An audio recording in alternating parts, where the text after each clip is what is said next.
See how quickly I make them. Give me 1 sec. I do.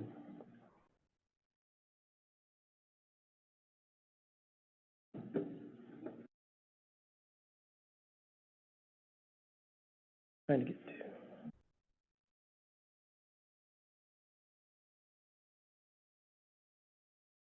Good morning, everyone. That's what I'm going to talk about. I'm just going to repeat that. That one.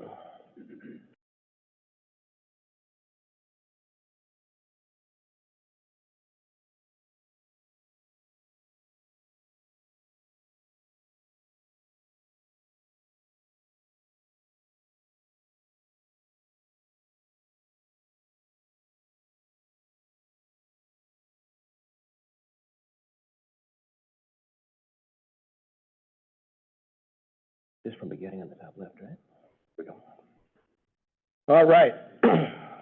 Let the anxiety begin, right? So, good morning, I'm Ted Lawler. Do we have any people that have been here less than 90 days or people that are visiting? Anybody? So welcome. I'm of no importance, but they'll tell you that later. So for some reason, I always get the opportunity to kick this off. I don't know why, but we'll take it like that. Lisa asked me not to have any drowning stories or stories that I almost died and came back to life, so this is not going to be nearly as exciting for me. Really, we're going to jump around a little bit. We're going to have some quotes and stuff like that, but the important really thing for me is absolute mindset. I lead with this. It's how I do my mornings. It's how I do my life. When I'm not good, it's like for many of us, it's a train wreck. But when I'm good, there's nothing that I can't do. And for me, you know, really, what's important about this meeting is the people that are here and the people that are here online. I don't know another company. I don't know another establishment or an industry where there's as much like-minded people that come together every day from 9 to 9:30 and do things like this for each other. For many of us that are not on the management platform, this is one of 2 times a year that we get together with people that are not on our team, and I can't urge how important this is. So if you're staying late, meet with the people, get out of your comfort zone, introduce yourself, because these are the very, very best. So thank you for that. A lot of people talk about, you know, fans of Simon Sinek, what's my why, right? So there they are. Ben is now 20 at the University of New Hampshire, and my boy is 22. So I did a similar presentation this many, many years ago, and it was the same thing about what gets you going, what's the reason, how to handle adversity and what's like that, and I look at my boys. Years ago, my youngest, who's a skeptical, and he's just quite the child, asked me what I did for a living. And he was young enough, and it was strange. I had a hard time telling him, because I'm just like, oh, you know, I do home loans, and he's like, what's that? I'm like, oh, geez, you know, I don't know what that is. And it was a year later, and we were at a New Year's event across the street. There's all these people in this room, and Ben came over to say hello. And I said to him, I said, did you ask me? I said, do you remember last year? Did you ask me what I did for a living? And he said, yeah. And I said, I put every one of these people in a home. And I said, and we have the ability that we don't put people in homes, we keep them in homes. And he's just like, yeah. I'm like, yeah, you're going to be a great kid someday. So I don't think he's going in the loans, but you know, I live and die for these guys. So, you know, again, if it's really, really important to you, what's that mean? For me, it's all about seeing them and seeing what they can do in really, really tough times. So again, we talked about overview and mindset, where we are right now versus where we're going to go. If anybody's read the Mindset book, which Jess recommended to me years ago, you've got two thoughts, right? You've got a fixed mindset and you've got growth. So fixed, you know, maybe this is as good as it gets. I want to do just enough so I can get home. You know, Ward and I worked with a gentleman years ago, and I asked him, you know, what was the most important thing? And he said, I just don't want to get yelled at. I'm like, well, Jesus. I'm like, don't come to my house. Like, you know, it's a morning routine for me. But the growth mindset is something exactly the opposite of that, where every day is an opportunity. You know, every adversity is one more lesson. Everything that we can get through and tackle is right there. And the idea of being in the same situation, but your viewpoint or your vantage point is different, to me, it changes the outcome. So yesterday was a great day for the bond market, right? That was fun. Minus 89, I saw it at some point, and then she closed the bar, right? Who would have done that? But then today, again, is a brand new one, right? It's another attack. It's going in. It's getting that one more attitude. And so for me, it really is about what you're going to bring to the table, and also what you've gotten through and how you're going to look at it. So again, you worry too much about the past, you get caught up in that. It's about being present where your feet are. If anybody has watched some of the recent sports with this young woman, she single-handedly changed, to me, sports for a long time, and I was so glad to see it. So one of the greatest things was the game last Friday night with Iowa against UConn. This was one of the most single-watched sports events on ESPN in their history. It beat all the Masters. It trumped everything on that. So just imagine, right? It changed the game, and both our boys are sports fan, and they called us during the game, making sure that we were watching this. So it's just one of those things where hard work and diligence and outlook and opinion is going to change your outcome long before you're going to go, right? Yeah, and she's 21. So thanks to Jess, the one more asset theory. So if anybody's read Atomic Habits, the beginning of this book, it's a very, very good book. I like it. But they, in the beginning of it, they talk about in 2013, for those that watch the Tour de France, nerd over here, I watch it. It's, yeah, my wife's really happy about it, 21 days of TV that she's never going to get back in her life.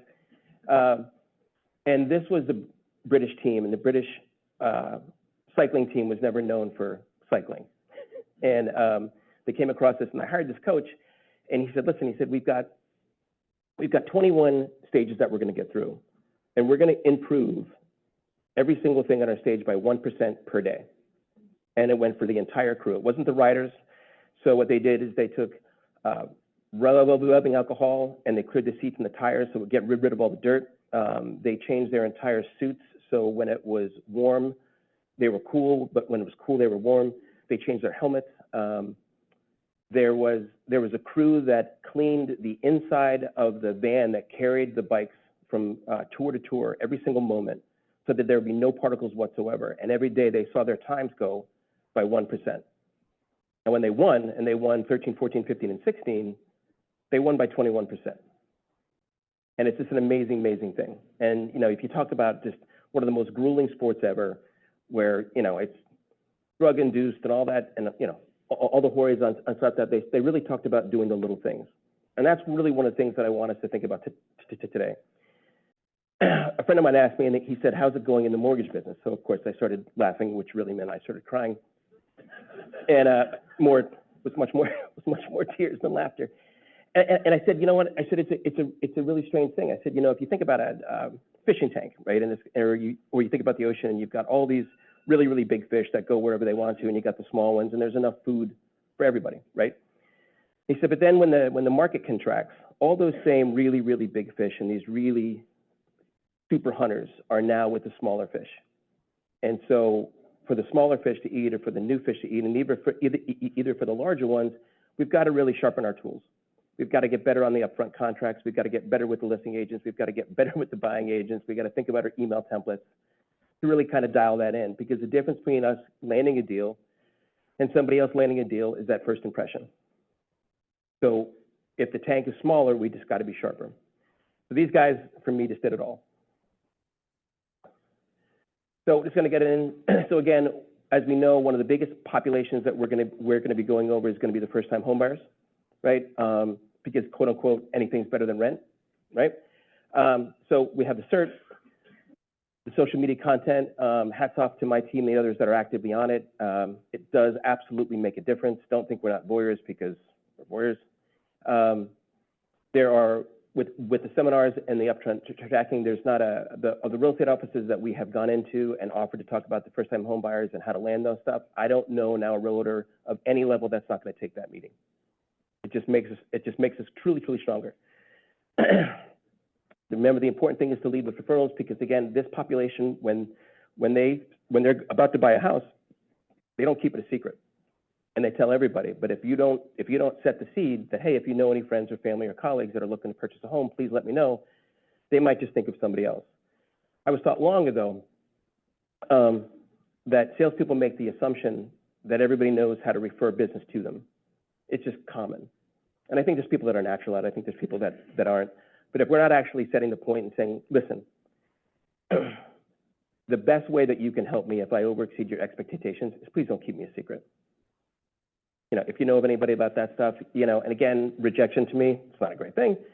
But poverty really is much, much lower than rejection, so I'll take rejection every time, right? The DPAs were out there.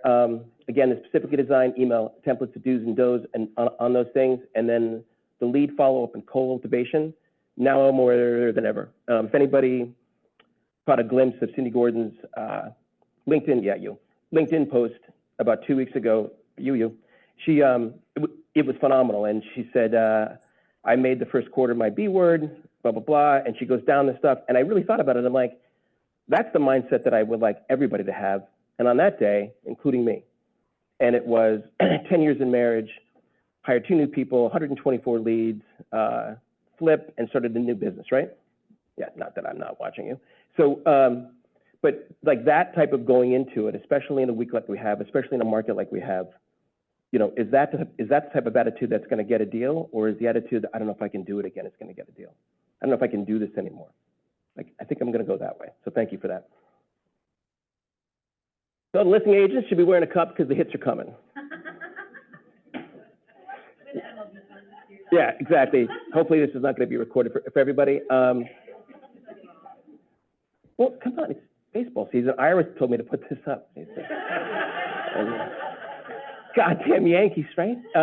Jesus. Of course they're going to win. For me, this is the absolute biggest opportunity that I think we can have. In a very short period of time, between 35 to 45 days, which is the average agreement of sale, these people have to take our call because their commissions are on the line. As we know with the NAR results and stuff like that, listing agents might just be a little bit more important as well. Alec Hansen said it before, a lot of the top producers here have said it before, they've cut their teeth on going after listing agents, and although of course they never have a buy side, yeah, they do. So this is a really good stuff. So again, what we really try to do is that when we get the agreement of sale or before we pitch about how great our buyers are, we have 100% of their documentation, which we don't have 100% of that documentation. And then we follow up with a video, we review that. We go over exactly when they want to be communicated and how.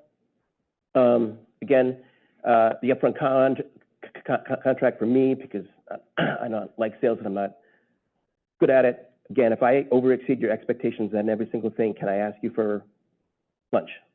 Can I ask you for a coffee? Now, unlike my wife, when I actually ask this person would say yes, right? Because the thing is that they're in a position where they just can't yet, right? And then going through this thing as well, you know, my goal is always to maintain that type of repetition over and over again, because I want to emulate the way that I communicate, the way that my team communicates, and the way that I want to get deals done is exactly how the process is going to go. I don't want a person to make the assumption, or I don't want to make the assumption that this person thinks I walk on water and my team is great. I need to hear it. And so I'll ask the question, how are we doing so far? Scale of 1 to 10, what do you think? And, you know, not that there's cheat days, but when you get a commitment letter early, it's nice to do that scale of 1 to 10. You're going to probably get the score that you want. If the appraisal comes in high, maybe, right? And then again, if we're all, and if the goal is we're never on time, we're always early, you've got a lot of time at that table. If you get a chance, Mara, her expertise and performance when she does at a settlement is probably one of the best I've heard. So if you get a chance, please grab some time with her. I've stole it. I've taken credit for it. I think I'm not even, yeah, I've totally taken credit for it. On the close, on this stuff, again, it's the same thing over and over again. When we're at the closing table, I do my best not to ask for business there. I just want to make it about the experience for the buyers, the experience for the sellers, and get out. I do a lot of the pre-stuff and I do a lot of the post. And again, these are where the upfront contracts come in. And for me, when a person says that they're going to meet with me, whether they're just telling me, just to tell me, or whether they mean it or not, that to me is my gateway that I don't stop until they say, you have to stop calling me. And I can say, well, you know, I mean, not to sound like a third grader, but like, hey, you said so. So I'm just going to call and tee it up because this is the level of relentless that I'm going to go when we have a buyer. This is the level of relentless that we're going to go when we're going to a contract. We're not going to quit. So it would be for your best interest to meet with me or to meet with my team. Any questions on that? Back to the basics. So again, you know, at my age, I can't emphasize so much how important the morning routine is. If I'm not on my game, then somebody else is on it for real. I said I can't say any self-deprecating talk, so I'll wait for the commercials. Good. All right. So for me, got a little bit of a speech disorder, and so if I don't have my stuff in a row, specifically in the morning, and then going into the stuff, I'm left to center. And you know, for those of us that are lucky enough to support other people on this, I've got such a major responsibility to help anybody that I can in this room and the people that I'm lucky enough to support on the team and stuff like that. So if I'm not on my game, I'm doing them a disservice, let alone my clients, let alone my referral partners, let alone my family. So this couple hours here is a really good thing. And then, you know, typically what we do is once a quarter, we kind of take a look under the hood. The amount of people that I know, and voicemail, I know some of us don't like to use it. The amount of voicemails that I call people and I don't know who they are and what they do, that first impression is already set. So for me, it's very important that if somebody's doing their first impression and I can't get to them, which, you know, is common, that what my LinkedIn looks like, what my social media platform looks like, what my voicemail sounds like. And yes, I had to repeat my voicemail like 17 times before I got it right. But it's really important to do that. And again, you know, so for today, just really think about what you're going to take from it, right? I mean, a lot of us have traveled, some of us really, really far. You've got some experts in the room that that have come out to see you. It's, you know, for me, it's really about getting what I can from there. All right, last one. If you want to go fast, go alone. But if you want to go far, go together. So again, for me, it's a strange business, right? And I don't think COVID did a great job. And I think a lot of us work remotely. And there's a lot of I'm on my island kind of sensation. And I've even seen it with some of our crew, even if we're at the same office at times. And you know, the idea of collaboration together and what's working. This is why today's so special for me, and hopefully it's going to be special for everybody else. You're in a room full of 100 millionaires, 100 million volumes. I mean, it was years ago, and I was in a similar room like this, and it was my first Chairman's Elite, and I was with my first company, and there was 40 of us in the room, and Magic Johnson was there, and he was awesome.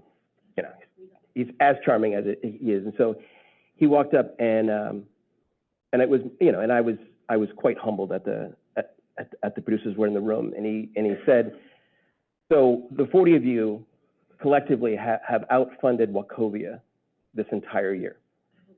And I mean, Wachovia was a real player. Now, granted, between my bank and Wachovia, we actually imploded the industry, so my apologies for that. But before that, it was a heck of a run. But what really came to terms with it is that when a small group of collective people that are focused on one thing, that are driving it in, there really isn't much we can't do. But again, when it's just me on an island, I'm doing my best, but I'm not at my best. So any questions for me? All right. Enjoy it. So close. You guys, what?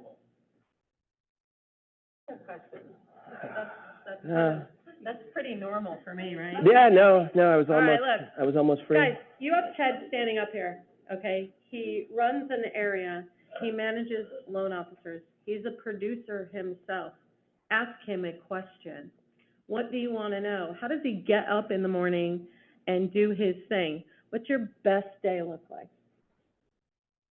Oh, you have the left. So somebody said, for those that know Philly or know of Philly, we're famous for a 10-mile run called the Broad Street Run. I thought it was a cheesesteak. Yeah. Well, Del Sandro's, but we'll talk about that later. It's actually. Yeah, exactly. That's at the end.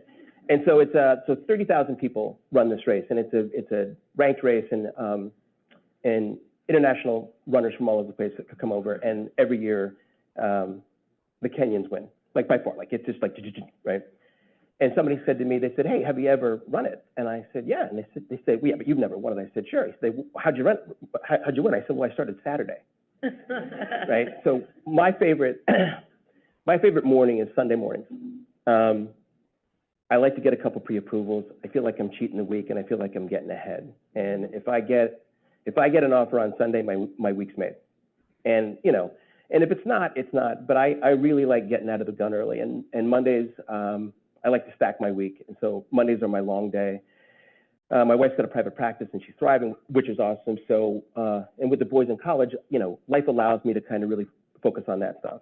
So it really is about whether you're going to follow the core 40 and you're going to hit your 40 rows on Monday, which I'm a huge fan of, checking in with my leaders and checking in with the team and making sure they're good, because Mondays aren't always good for everybody, right? I mean, some of these are like, how am I doing this again? Like, I'm not going to the mailbox today. Like, it's just one of those things. But for me, it's the difference between having the day take you over or you taking the day on. So Thank you. Yep. Thank you. All right. Thank you, Ted. Yeah. Sure. Guys, you know, this is one of the things Ted was speaking to. You know, take a minute, talk to him. You know, when we have a break, we're going to have a couple breaks, we're going to have some networking time. So just say hello. Really quick, another housekeeping, please silence your phones. Please silence your phones. If your phones are ringing, yeah, we're going to figure out a way to fine you for that. Okay, just saying, you might have to get up and dance on stage. I don't know. So our next speaker is a favorite. So guys, for those of you that are here for the first time, raise your hand if you're here for the first time. Holy crap, wow. Okay, so that's amazing. So this is our 4th event, and Stephen, I think you've been with us from the very beginning. So Stephen and I have known each other for more years than I care to admit. It's been at least over a decade. He is my go-to credit guy, and he actually is a requested favorite on stage. He's going to tell us some really cool things, and I know he gave you some great handouts, so come on up, my friend. Thank you. Thank you. All right, so am I live? I'm live, perfect. Good morning, everybody. Good morning. All right, everybody good? Yes. You won't be after this talk with all the stuff I'm going to tell you. Because there's a lot of different credit stuff. I have a presentation, but I don't really access that. I just have a conversation with you guys. I saw a lot of hands that are newbies. So for everybody that's here for the first time, welcome. For everybody that I see that's familiar and you refer me to clients, thank you for that. I appreciate it. But yeah, this is just a conversation. My name is Stephen Robert. I'm the CEO of Bedrock Credit America. And for the past 17 years, I've been doing credit education. And I think I've known Lisa probably longer than that. So that's who I am. But the first question for you is understanding what is the first question you should be asking anybody that comes to you.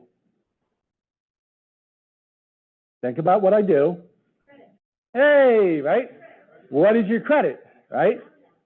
And what you're probably going to get most of the time is, oh, I have great credit, or I think I have good credit, or, oh yeah, my credit's 700. What is the most important follow-up question from getting that answer?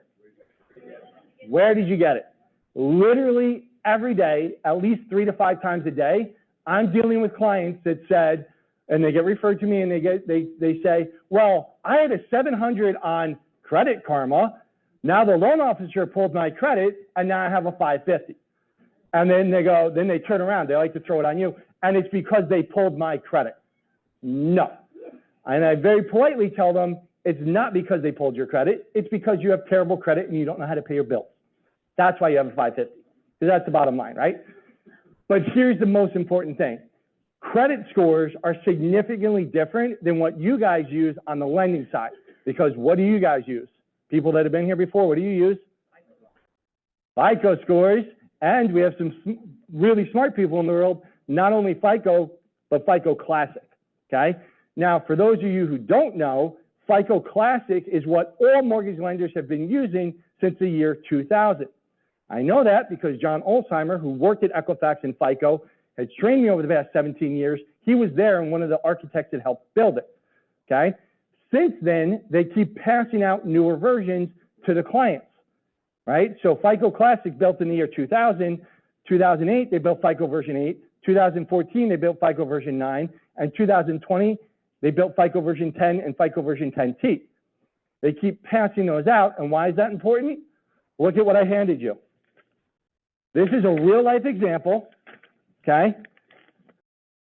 This happened about a month ago. This client went and saw on their Discover Card statement that their score was pretty good. And their FICO version 8 score, which is passed out on credit card statements and bank statements, 696, 699, 696. You guys could probably qualify them with that, right? Be better if they were over 700, but you get the idea. Guess what? When a lender pulled credit, 598, 602, and 617. Drastically different. So the most important question to ask any of your clients, where are you getting your score? What do you think your score is? And where are you getting it? Now, how do you access the same information that you guys use? There's only two ways to do it. Number one, obviously you pull credit through your system. There you go. Does anybody remember from the last time I was here, the only legitimate website to use to get the same information you use? Okay, so that's good. I like that there's discrepancies here because I want to clear that up, okay? Annualcreditreport.com is a fantastic website where a client can go for free without accounting as an inquiry to Equifax, Experian, and TransUnion and get all their history, but no scores, okay? So if you have somebody that's like, oh, well, I want to see my credit, good. If you want to see just the content, annualcreditreport.com, every week for free. It used to be once a year. Since COVID, it's now every week. They don't need to go every week, but you get my point. But if they want to see the same information you guys see, myfico.com. Literally, myfico.com is the only website to give the exact same information that you guys see. But as we just saw, when they first log in, that's what they're going to show them. So what do they have to do? They have to scroll around, click on the tab that says mortgage scores to get the FICO Classic score. Does not count as an inquiry. Does not impact their score in any way, shape, or form. However, they have to pay for it and the cost is $30.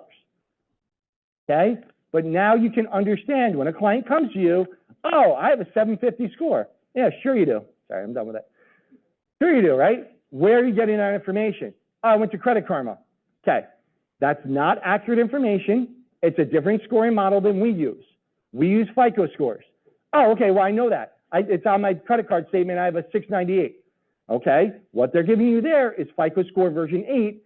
We use a different version called FICO Classic. And then they're just going to throw their hands up in the air and be like, all right, then I don't know my score. And now you can educate them as to, I'm going to pull credit using FICO Classic. Let's see if we can qualify you. Or if they're not ready for that, myfico.com. Good? Beautiful. Go ahead. Question. I like questions, by the way, so hit me up with them. Yep. Yes. No, not light. It's still FICO Classic. It's just basically a way that your system is accessing and saying, okay, we're giving you the same information, but it doesn't count as the inquiry. And sure. So the question was, can you guys pull a soft pull, and is that data the same data and scores that you would normally see when a hard pull? And the answer is yes. It's just basically the back end, how your system communicates, only counts it as a soft inquiry, not a hard inquiry. Same scores, but you're not going to be able to use that for an underwriter. So if you actually want the underwriter to do it, you're going to have to do a second hard pull. But yes, same info. I don't know how or why they did it. I saw it about 2 years ago. It started coming through. Now most lenders can do it. Go ahead.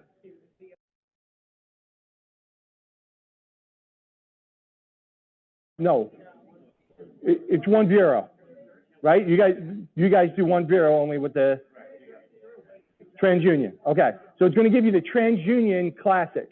So it gives you an idea. Myfico.com. I don't think you guys can do it. And that would be a better question for their management process or take people that do that. So I think you guys only do a soft, only at TransUnion. So if you want to, if you're, say that that person's at a 615 and you go, well, I really don't want to pull a hard, where would you send them? myfico.com, have them pull it, and then you can say, oh, look, your middle score is actually a 640. It's okay, I'm going to go ahead and pull. But it is a $30 charge, although it doesn't count as the inquiry. Good? Question? The question I get after that. Hang on, Kev. I'm sorry. The question I get after that is, okay, what's the difference between Classic and FICO? And how do I explain it in the simplest way? so they're all FICO. There's Classic, version 8, 9, and 10. The answer, the simplest way is, the way they analyze your data is going to dictate what it gives you for your score. So it's analyzing the data differently. So the data doesn't change. All the same content is there. It's just FICO Classic calculates it one way. FICO version 8 calculates it another, 9, 10. So it's just how it's analyzing the data based on what they deem are risk categories. Good? So that's why you're going to see such a variance. Because in that example, that person had a bunch of medical collections, and medical collections on the newer systems don't count as much. Really don't count at all. So, all right, good? So I have a please. question. So on a medical collection, Yes. right? So a medical collection has been turned over to a collection agency. Correct? What is the best advice to give to the customer regarding settling that? Cool. So medical collections are their own little category as of last year. They changed the laws. Couple things. Number one, medical collections can't go to collection for at least 12 months since the event happened at the doctor. Number two, any medical collections under $500, not on the credit report anymore. Okay? Doesn't mean the client doesn't have to pay it. It just means you're not going to impact their credit. But if it's over $500, it still impacts your credit. I've had so many clients that say, well, I read an article that it doesn't impact this anymore. FICO Classic medical collections still do count. In the new systems, they don't. But right now, we're not there yet. I'm going to talk more about that in a minute. And then if there is a medical collection over $500 and it's impacting the credit, get it paid, either through insurance or out of pocket. Once it's paid with this new law, they delete it off the credit report within 30 days.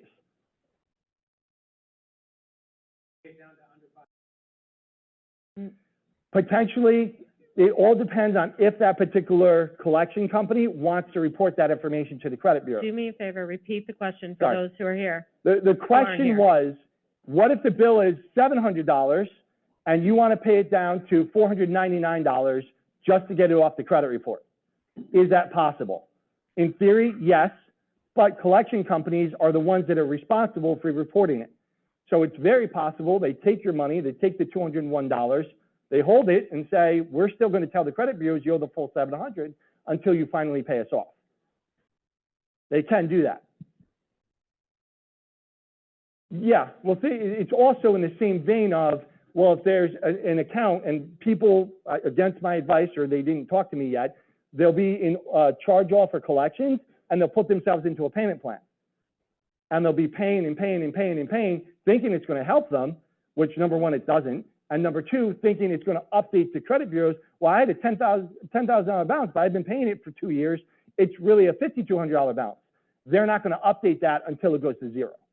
So it's just a matter of them withholding the information that they're sending to the credit bureaus.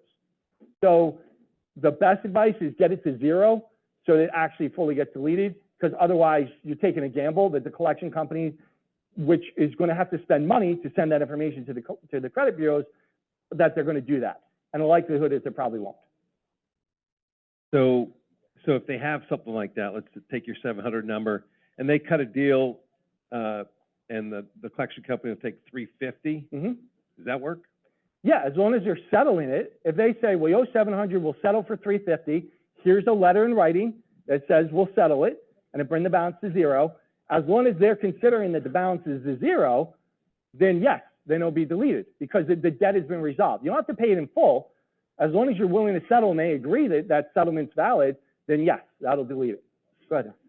So I was always under the understanding that after 7 years, these things go away. But do they only go away if the original debtor doesn't transfer it to another collection agency, or is this thing going to bounce around from collection company to collection company to collection company? The 7-year mark.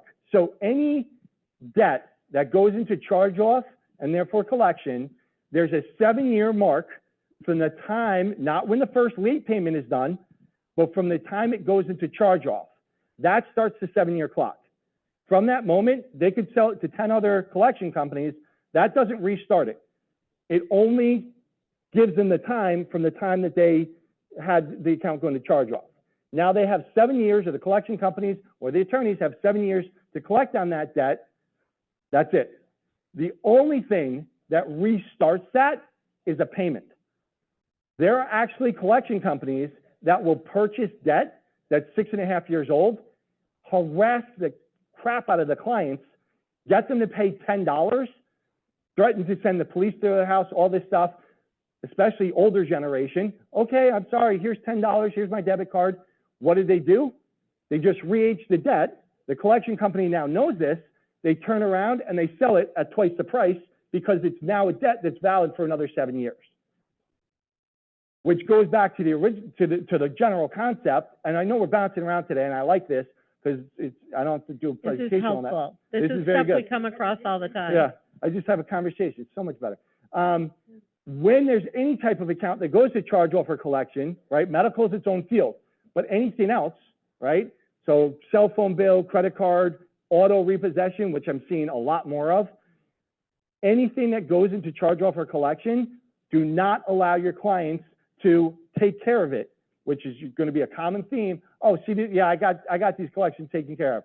I'm going to just go ahead and call and pay them. Do not allow them to give out their debit card, credit card, or checking account information, because these companies will use it and they'll turn around and sell it to other companies. You guys all remember my Verizon example? Do it again. Okay. Okay, ready? This is a real life story that at this point is like 5 years ago. This lady, unfortunately, she did this before she got to me. She had a collection with Verizon for $1,000. It was sent to a collection company, and they kept calling her, harassing her. Finally, she's like, I'm not paying you the full balance. I'll give you $600. She paid the account over the phone with her debit card, gave $600. Think she's okay, right? 3 months later, a different collection company calls and says, hi, we're calling you about your Verizon debt. What does she say? Oh, so you're verifying it was your account? Thank you. Click. They used that as verification. They went into the debit card she gave to the first company, pulled out another $1,000.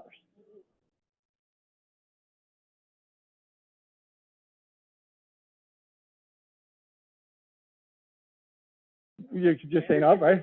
You always ask for something in writing, right? But in that situation, that was a very tough situation because she had already given the information to one company. She thought she paid it. She thought she paid it, which she had. And illegally, this company purchased the debt along with her debit card number. And that's why they were able to access it, even though they had no right to do that.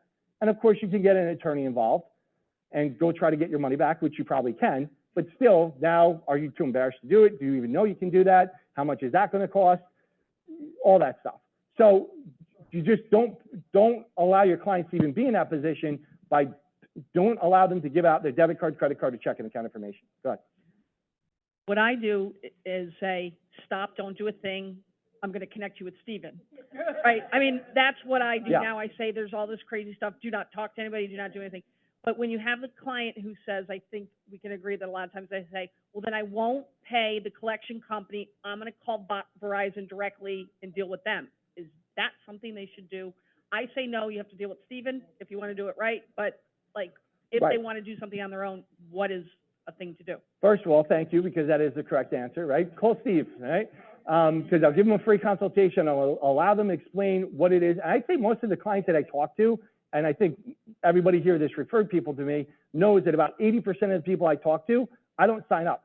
I'm giving them free advice. I'm allowing them to understand what they need to do, whether it just doesn't make sense for us to work together yet, or they need to gather some funds to be able to tackle the collections, all that fun stuff. But to answer your question, if you have an account that's with a collection company and the ability to go there and contact Eversource or Verizon, or whoever the original creditor is, and say, hey guys, I saw a collection company on my credit. I don't trust them. Can I pay you? Is it possible? Sure. 95% of the time, we don't know what you're talking about. We sold the debt, goodbye. Right. So then they're kind of stuck dealing with the collection company, and that's where we got to put on our boxing gloves and represent them, because clients usually get steamrolled by these companies, Yeah, especially they the feel- older clients. They feel threatened. We have two. Wait, hang on, we've got one here. Oh, sorry, three. You have a I advise to my clients, when they get phone call from collection agency, they do not talk in a manner where it seems to us that is a cognizance of debt. Do not give any cognizance of debt. That is the most fundamental first thing. Second thing I tell them, you take their fax number and send them the fax that I do not give any cognizance of this debt. Please send me what you have. So that way, they stop at the very moment. They go back to the square one where they started. My second question is, I want to get it clarified. You said anybody has $500 or less medical bill and went to collection, it will not impact their credit score. Correct. Okay, thank you so much. Yeah, I mean, saying like, hey, this debt's not valid, or like a confirmation of debt, that's not going to do anything in terms of what it does to your credit. They can still kick it to the collection companies. You can certainly say, hey, I want something in writing. Show me what this debt is. I always say, get something in writing. Always get them to show you what it is, what the proof is. Every day I look at credit reports. Every day I create action plans. And every day I create lists of, look at all these open collections. And every day I get clients that go, I have no idea what that is. I've never even heard of this company. And then 5 days later, when I call them and I say, like, okay, go call these companies and follow up, 98% of the time, oh yeah, I called them, it's mine. It's just absolutely incredible. The amnesia goes away once they call these companies and realize, oh yeah, that was that card. Oh yeah. So if it's on the credit report, it's usually valid. Not saying all the time, but usually. If it's a fraud situation, that's a whole nother different conversation, because fraud accounts, charge-offs, collections, anything like that, that's a fraud, that's where you can fill out police reports, ID theft affidavits, and then that can get removed off your credit report in 30 or 60 days through the fraud process. That's completely different than trying to settle it and go through all that. Go ahead. Steve, are there any special considerations that you would tell us about for student loans? The student loans themselves, from a credit perspective, are completely fine. And people freak out a lot, like, oh, I have student loans. I have so many student loans that are outstanding. Or they went into forbearance, right? So they took out $20,000 in student loans. And through forbearance, what does that mean? It's accruing interest. So now it's $22,000 off of $20,000 that they took out at the time they start paying it back. And they're like, oh, look, it's overutilization. That's an installment loan. That doesn't matter from a credit perspective. I know you guys care about it through DTI and all that good stuff, but from a credit perspective, that's okay. What I will say is, if the client didn't pay it and it goes into charge-off or collections, that's why they have to contact the companies like Department of Education and set up a program, either the rehab program or the Fresh Start program, which allows them to pay on time for a certain amount of months, 6 to 12 months. They're going to take the debt, they're going to push it into a new lender, and they're going to delete these accounts. That is significantly different than consolidating them.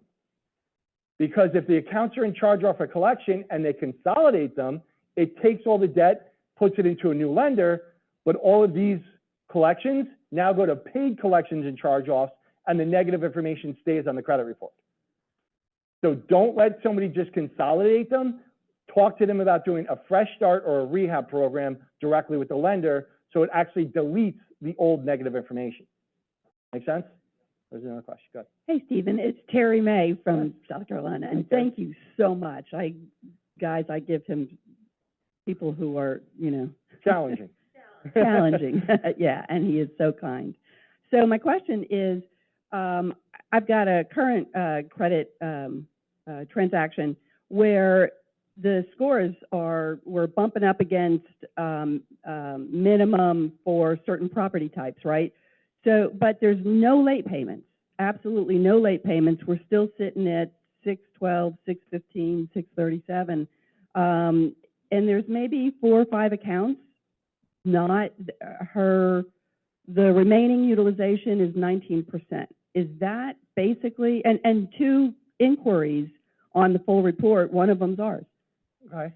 So you know, I mean, she pays on time all the time. She's got no delinquencies. I would have to see those sound really low for what you just described. So I would have to see a report and say, let me look at this, because maybe there's something there that's just not reporting accurately. So, but 19% utilization isn't bad. Okay, so she's at... Yeah, 80% utilization. Well, okay, so 80% utilization is bad, right? So we know, we talked about, and on my little slide up here, but 30% of our score is debt utilization, okay? So having that high utilization could be an issue, and it could also be, so pay those down, right? And by the way, when you pay down a credit card, when does it update? After the payment. 30 days, right? 30 So days. it doesn't update instantaneously. So paying those down, and then the other thing could be if they have a very light credit, and let's say everything was opened in the past 2 years. Well, they don't have very much of an average age of the credit file. So I don't know, we'd have to look again. So, But, go ahead. No, quick question on the payment part is, I recently heard that if they pay it 4 to 5 days before the due date and it gets paid down, then it gets reported faster. The Is that due date? correct? No. So, yeah, so if they pay it, if they have a $10,000 balance, okay, and they pay that balance down to $5,000 before the close date of the That's it. credit card, Billing cycle. before that Right. billing cycle, then that next report is right away is gonna help their credit report, is that correct? Right. So now what you're talking, not the due date, Not the due date. because the due date, so if you get a bill, whatever that number is, that's what shows up at the credit bureaus for the next 30 days. And I have clients all the time, oh, I paid it the day I got it. Doesn't matter. The credit bureaus don't know that. And as far as they're concerned, the next 30 days, you're maxed out. Now, you get a client that pays it down to zero. What do they do the next 2 to 3 weeks? Spend. So by the time the bill comes in next month, it's high again, and that's always going to be holding their scores down. Now, I'm going to answer his question, and then we're going to use this as a great segue into what's about to happen, and it's going to rock everybody's world. Go ahead. So a couple questions. Does volume of revolving credit balances count? So for example, someone who's always paid on time, maybe they have a low utilization rate because they have $100,000 in revolving lines, Yep. but they have a large, or say 200,000 in revolving lines, but they have a large amount of credit balance. Does that hurt the score at all? Well, it's always about the percentage.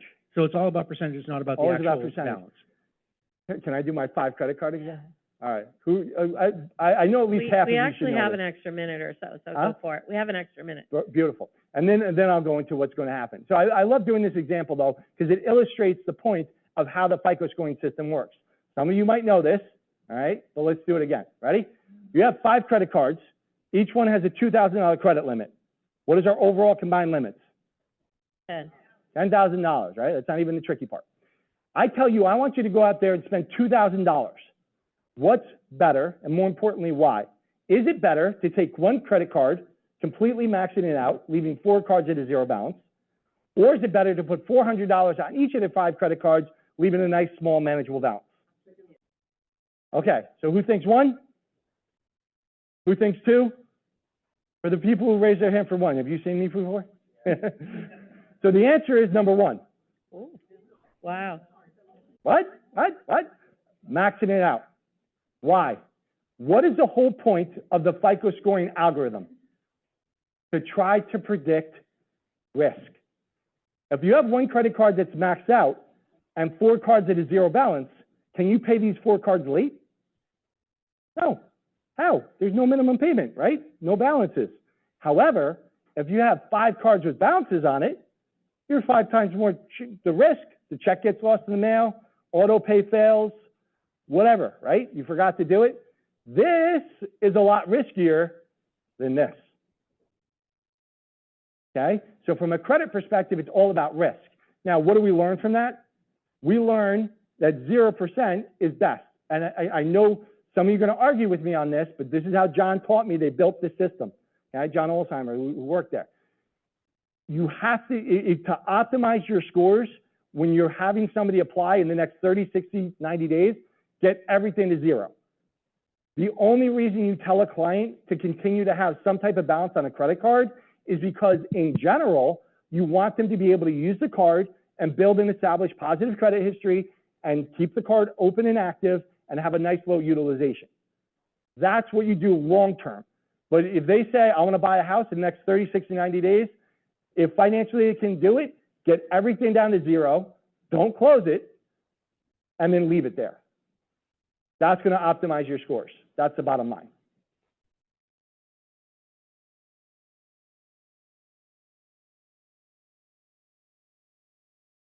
Mm-hmm.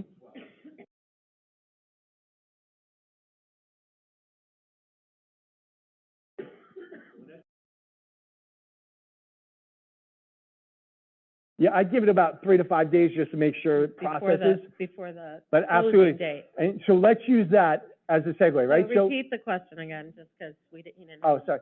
So, but the question was, how do I optimize my utilization? And can I pay a credit card off prior to the due date, or sorry, the billing cycle, just to make sure that we're optimized? So the answer is yes. And let's talk about what's about to change into 2025, okay? Because this is going to be huge.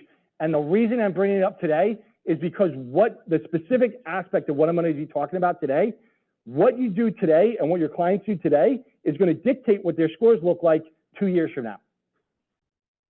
For the past 24 years, we've been using FICO Classic. In November 2022, Fannie and Freddie, we all know them, they buy all of our background loans, right? They finally said, after all this time of using FICO Classic, we're going to be switching from FICO Classic to FICO version 10T and Vantage 4.0.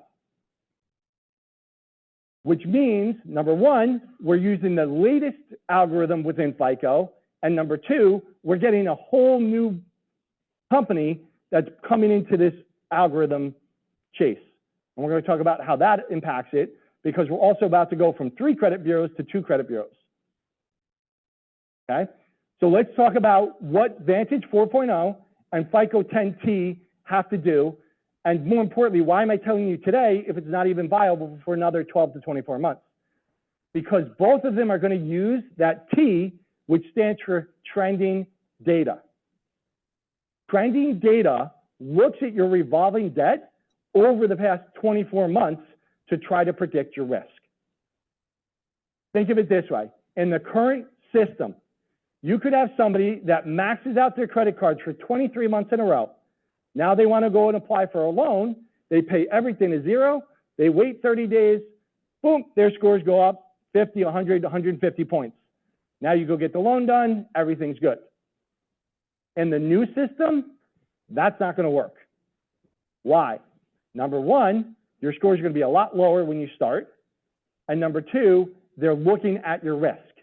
So if you have that same client that maxes out credit cards for 23 months in a row, and then all of a sudden they pay everything down to zero, they're bumping score maybe 5, 10, 15, 20 points. Number one. And number two, that normally 700, 750 that they usually have because they don't ever pay anything late, but because they max out their cards because they like their points or whatever it is, their scores are going to be a lot lower than they ever have been in the past. So I feel like we see this data already on our credit reports, but we don't use it for this, and it's not being calculated in the score. So if you look underneath your borrower's listing of what the credit report is, you're going to see the months of payments. And we look at that. I know I look at that for, oh crap, did they miss a payment?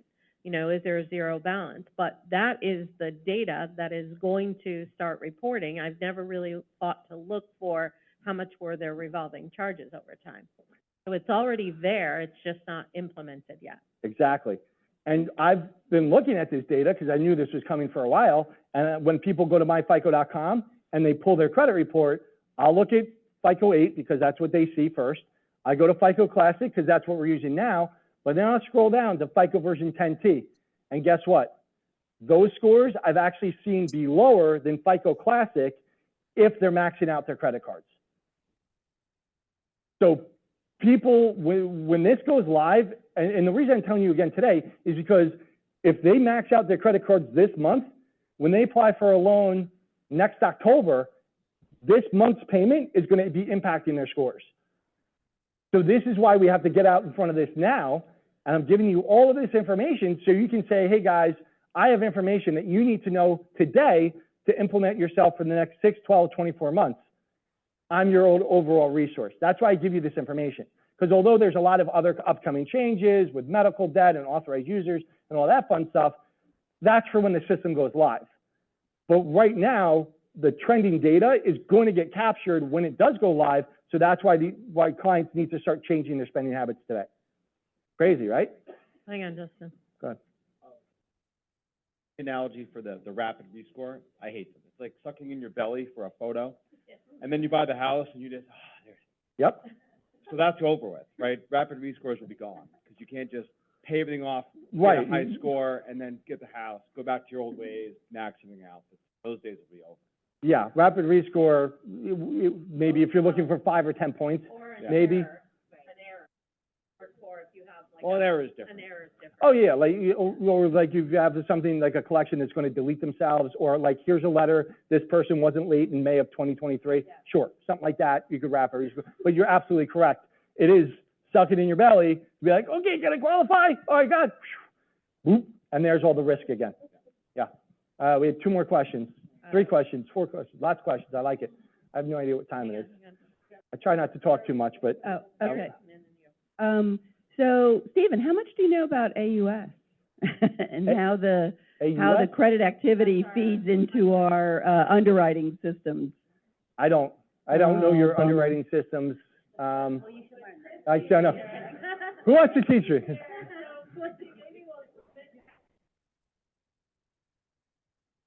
That's a good question. I just don't know at the moment. Very quick. You said that the trending data a couple times ago that you spoke here, that it wasn't passed. Is that officially going to happen? In theory, yes. Okay. The latest, again, this is November 2022. The latest documentation was in September 2023 that they were still doing industry research.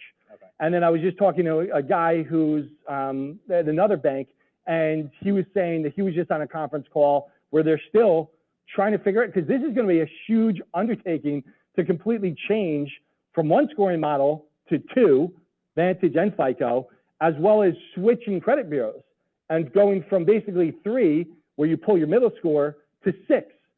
And what I mean by that is ultimately there's going to be 3 scores for FICO, 3 scores for Vantage, and they're going to take 2.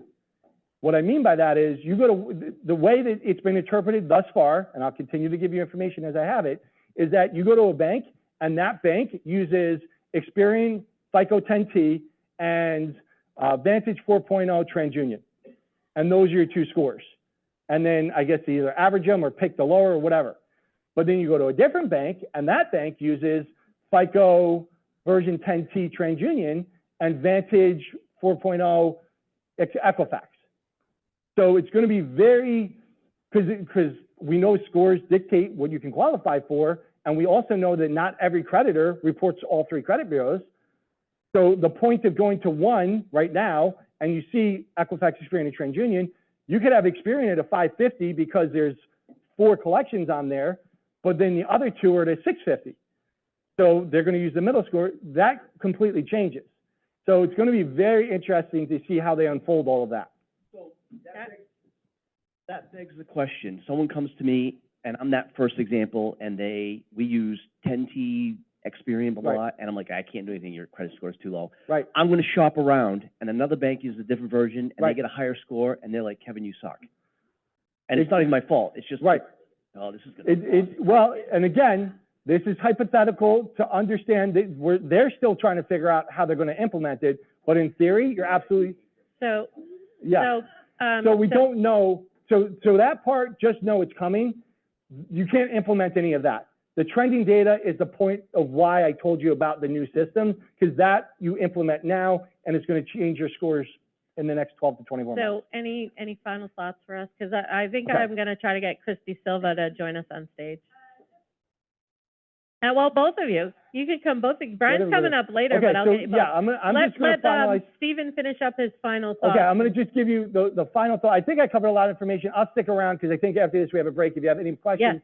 First of all, again, everybody, thank you so much. If you send me your referrals, I greatly appreciate them. I treat them just as they're my clients, whether I work with them or not. So just know the extension of professionalism you guys give, I'm doing the same thing. That's right. As a 501c3 nonprofit, I love coming out here. I love doing these educational events.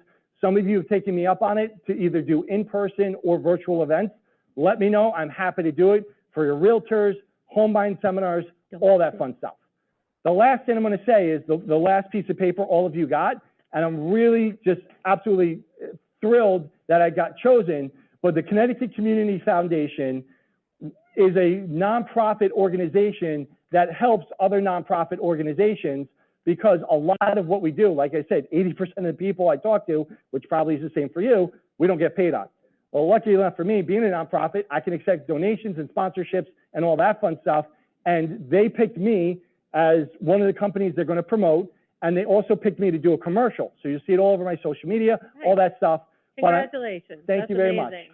Amazing.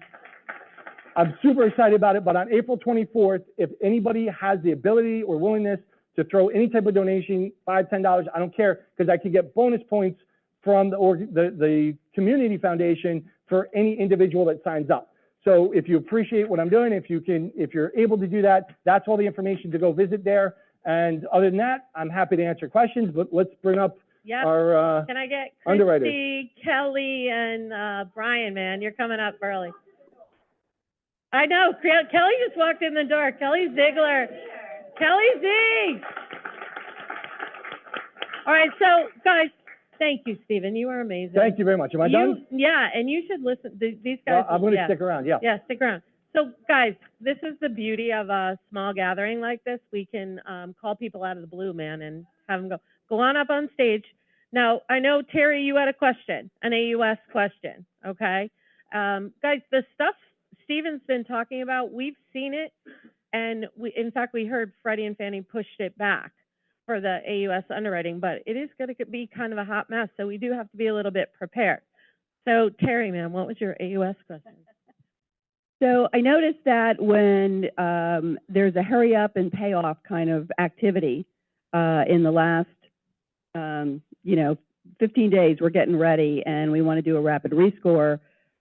If the scores are in the 600s, I tend to get, I don't get my A, right? So versus long history of payoff and, more consistent. Is that pretty accurate? A lot of activity right before tends to push into refer. Activity. All right. So you should, so a lot of payoffs, a lot of changes to credit. Does that affect AUS? Whether, you know what I mean? So the podium works too. Which one do you want me to talk on? Either one. Yeah, I can walk around, I can do whatever. Yeah, walk around. Well, you can do whatever you want to do. The AUS algorithms are good, right? Thank you. It's, I'm really loud in the back, it's really quiet. Okay. So we don't really know how it impacts, so we're gonna have to look at trending when we see those types of patterns, but we don't know how that's gonna impact with the new scores, with FICO 10T, et cetera. We just don't know yet. And Fannie and Freddie are not being very transparent about how that's gonna impact their AUSs, because I don't think they know yet. Yeah, So, they pushed it back, right? Yeah. They pushed back the acceptance of that. So we're waiting on them, honestly. Right. So I wish I had a better answer for you, but I just don't. Okay, so Brian, you have to speak up. Shannon says she can't hear you, man. I am So sorry. But listen, guys, we have Kelly Ziegler. I am so glad you're here. And you know what? Guys, Christy came up from Florida, so say thank you to Christy. Ladies, I thank you for everything that you do for us. I have never, ever worked in a place where I felt the love from our ops team like I feel from you guys, so I really want to thank you for all you do for us, the fact that we can talk to you, the fact that we can call you and say, what the heck, or you just are amazing. So thank you for everything that you do. We're thankful for all of you. Aw. So guys, what do you have? You got them up here on stage, man. They're cornered. We have like 10 minutes where you can ask them anything. Does anybody have any questions for these ladies? Well, all right, I'm gonna start, and then I'll hand one to Matt. But what do you want to see more of from us besides loans? Like, what can we do No, you're speaking later. Okay. So let them talk. What can we do more for our ops partners? I know it's come up a lot on the KickStarter calls over the last week, the recognition and the partnership, you know, like, and I think this group is very good at that, but sometimes it gets into those situations where, just remember we're on your side. We want to know the story, we want to know how to help you, and we'll work together. I mean, Kelly and I work all day long of, what do you think of this? How do we get this done? But if your processor feels that way, it's going to go much more smoothly than if they think, oh my God, he's going to yell at me or she's mad at me. So that would be my biggest thing, is just partner with us, because we are here to help you close loans. Good morning. I would say tell the stories, basically what Christy's saying. We want to know as much as you can give us in order to be able to provide you with solutions, right? We want to continue to be solutions oriented, but a lot of times when we find the story out after the fact, after we're digging, it's really hard to retrace and go back and fix it, right? So I'll say the worst thing for an underwriter is really a blank canvas, right? If you kind of give us our opportunity to kind of develop our own story, not so. You're not supposed to admit that. Tell us, well, you know, I mean, not so bad. Tell the story, right? First-time home buyers, you know, give as much documentation around income, variable income. We talk about this a lot. Tom did a great job with doing the training. But we really need your help, right? So that we can come together, figure out a solution, and get the bar in the home. Really a question, so it's just a confirmation. So, you know, we were asked to fill out that employee survey, and the two questions at the bottom was what's working, and I specifically called out ops, because Thank you very much. Especially in the last 2 years, it just seems really easy to work with, you know, the production side and underwriting. It's just easy, right? Thank you. So Terry had a question, and if anybody else has a question, raise your hand. I knew you would have one here. Terry's question was, how do I present a loan so it's one and done in underwriting? How do I learn so that when I present a loan, like we all like those. Remember we used to have that Fast track. Thank you. I was like, what was the name of that? So fast track. So how do we get to the point where our loans are going in and they're one and done? What can we do? Just make sure everything's addressed. Like, the biggest thing is, do we know where the funds to close are coming from? The source of income, the liabilities on every outstanding property or anything that they have. The underwriter knows that. The conditions are going to be so minor. So it's not like, I know we used to be like the complete file, 2 months this, like for me, and I don't know if Kelly would like to hear this, but let me know what we need, and then we can condition for the minor stuff, but just give us that, like the meat of the file. And then, you know, a one and done is almost impossible now with data verify and we don't have the appraisal, but you can have a very clean approval where it's title, verbal, contract, or maybe that extra month of statement. But that's what you need to do, is just have every part of the file addressed so that we're not guessing. So an underwriter's not sitting there saying, well, I think, like what Kelly said with the blank canvas, well, I think they're selling this house, or I think this or that, and then you have an approval that doesn't mean anything because the conditions are not anything that they can meet. And then we have that scenario where it's, why didn't we know this when we're a week prior to closing, and now we're going back to the client for more conditions because we went down the wrong path. So actually, just wanted to say thank you. You guys are great. Thanks, Sarah. And also, nice, yeah. And also, it's great that the level of communication coming from underwriting has been fantastic. I mean, you know, we get calls or we get emails from an underwriter saying, hey, I'm starting to work on this file. Anything I need to know? Yeah. That's awesome. Yeah, I do too. That is so helpful. Thank you. So thank you. All right, ladies, and thank you, because I know I put you on the spot, dragging you up there. But thank you very much for everything you do for us. Yeah. No. Oh, gosh. Yeah, but hold on, you need a mic, Tom. You do, because anybody who's not in the room can't hear you.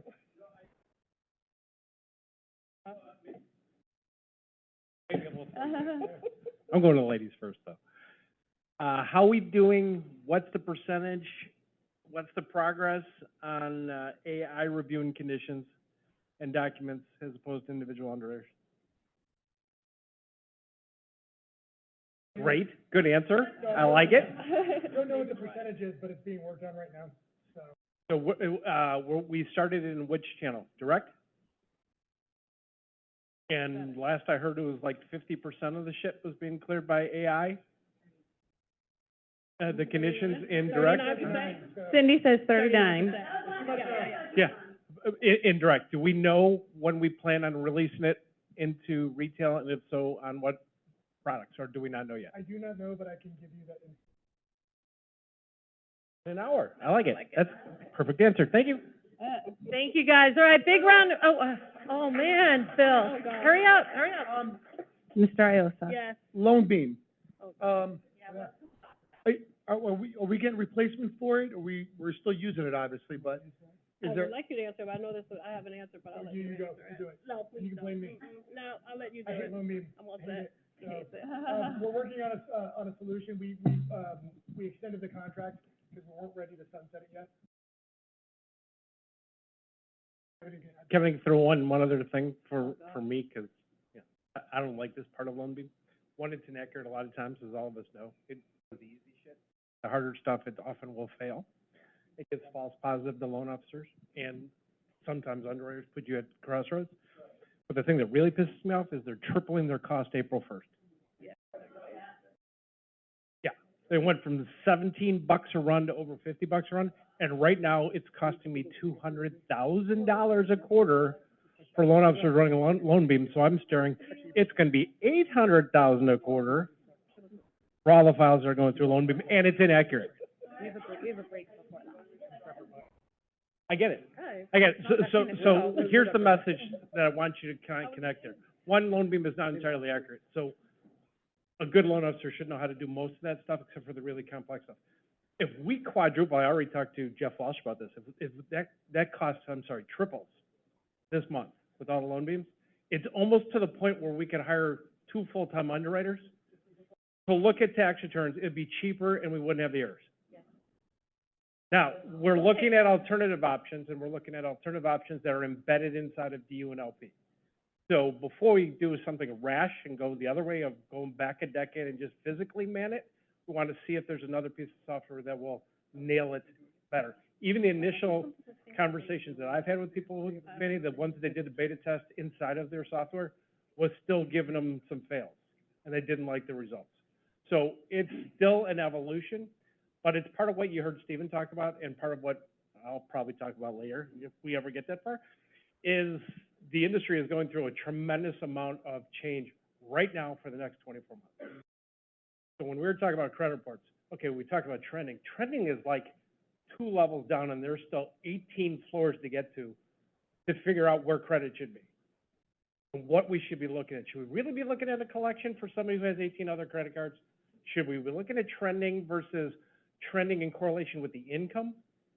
Like if they had 5,000 every credit card last month, but then they got a 20,000 other raise, should that impact it the same? Everyone here says no. Probably doubles their income. Who cares what they had in their credit card 2 months ago? So they're starting to look at the evolution. In fact, there was something this morning that came out that the CFPB is trying to outlaw lenders being able to charge buyers lenders title charges. Okay, you guys might have seen that press release that came out. So the entire industry is in flux with how to embed technology with AI, with risk, to come up with the best predictor of payment and what to do with the costs associated with that. So our whole industry is going to be an Etch-a-Sketch for the next 24 months and the stuff behind the scenes. We're just going to shake it and come out with something new. So the loan beam question is pertinent to me right now because I get pissed off every month when I look at my P&L, when I know that loan beam isn't accurate and I'm paying $200,000 to do it. I could do that a whole lot different. Yes, Steve?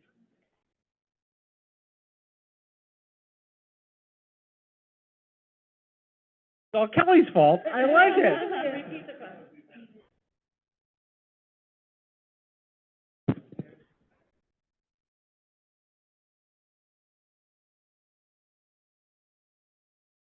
Okay, so Steve, all of that is on the table right now because you guys I'm sorry, the question was asked, sorry, Lisa. Can we opt out of loan beam instead of making it obligatory, compulsory, all that shit, right? 2 months ago, the sales force freaked out. Salesforce freaked out when we sent out and said, hey, loan beam isn't going to be there anymore. You guys collectively, as a group, nationwide said, no fucking way.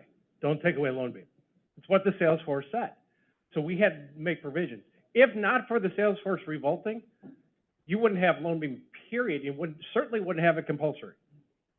So everything is on the table as we look at where we want this to go and what software or what people we want to do. And part of it is unwinding some of the obligatory nature of it. So everything will change on this. So, hang on. So don't put a tax return in the file if you don't need it. Don't put it, wait, guys, First Ladies, Brian, thank you so much for being up there. We are gonna take a 15-minute break, guys. I know you all have questions. Everybody's here, okay? Ask questions, and I heard there's coffee. So the coffee got refilled.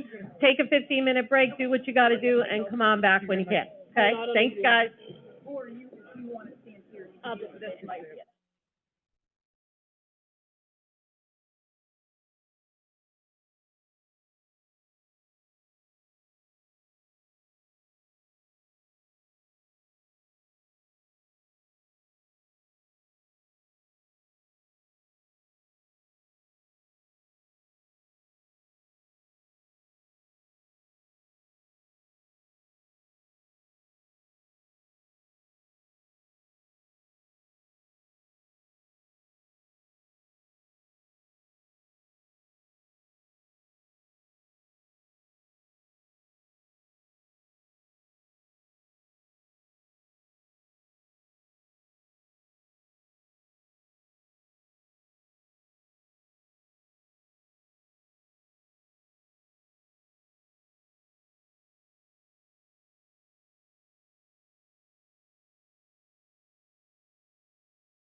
fuck is going on?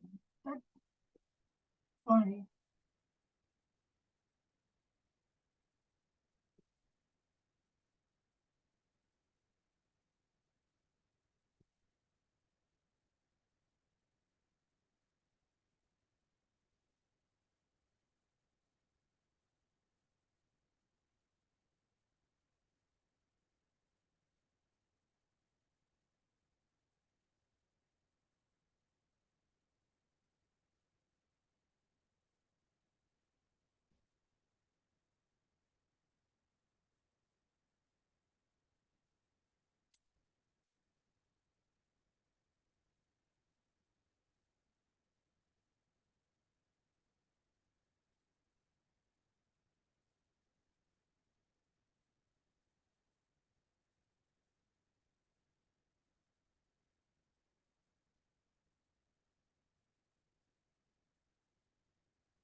Are we on?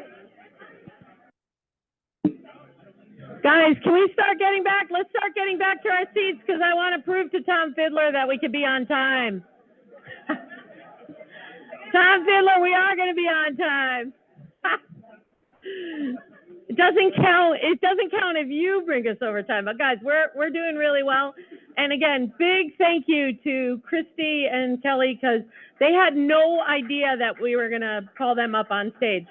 So, hang out, guys, talk to Steven, he's readily available, loves to chat with you guys. Our next speaker is one of my favorite people in our company. Brian Rugg, where are you, man? There you are. Okay, he's the best guy.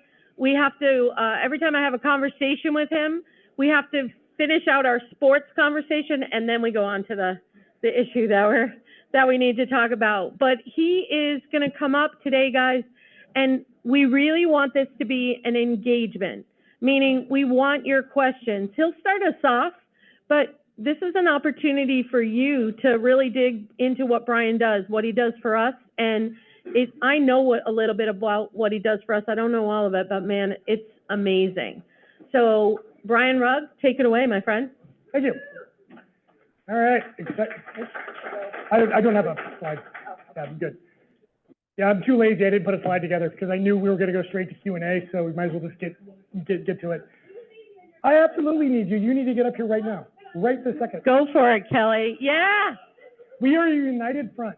All right. Christy, you need to come up too. Oh, look. So, next time I'm just going to put you guys on the agenda. I'm just telling you. So number one, I want to make sure that I can get through this without getting scolded by HR again. I've already been in trouble once today. So I'm going to try to get through this without... You're in good company. Most of us have been scolded for a thing or two. I only have one topic I want to go over, and then and Kelly and Christy actually touched on it earlier. And then I just want to open it up. So the first thing I want to say is that I am not capital markets, so any pricing questions, I'm going to look at you with a glazed look and tell you that I can't answer the question, so I just want to let everybody know out of the gate. So the two topics that I want to talk about are know your customer and know your transactions, right? And so Kelly talked about a blank canvas earlier, and it's really, really true. When you are submitting a loan to underwriting, to processing, it's vital that you tell your story, that you tell the underwriter or the processing team what they don't know about your transaction. If you give them the opportunity to use their imagination, they will go wild. And so you need to really make sure that you're telling the story. What do they need to know about your customer? What are the pitfalls? What are the red flags? What are the things that you think might cause problems? Over my career, it's been about 30 years. A lot of what I see from loan officers, and myself included when I was a loan officer, was that people tend to, and I hate saying it this way, but they tend to hide the issues that might make their approval difficult. I would recommend you do the exact opposite, that you throw it right out in the forefront and you explain, this is what the issue is, this is why this is happening with my client, and let the underwriter know exactly what they're in for so that they can make a prudent decision. They can condition for the loan correctly, and they can ultimately make the decision as easy as possible, right? So know your customer, know your transaction. What is the customer's profile? What does the underwriter need to know? And what are you trying to accomplish? I know it sounds super simple, but you'd be amazed at how many times we get loans, especially at my level. I'll get something and I have no idea what the purpose of the loan is, what the issues are, and I have to basically dig trying to figure it out. So if you do that, I guarantee you that it will make your loans much, much smoother. The underwriter is much, much happier. And if you have a happy underwriter, he's going to get a happy decision, right? So just keep that in mind. With that being said, do you have anything you want to add, Ms. Ziegler? Marlon, when we get the approval. Yeah, why not? Just kidding. All right, okay. Does that make sense? I know it sounds super simple, but you'd be amazed at how many times we don't see it. And so just let the underwriter know what they need to know. And at the end of the day, like I said, it'll make your lives a lot easier if you do it that way. Is there a format where you want it? Do you want that? I'm up here. Do you want it in where do you want it in notes? Oh, there you go. Notes are great. Notes are great because we do read them. We look for it. I will say something though. We don't need 14 pages. Oh, that's a good point. I don't need 16 bank statements when Dee's asking for one, right? It's so important that you give us, I'm going to say this, less is more, right? Less is more. But if you have K1s, we need them all, right? Make sure they're in the file. So kind of follow, and please, please, please, complete application. I don't want somebody's address from 4 years ago, they don't work there anymore. It's also insulting to the borrower when they get their information like, well, I don't work at that job anymore. What do you mean? I left that job 6 months ago. Especially with the refis that we hope are Right, coming, right. that when you just copy, it's not Please. relevant anymore. Please, thanks. I have a really annoying follow-up question to that. So when we submitted Mello, we have notes that go into Empower, but then we also have notes when we send it on the finalized screen. Where do you see those notes that we can put this, tell the story? The finalized screen. So on the finalized screen is where you want it, the one that's all boxed out. Yeah. Do you also recommend that we submit an old school, very old-fashioned underwriting cover letter, just kind of with a short narrative? I would love old-fashioned, love them. old school letter. We love that. That would make That me was a really toss-up. happy. Yeah. Hold on. Matt's asking, where do we put such a letter? Jamie and I put it right over the section, it's relevant, and both of us usually put, read this. What else? More questions, you guys, come on. This is an opportunity that almost no one will give you, to speak to these folks and ask them questions. Jerry, man, you gotta have a question. Got one behind you. Wait, hang on, let me get. Learned this the other day, that I submit everything into the file, and then sometimes it stays on the left side. So I just learned that I can move it over to the right side to make sure it gets looked at. It goes the opposite way too. Yeah. So what Kelly mentioned about not submitting, well, number one, don't submit a bunch of documents that aren't needed.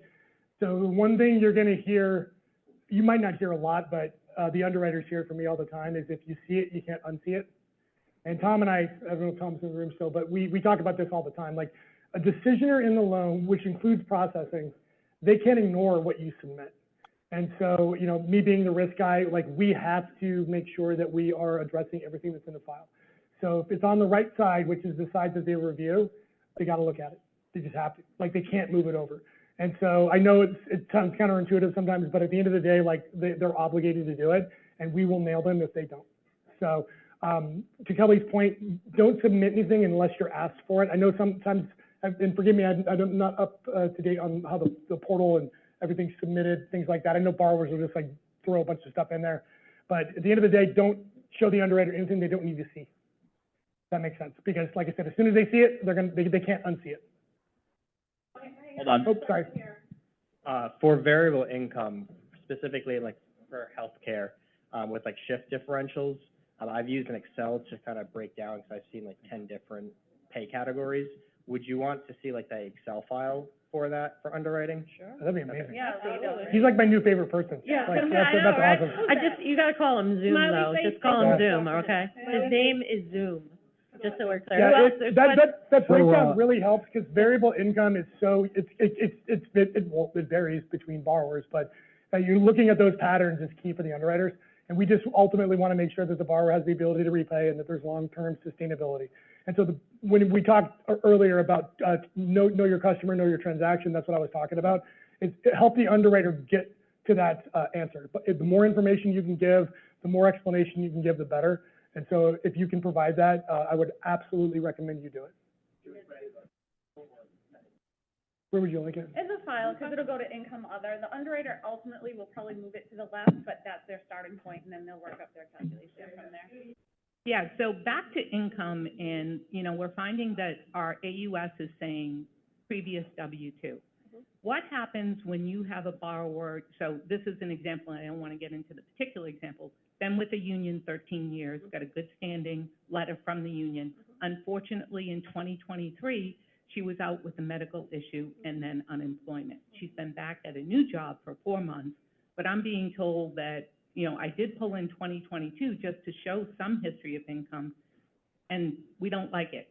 And they won't consider the new income, and they just want to go back. So my question is, when you don't have that previous good year W-2, I was always under the assumption that if we could show a previous 2-year history of work there.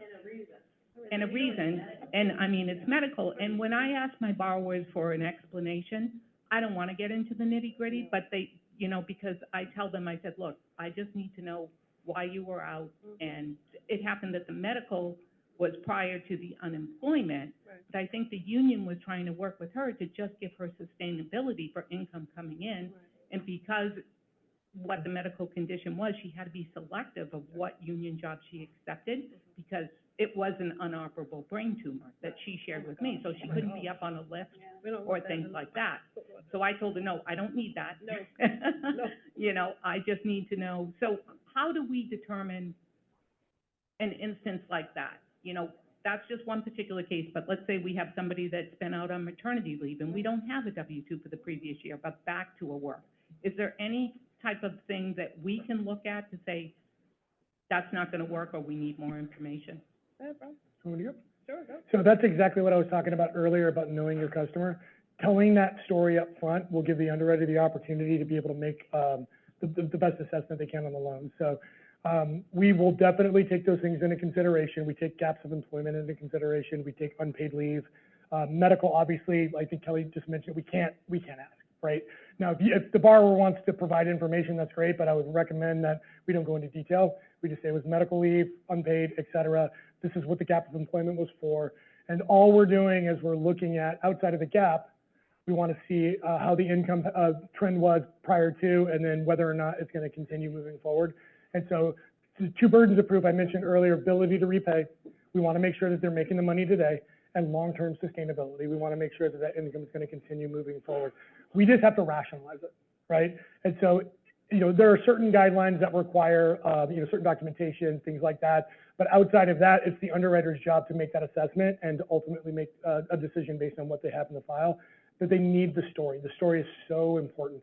So if you can just outline that, explain this is the reason why there was no income from this period to that period, it'll really, really help them be able to assess and then make a judgment call moving forward.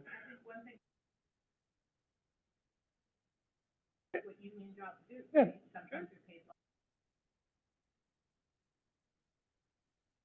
No, we'd love to, and that's really what it boils down to is, okay, so, pay doubled, why? Yeah, let's talk, we can do that, because I want you to talk about ECP and, No. and escalations and stuff like that, but Sorry, I do want to address this Okay. though, because this is important. But when you have pay that increases quite a bit, you know, there are a lot of fraud concerns, things like that. I run the fraud team as well. And so everybody's always looking to determine whether it's reasonable or not. And so that's why the story is so important, is explaining this is why the incomes increase. It's because of promotion. It's because you know, they've changed. They're now doing, you know, X, Y, and Z. It's vital. If you leave it up to the underwriter to figure it out, they're and forgive me because it's all underwriters do it. They're always going to default to the most conservative approach because they don't know, right? So it's just imperative that you provide them that information so that they understand what they're walking into, and then that way they can ask the appropriate questions, they can condition for the loan appropriately. But if you don't state it, they're making assumptions, and they're always going to assume more conservative. And I hate saying that, I really do, but it's just a fact, because they're not going to be aggressive if they don't know. Does that make sense? Yeah. So with union workers, it's crazy. Like I mean, they're all over the map. So we have to be, you know, the story is vital. It really is. So Brian, I have a really quick question on Fannie's new validation of income using 12-month bank statement deposits. What percentage of our loans do we think will get that validation? Is it a very small number, or will it increase well beyond what we see? You know, I don't have the answer to that question. I don't know. I hope that it would be a lot. I mean, you know, the more that it can verify digitally, the better. But, you know, the other thing is that, like I said, it's going to be hit or miss until we get data. We're not going to know. Okay. But I would hope that it will be a higher percentage than average, I guess, if that makes sense. And obviously, if we get credentials from the borrower, that's the way that they're going to use the validation. Oh, yeah. Yeah, and it's great from a fraud perspective, too, because we don't have to worry about it. So if we can get borrowers to go that route, it's really beneficial. The other thing I will mention about that as well is that there's less risk from a quality control perspective, where you're not going to have income issues at final approval when the quality control team is pulling up and they might find an anomaly in the income calculation. At the end of the day, like income's, it's dynamic. So it's like, it's everybody's perspective, and it's the #1 defect across the entire industry. So using digital validation is actually for your benefit for sure. So Christy, what I've noticed over years is that when we do our income calculations to put them in the file, setup moves them to the left because they don't necessarily have a bucket. And when the underwriter gets the file, they never see our notes. So I don't know if we need to create a bucket on the right side for income notes, or just advise setup to not move it left because they don't know where to put it. because the underwriter's not gonna see all our Yeah, we notes. can advise them not to move it over. Great. Thank you. Ira? So under the category of less is more, so, digital verification through 12 months bank statements. Upload 12 months bank statements, and now you're gonna see all the large deposits that may have been 6, 7, 8 months ago. Are those gonna be questioned if we do that? Not 6, 7, 8 months ago. They shouldn't be. So they'll only question, what, large deposits in the last 2 months? 2 months, for us? Yeah, 2 months. Can I ask a question, though? Sorry. No. Yeah, please. No, Tom, you're, no. Ira, Bob, question for you. Bob Donovan, I'm over here. Here's my question. Okay, you go back to work. I'll talk to Ira. So you two guys, help me understand this, because this is a yin and a yang on this topic. Absolutely two sides of the coin. One of our fastest cost increases in our organization is digital validation. Because just like credit report companies, just like all the other stuff that, credit bureaus, just like the loan beam that we just talked about, Work Number for everybody now is upwards of sometimes $78 a pop. So we're running at $300 to $400 a file for digital validation. So here's the question underneath the question. From a good loan officer who's looking at the pay stubs and the bank statements, why do I need digital validation? I agree, I don't use it because it's inaccurate. Whenever No, I'm not worried about the inaccuracy. I'm honestly not. Well, you said the right phrase that I use frequently, less is more. If I'm pre-qualing a customer and I see their pay stubs, not like the one with the increase in the union check, you're gonna need some stuff. You're gonna need the last year pay stub from 23, you're gonna need the last pay stub from 22, you're gonna average number of hours, you're gonna do all that fun stuff that I have fun with Kelly every day on. But on this kind of stuff, if you got pretty simple, or it's a 20/28 ratio, and you have the pay stubs and the W-2s and the 2-month bank statements, I'm telling my ops person, don't you dare order digital validation. Don't you dare. It is, seriously, it is a it's an 8 digits for us. 8 digits for digital validation stuff. Now, it protects us, because we do get recourse coverage from Fannie Mae and Freddie Mac when we get D1C, when day one certainty. So there's a plus side. But on the granular side, when I see, like, I went nuts a couple months ago when I called Dan Benowitz, when I saw $600 worth of digital validation on an FHA file that needed 0. Right. Needed 0. We had the pay stubs, we had the W-2s, we had the bank statements, and the processor even used the Work Number for everyone for the 10-day phone call prior to closing. Yeah.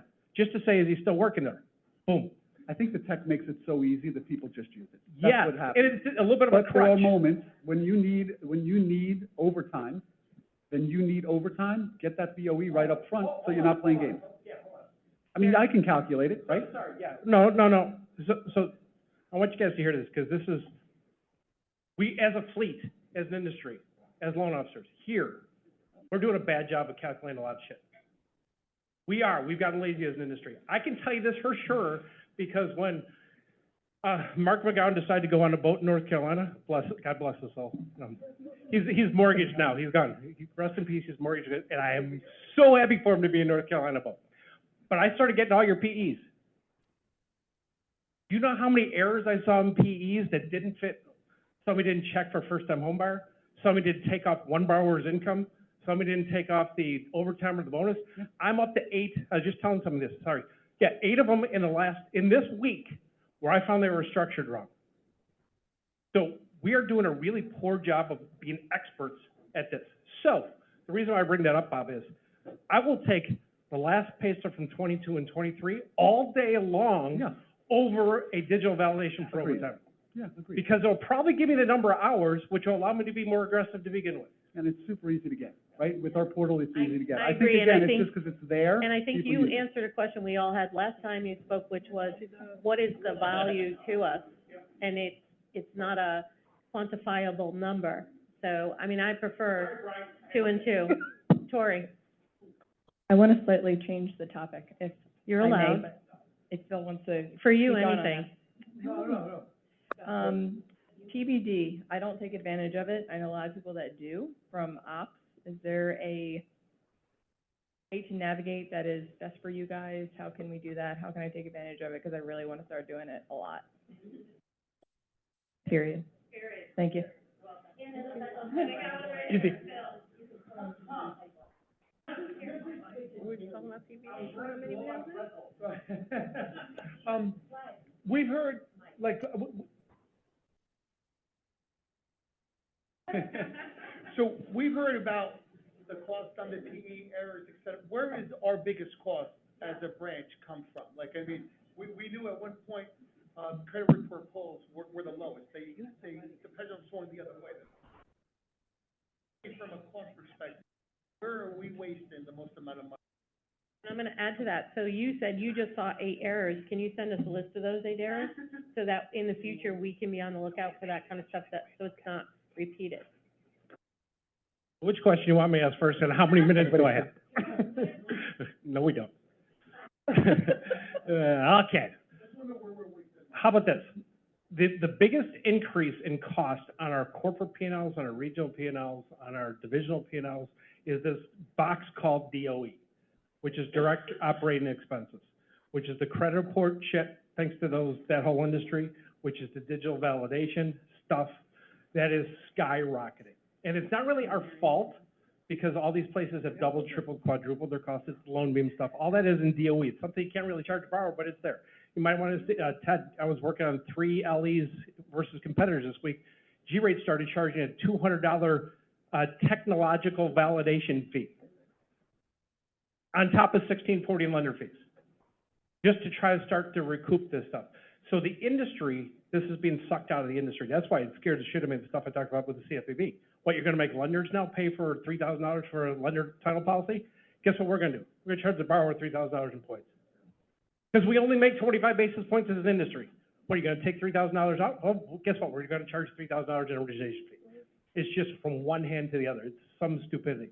Now, Lisa, you asked a corollary, which is, can I get you guys the errors I find? And the answer is yes, because when I see them, I always give them to the branch managers so they can handle it and coach the LOs and say, hey, this one could be restructured a different way.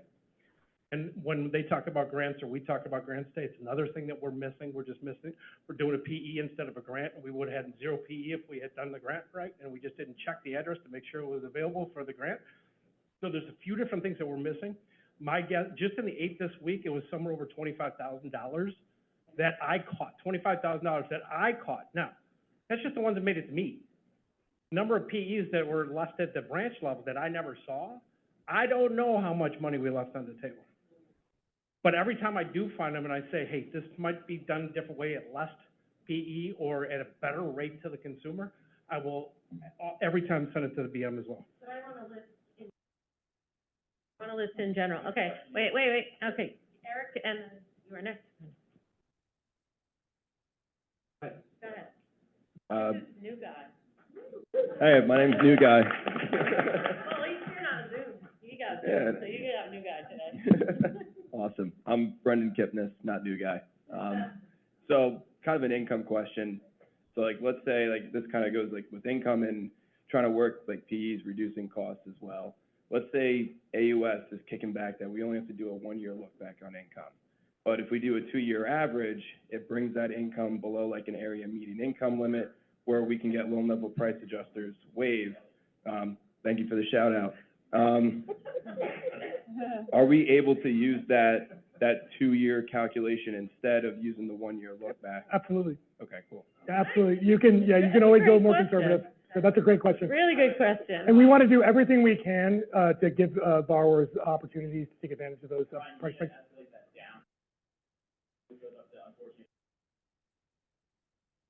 Yeah, it shouldn't be a problem.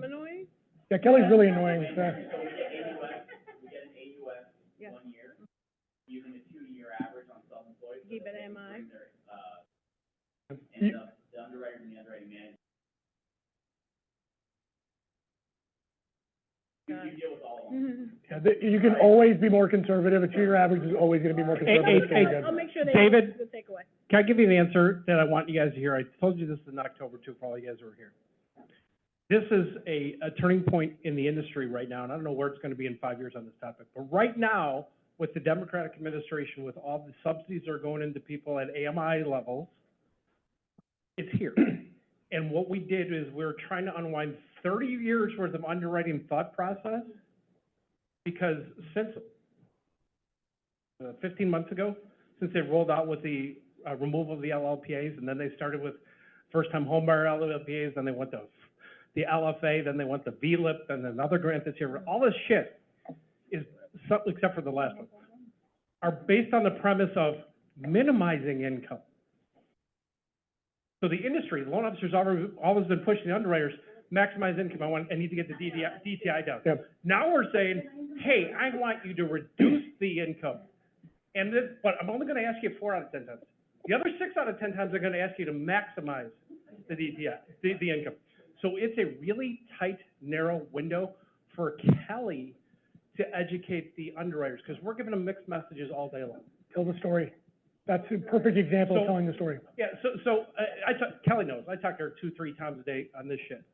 Because it's really difficult for the underwriters to get a strike of, when do I minimize income, when do I maximize income? When is the loan officer gonna hate me for minimizing, when are they gonna love me for minimizing? So we have to guide them through that, and it's a challenge that Kelly has to do every day, because we, again, are giving mixed messages to the underwriters and getting pissed at them every time when they do the wrong thing and they can't read our minds. Does that make sense? Thank you. I do feel like So- I should put a parental advisory on the conference from now on. Well, and one thing we did, we actually put a policy together that talks about how we want underwriters to verify income. We always want to start with the most stable, and then we want to fold in anything that's a little bit more volatile, like overtime, et cetera.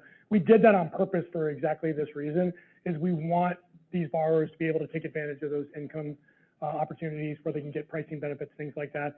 So, but the underwriters need to know, like, they're going to go from loan to loan to loan, and they're not necessarily going to be thinking about, well, if I verify the income slightly lower, it's going to, you know, drive a better price.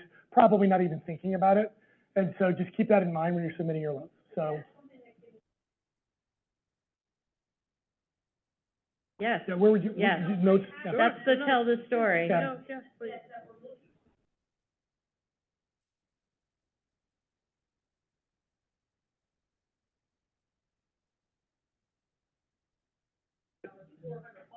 Yeah, use the most stable sources first.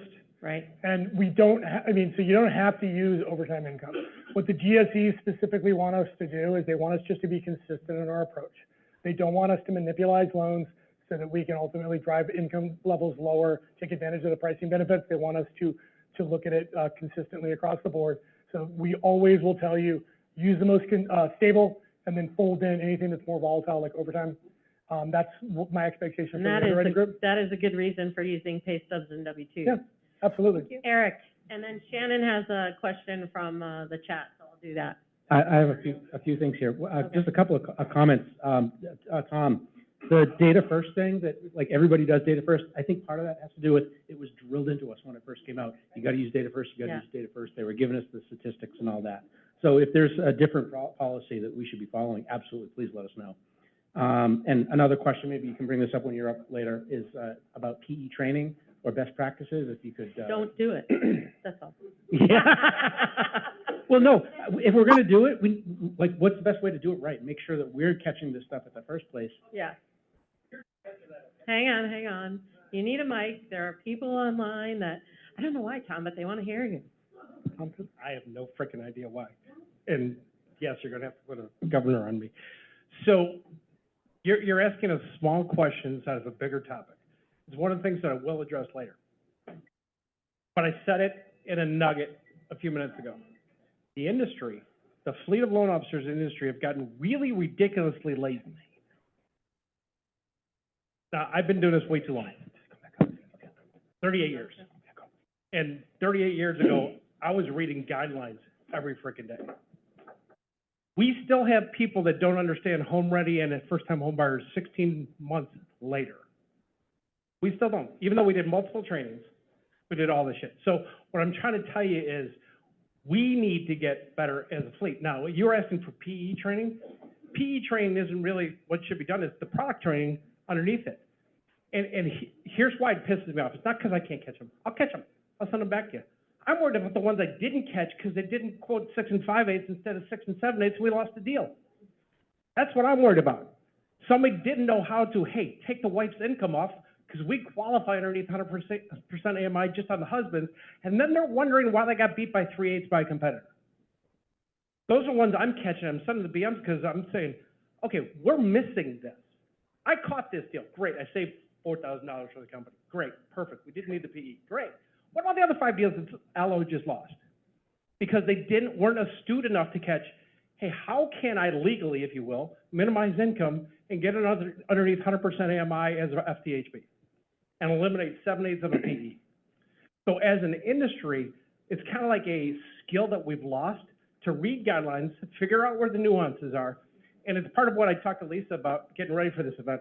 You know, Lisa, bless her heart, does this KickStarter thing every freaking day. But if people don't take the information that comes out of that call and actually do something with it, it makes us feel good for being on it. But you have to listen and then learn from what gets discussed on these and what gets discussed here. So I can easily give PE training, but that's not the illness. That's a symptom. The illness is we don't know the nuances of products that have been rolled out by the industry. Does that make sense to you guys? So I can address the symptom, but it's not going to cure it. The cure is, like, I'll tell you one other just example. We are running at, I don't know, somewhere between 1 to 2% on non-QM shit as a retail franchise. Our competitors are at 10%, which means that even though we've done non-QM flex training, even brokered out training, I don't know, 10 times in the last 6 months, our LOs aren't paying attention, aren't listening, or will log into the call and be answering emails at the same time. They're missing transactions because they don't know the nuances on the non-QM world, which has really exploded in its nuances in the last 2 years. So I can tell from my chair that if we're only running at 2% and the industry, our competitors, our top 10 competitors are running at 8 to 10%, we're losing transactions because our LOs don't know how to do DSCR, how to do non-warrantable shit, how to do bank statement loans, when to see it, how to ask for it, and how to close it. The just miss stuff that we just talked about. All that stuff, we are not experts at it. And it's the thing that infuriates me the most is you got loan officers who want to maximize their income who are not willing to learn their products like nobody's business. And that's the dichotomy I'm trying to solve. Okay, so in the spirit of thank you for flying all the way in, also Kelly, thank you for coming, Christy, we want to spend the next 10 minutes only on questions for Brian. Tom, we love you, but honey, you got like an hour tonight, so like, you staying off stage, okay? You've been pulled. Time from I'm you. used to it. All right, so we're gonna do. One of the things you and I talked about was, hey, what are we missing? And I think Tom just hit on some of it, but where would you like to see us crushing it? Where? Yeah, like tell us. Like you see all these programs, you see all these utilizations. What do you think we're missing? What are you surprised we're not using? Well, we have over 900 programs. Did everybody know that? No. Like we have so many programs, we're honestly oversaturated. And I hate saying it that way, but it's true. You know, when I was a loan officer, I think I was maybe 4 or 5 programs that I was really good at, and that was it, right? I think the majority of us probably are the same way. Ask questions. I mean, Tom just brought up non-QM. I'm a non-QM expert. I wrote guidelines for banks. So like I mean, we never utilize it, but I understand it extremely well. I'm very, very comfortable with it. I was on a call yesterday with a due diligence call with a rating agency, and we were talking about non-QM. And at the end of the day, it's a huge opportunity. I would recommend everybody just at least understand the programs and what they can do for you, because there's really great opportunities within those programs. The other thing that I would say is let us know what you need that we don't have. We don't get enough feedback. We do listen between Marissa and myself. You can just jump in on the morning, any of the morning. Yeah, I mean, but it's like, you know, we always listen. It doesn't mean that we can do everything, but we absolutely are taking a stock of what we don't have and how we can ultimately fold it in. What we run into a lot is we have a one-off situation where it's like, I need this today. And the conversations typically go, this is the most important thing in the world, but we have one loan. And then we work, we build it, and then we never see another one again. So Eric had a question on escalation. So what do you think is the best procedure for everybody here? What's the path forward for escalation? So I put together a document that kind of gives the escalation path for underwriting and for appraisal specifically. Always work with your underwriter, going back to telling your story. If you tell the story, most of the times you're not going to need to get an escalated file. I mean, the underwriter should be able to handle it for you.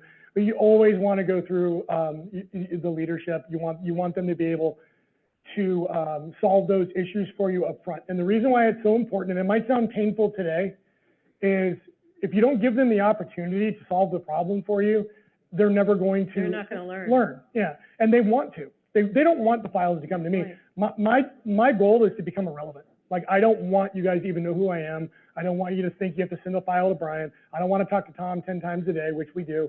Like, I shouldn't have to, because it's solved before it even needs to come to me. That's the goal. What I really don't like is when we get files that I look at it almost immediately and say, why are you even calling me? This is a no-brainer.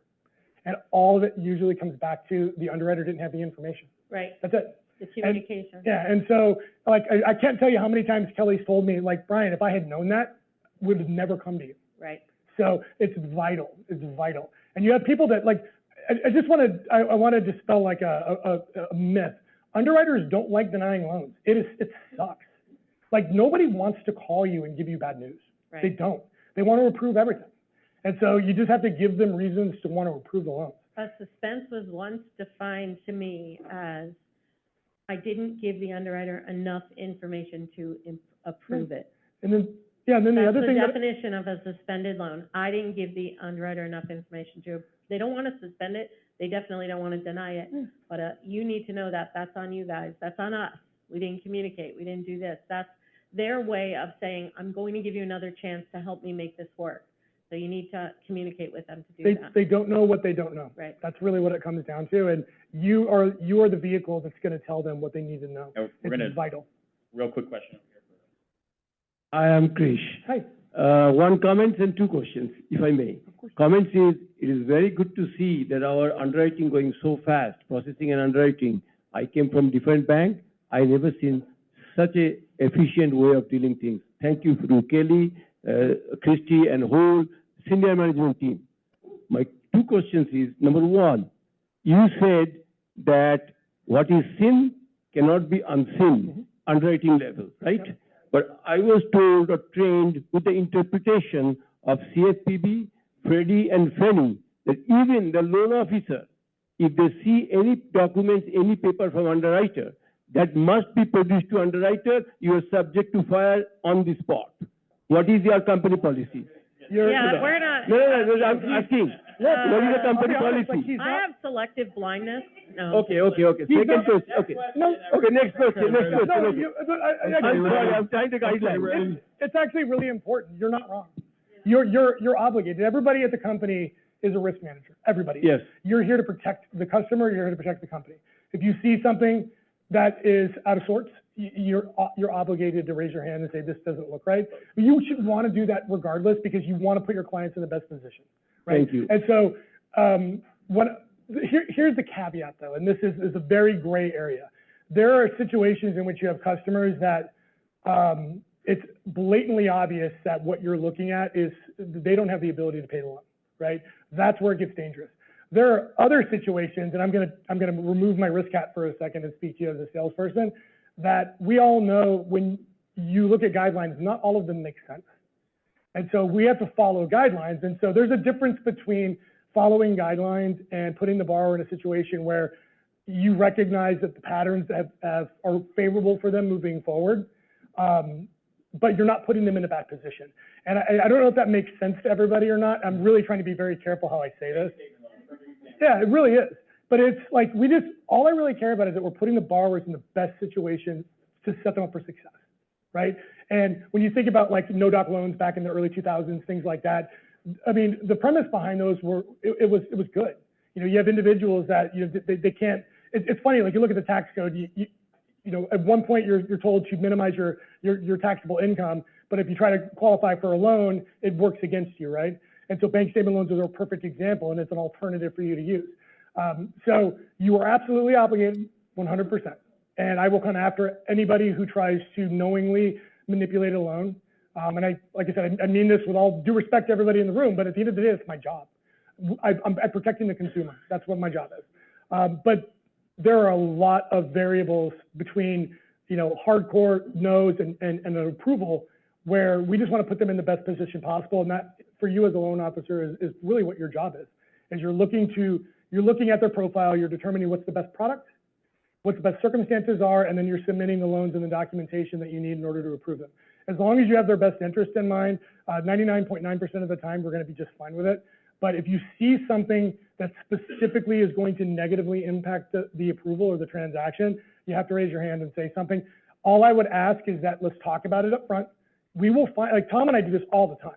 Like we will find ways to work around things. And we've a few squirrely loans, I think. I don't know if he's paying attention or not, but like, yeah, so it's, yeah, I want to dispel the notion that you like, if there's something negative in a file that, like, we just need to know about it so we can address it up front. If you tell us up front, this is the issue, we will work with you to try to figure out how we can work around it. But hiding it, I guarantee you we'll always find it. We just will. Second question is about, you said, very important question. Okay. One final question from Phil, then a final thought from Brian. I'm just gonna stay here around, so you guys can talk about this stuff. No problem. And really, take an opportunity to get to know him. So, Brian, I love you said we have 900 products, we got 900. I think the biggest thing as loan officers, managers, et cetera, and I try to do this once a month, our mandatory meeting once a month. I'll bring like a Yama in who runs Lensure, and I think our biggest thing is, I guess, just speaking for everybody as well, like, we have products, we have tools on the shelf, all I gotta do is dust them off. But sometimes we don't know those products are there. You know, like once a month, is it possible where we throw out, you know, this is how Lensure does it, here's how you put it in, and here's how you have to price it. So, because I think that gets. Well, I agree with Phil, because there's a difference between the training that we get from our training team and a loan officer training. So maybe what you do is go out and find a loan officer who's doing that loan all the time, and let them do a training nationally. well, let me ask you this. So I'm on those. That would be great, right? How do you use it? Where do you see it? Why are you using it? When does it come up? I mean, I got Debbie Cien in my office she's fairly new on not quite a year yet. She's done 2 fix and flips. She's like, I would have never thought of doing those. You know what I mean? 2 fix and flips. So final thoughts on that. So one of the things I'll say is that, you know, we're on the calls, myself or Christine Sawaya are on, I think it was a monthly call with all the loan officers. Submit what you want to hear from us. Like I'm more than happy to put something together. We can talk about programs that are underutilized, let you know what we have, but we just want to hear from you. What we typically do is we just kind of give you the news of the day if there's any, but there's a lot of information I'd love to share. I just need to know what you want. I don't want to fill dead air with BS. You guys are way too busy to listen to me talk. So I'd rather do something that's going to provide value to you. So if you want to hear about something, just let us know. We want business building ideas and loan officer centric training on how to sell these products and how to use them. I can definitely help with that. Just, I mean, like more basically, like it's, hey, do we put it into our systems first, or does it have to go there first? Like, I think, yeah, I mean, I mean, people are scared of where to start. Okay, that's fair. That's our, I mean, if we could have like, hey, guys, every single one of these files starts here. Hey, guys, you have to charge a point here. Here's how much we make there. Like, there's just a lot of confusion around it. Okay, so that's fair. If we could just like kind of. Yeah, and how do we disclose it to the borrower? But guys, final thoughts, my friends. I have no thoughts. You have no thoughts. I have no thoughts. Boston didn't win, so you're a little No, sad. but it was the most amazing experience of my life. So for those of you who don't know. Ryan's first home game for the Boston Bruins. Yeah, I am a huge Boston sports fan, and I have never been to a home game. My parents are from New England, so I got to go to my first home game ever on Tuesday. Now you need to do the Rangers and the Islanders. Just saying. But yeah, so that was cool. I've only seen games in Denver, so if anybody who knows Denver fans, they're horrible, except for my wife. She's the only one that's nice. Will you introduce Marissa? What's that? Oh, you have to introduce her. She's. Wait, Marissa couldn't, she had to cancel her flight. She is not here. She's not here. So, all right, you guys, big round of applause. Thank you. Thank you. All right. So, you know, I did say Brian's one of my favorite, thank you, one of my favorite guys. And so is Joey Simpson. So our next speaker, guys, is Joey Simpson. So if you have not had an opportunity to spend time with Joey, I don't know how to change this, so you got me? Thank you. All right. If you have not had a one-on-one with Joey to help you with a problem, guys, he's amazing, okay? And he is ours. He is our resource. He can help us figure out what to do. And I want to say thank you. Thank you, my friend. Go for it. Hello, everybody. Hello, everybody. There we go. Happy Thursday. I'm gonna take a moment here to switch over to my screen. Give me 2 seconds. This will stop, yes. And share. Cool. First things first, thank you for all you guys do, really. A long time ago, I was basically slapped in the head and said, don't do that. Don't tell my salespeople that. And I took it to heart, because a lot of you know me from long ago as Mr. Corporate Marketing. Can't do that, can't say that. It's a very different world, right? Understanding what your day-to-day looks like. So truly, thank you for what you do. I know it's not easy. With that, as Lisa mentioned, I want you to pull out your phones. Go and scan this. For most of you who've talked to me, I do live in Arizona, but I will tell all of you, I want you to all hear this from me directly, I don't care about time zones. If you want to get on a call 9 a.m. Eastern, I'll be on there. So when she says one-on-ones, let's do it. Some of you are going to love what I have to show. Some of you are going to go like, I don't do that. It's not really my thing. It's not working?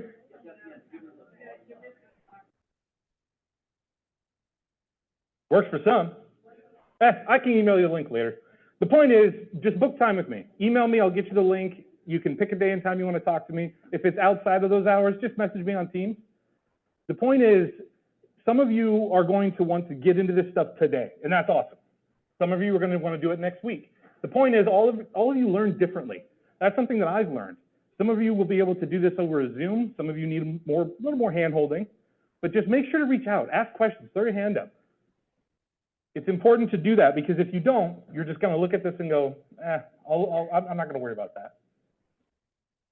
So one of the first things I want to actually jump into, here's a couple things in CMC, the new CRM I want to talk about. Last time I was up here, it wasn't launched yet. It is now. And what's really cool about it is the AI is learning. But I'm going to share my phone screen first.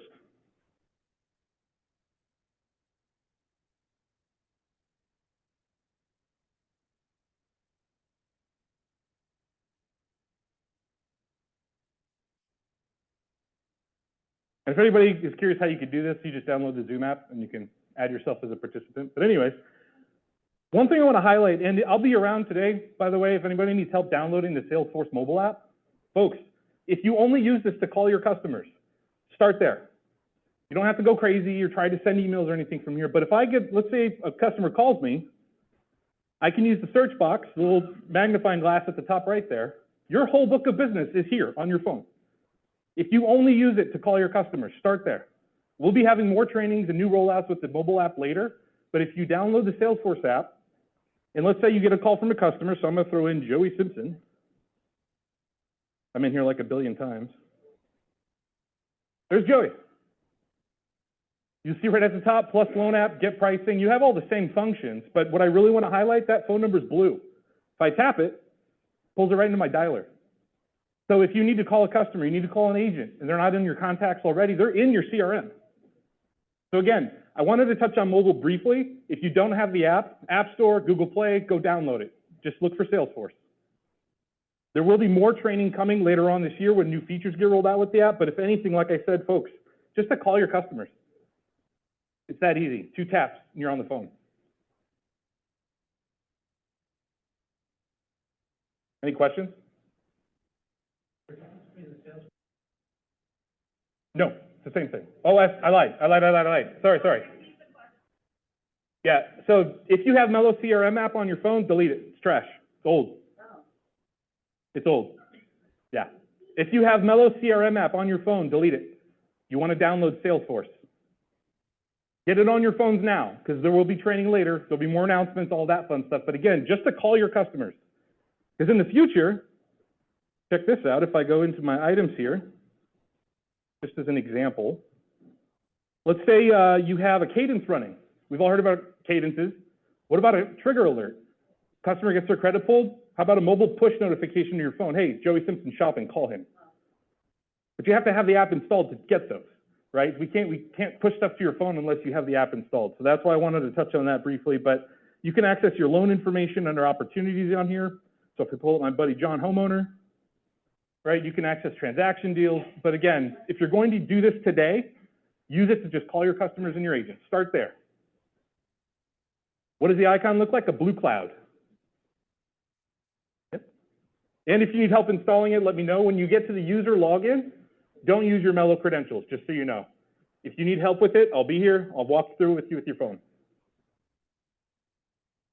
We'll go offline. We'll download it later. I just wanted to show everybody how easy that was. Pull up a customer, tap. I'm calling them in one tap. Okay. Back to my computer. My real voice. I'm a real boy. All right. Going into CMC, actually real quick, I do want to touch on this page.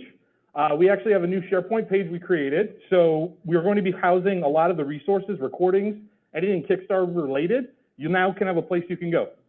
Working with Lisa and team to make sure this will always be updated. So anytime there's a new thing with Kickstarter, we can actually have it here now. So you have a place to go, and that includes getting your own QR code. Don't need to scan it yet, but you can at the end. I'll get you the link, don't worry. Good question. All right, so I'm not gonna go into this too far today. There's a lot to cover. Really wanna talk about some highlights. All right, so if you don't have CMC on your computer yet, get with me before we leave. There's a lot of reasons why you need to use this. Previously, you guys remember how it had all the tabs across the top? Marketing, contacts, leads, da-da-da. That was called Salesforce Service Cloud. Now that's awesome for like a customer service call center. You're in sales. What CMC is, this is a whole new license of Salesforce. It's called a Sales Cloud. The difference is it opens up all the bells and whistles for sales, including the AI tools. Before I show some of those, you'll notice this action screen. This is your new home dashboard. We listened to sales and they said, this is the stuff we need to see right now. Right on the top left here, new leads created in the last 30 days that are still in a new status. That means you either haven't done anything with it or you haven't moved it to the next step. New triggers created in the last 7 days. If I keep going down, locks expiring in the next 3 days. No initial underwriting. Keep going. Not in for final approval, closing in the next few. So this is kind of like, hey, get on this. You can click any one of these. So if I click this purple bar here, it'll take me, well, I can see all of your stuff, so ignore the number. But whatever number you have in that position on that date, you can click the bar and it will take you to those loans. The idea is this trigger is to get you to take the action. Every time, with CRM, love it. It's so useful, shame on you if you don't use it. But if you have, if you get those emails that go off of CRM, are we any closer to getting the notification in our cell phone? Like if somebody texts, if we text from are we any closer to having that? We are. That's part of having the Salesforce mobile app downloaded. Okay. That'll be later this year. Okay. But yeah, so that's why I encourage everybody. Also, I'm just saying, at some point, we're going to be able to have that. Yeah. And then just for Joey, like, I mean, guys, we've had him take, and we've had a meeting where this is a lot to take in, but have him do a class right at your office, like do the Zoom. He's come in, he programs it, and he puts everything that he has here right into your system. Mm-hmm. It works. Yep. Well, and again, everybody learns at different paces. Nobody expects anyone in here to be a Salesforce expert. I'm a giant nerd, and I could live in this thing. But if you just say, hey, Joey, I just only care about this one thing. I just want to see my pipeline today. I'll walk you through it. That's really the point, too, of the one-on-ones is reach out to me, talk to me. Let's get you where you need to go so you can do what you do best. So again, the home screen here, the action screen, this is the kind of, hey, pay attention to your pipeline today. No appraisal ordered in the next closing in the next 45 days. No appraisal received, closing in 15. The next one, right to that, is pipeline. That's exactly what it sounds like. For any managers, you'll see your team. That's actually one of the newer features. Or if you have a team, you'll see the team pipeline, and then past that will be your individual production if you're a producing manager. On that note, too, for any managers in here, recruit demos are still a thing. So if you have anybody that's looking to join Loan Depot, let me talk to them. Show them what we got. Answer their questions. Any questions on the action or pipeline here on these tabs? Groovy.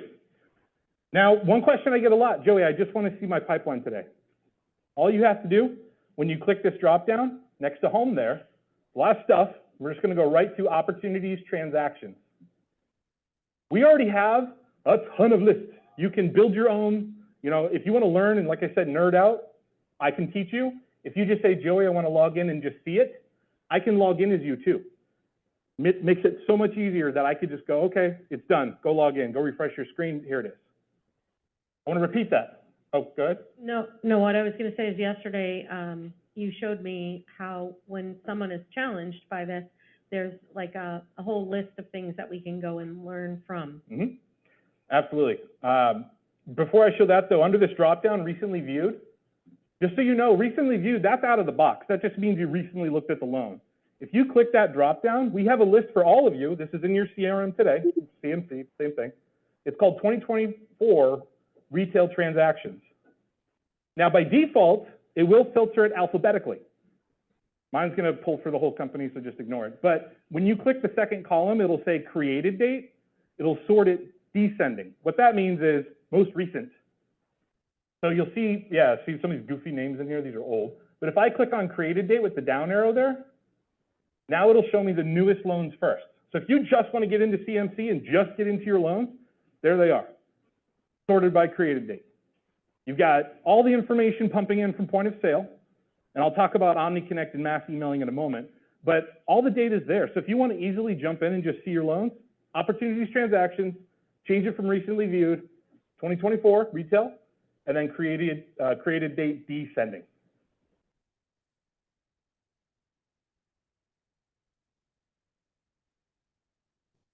The way that it works is, no, so you can't delete anything out of Salesforce. What you can do is you could say, I want to create a filter. Anybody that's below a 600, I don't want to look at. And then they're still there, it's just not in your view.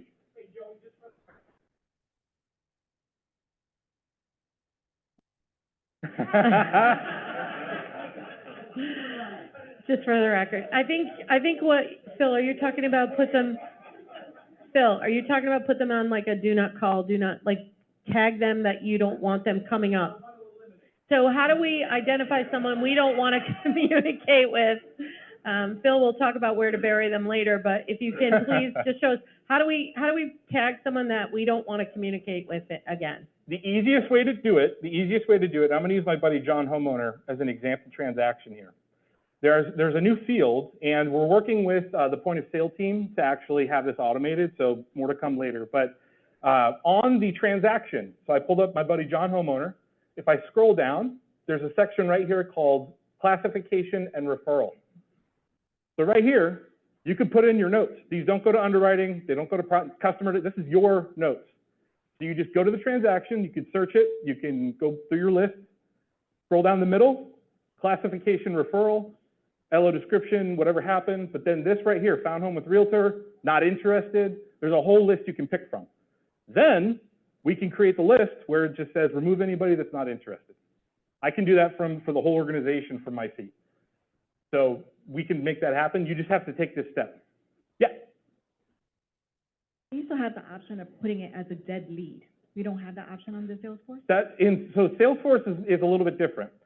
What you're referring to is point of sale.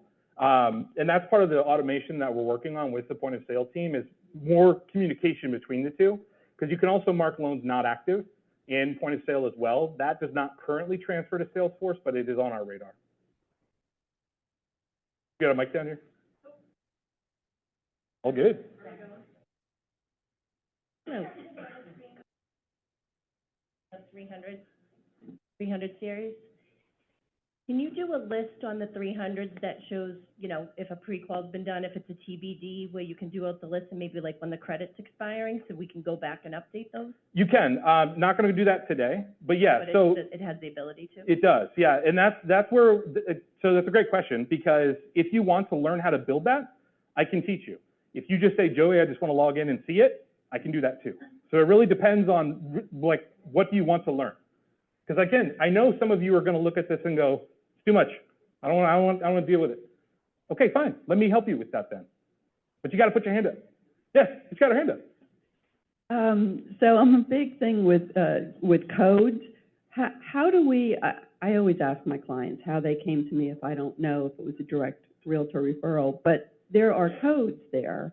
that Lightning or whatever, how do we know if someone just randomly came into our, website and filled out an application, or they went, you know, and it wasn't, there's no CRM in my email that says, hey, you've been assigned this lead? I mean, how do we look at those records and tell where it came from? It's a great question. It is available. You'll see actually onto the right over there. So Lightning, and I'm not going to go into the definitions, but that's good feedback. I'll take that back to the team and we'll create like a job aid. Because a lot of this, you're like, okay, what's DCRM? What's Lightning? What's POS, right? Generally, if it's POS, that means it started in POS. If it's Lightning, that means they applied online. That's kind of the two that most of you will be working with. That's usually what that means. But if it's like a DPLP lead, it could have a different source because it's coming through a different channel of business, if you will. So I'll take that as feedback to create some training around that, because that's a great question to be able to see and filter, where am I getting my business from? Question? All right, you're all experts. Love it. Okay, yeah. I got the mic for you. I'm hard of hearing. Much rush. So I'm new, so I'm assuming that we have an app that we can send to our clients so they can do the 1003, right? Great question. I've gotten this a few times this trip already. You would send them to your loandepot.com/your username. Instead of doing that, because the thing with an app is apps require updates. That's asking the customer now to go update an app, right? And that's kind of why point of sales has been on, it's been on the radar for an app too. Salesforce is Salesforce, so we can download that and do our thing. But on your cell phone, if you had a QR code, somebody could scan, go to your website. Website, we can update overnight while you guys are sleeping. You'll never know the difference. So it won't automatically generate onto Salesforce? It does. Right? Oh, it does? It does, yeah. When somebody applies online, they become a contact and a transaction in CRM automatically. And we have a job aid, thankfully, that was done by our pal Justin Perry on how to do that in text replacement. So you can actually send them a text that'll give them a link to your site. So if you remind me or reach out to me, I'll send that to you. Real quickly, I want to touch on this. This is a big one for all of you. So if you don't know how to send a mass email, I'm about to show you, but for some of you, this is going to be new.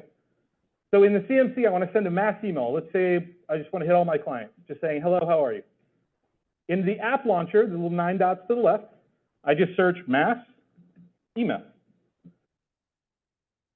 Now, you're going to notice my CMC disappeared. It's not gone. It's just a different app. That's kind of how you have to think about that. It's just a different app. So in here, I'm going to go ahead and select an object. Now, the one that's super easy, if I just go to contacts, then I can choose my borrowers, my partners, realtors, financial planners, credit specialists. You know, you have all those options. But folks, take it a step further. If I go to transactions now, record type, retail mortgage, watch this. If I go to select field, all of the loan fields become available now. So think about if you wanted to do a mass email. So let's go ahead and do a mass email to roll, because I don't need to hit my listing agents. Or, hey, screw it. Instead of doing my borrowers, I just want to do the listing and buying agent. I'm going to hold shift and select both listing and buying agent. So you could do a mass email to just your listing and buying agents on your deals, or the borrowers, or all three if you wanted to. Anything in your CRM. If you don't put a date filter on it, it's everything. Then let's go a step further. How about all my listing and buying agents where AUS was approved eligible? Add filter. And let's do one more. How about where the credit score was greater than or equal to 710? So I'm going to be emailing all of my listing and buying agents only on loans where it was approved eligible AUS and credit score greater than or equal to 710. You could do a mass email to all of them. You know, you want to get crafty with dates, you want to go play with DTI, what about veteran status? I mean, you can really go down the rabbit hole. Jen, you asked the question about 3 series. What about Empower loan number starts with the number 3? All your pre-quals. Hey, just touching base, how are things? Doing a video, which I'll get to video in a moment. But I wanted to make sure you all knew that this was here for transactions. It's there for contacts and leads for sure. But imagine being able to filter by interest rate. Anybody over the 7s, the 8s, wherever they are, you can hit that. Yeah.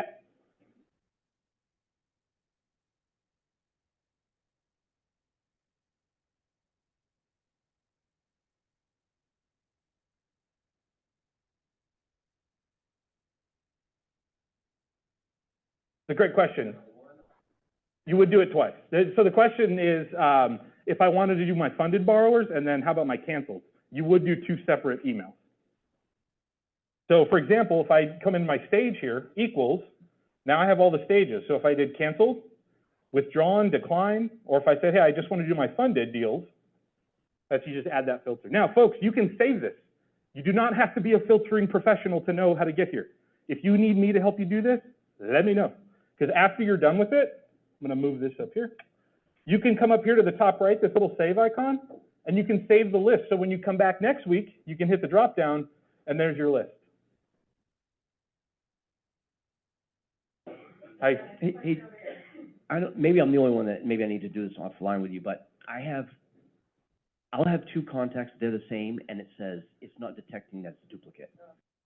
I don't know how to get rid, like, some of them they do, a lot of them they don't. Yeah. Like, it's not figuring out that that's a duplicate, and I get the same title company 12 times.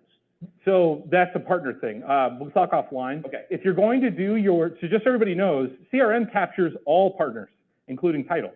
So if you want to do just realtors, you need to make sure you do partner status equals realtor. Right, but I'm saying, if I'm trying to do sometimes I'll have a closed borrower in there 3 times, and it's not detecting that it's a duplicate.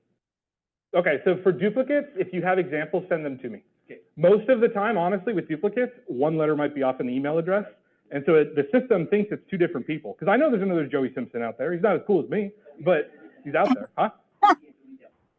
If they're tied to a transaction, you can't delete it. But merging is generally best anyway. The thing is, too, realtors change emails like they change socks. I saw one realtor had like 19 different emails for 19 different reasons, and they were 19 duplicated realtor contacts in a loan. I felt bad for the loan officer. Yeah, they were also a loan officer too, Yeah. so. Wait. You got it, Maura. So you can change the emails to match, and then the system will auto-detect that it's a duplicate after that. Nice. So Joey, you got about 5 minutes. Yep. Can you give us some final ideas? Show us, what should we do? We're all hoping for additional training, but this was amazing when I saw this the other day. I feel like nobody knew where it was. Yeah. So on the Marketing Hub, and by the way, to get to the Marketing Hub, I know I see some people clicking around when you're sharing your screen with me. In CRM, if you click the 9 dots at the top left, you can get to Yoda. You can get to the Community Hub. Carl and his team has a great training page. If I just go to the Mello Marketing Hub, it brings you right to all things marketing. And then under Mello CRM on the left side, we have all the new hotness, call it, all right there at the top. Lots of available sessions, all that fun stuff, how to download the Outlook thing, yada, yada, yada. But then down here, step 1, where do you begin? So when you click on step 1, folks, it's literally step 1, 2, 3, 4, 5, 6, how to opt into the automation, how to install the mobile app, how to disposition a lead, step by step. Yeah. Mm-hmm.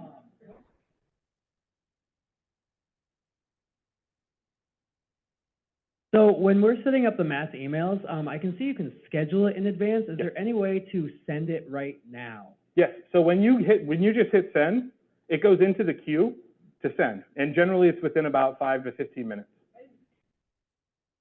You don't have to change the day or time.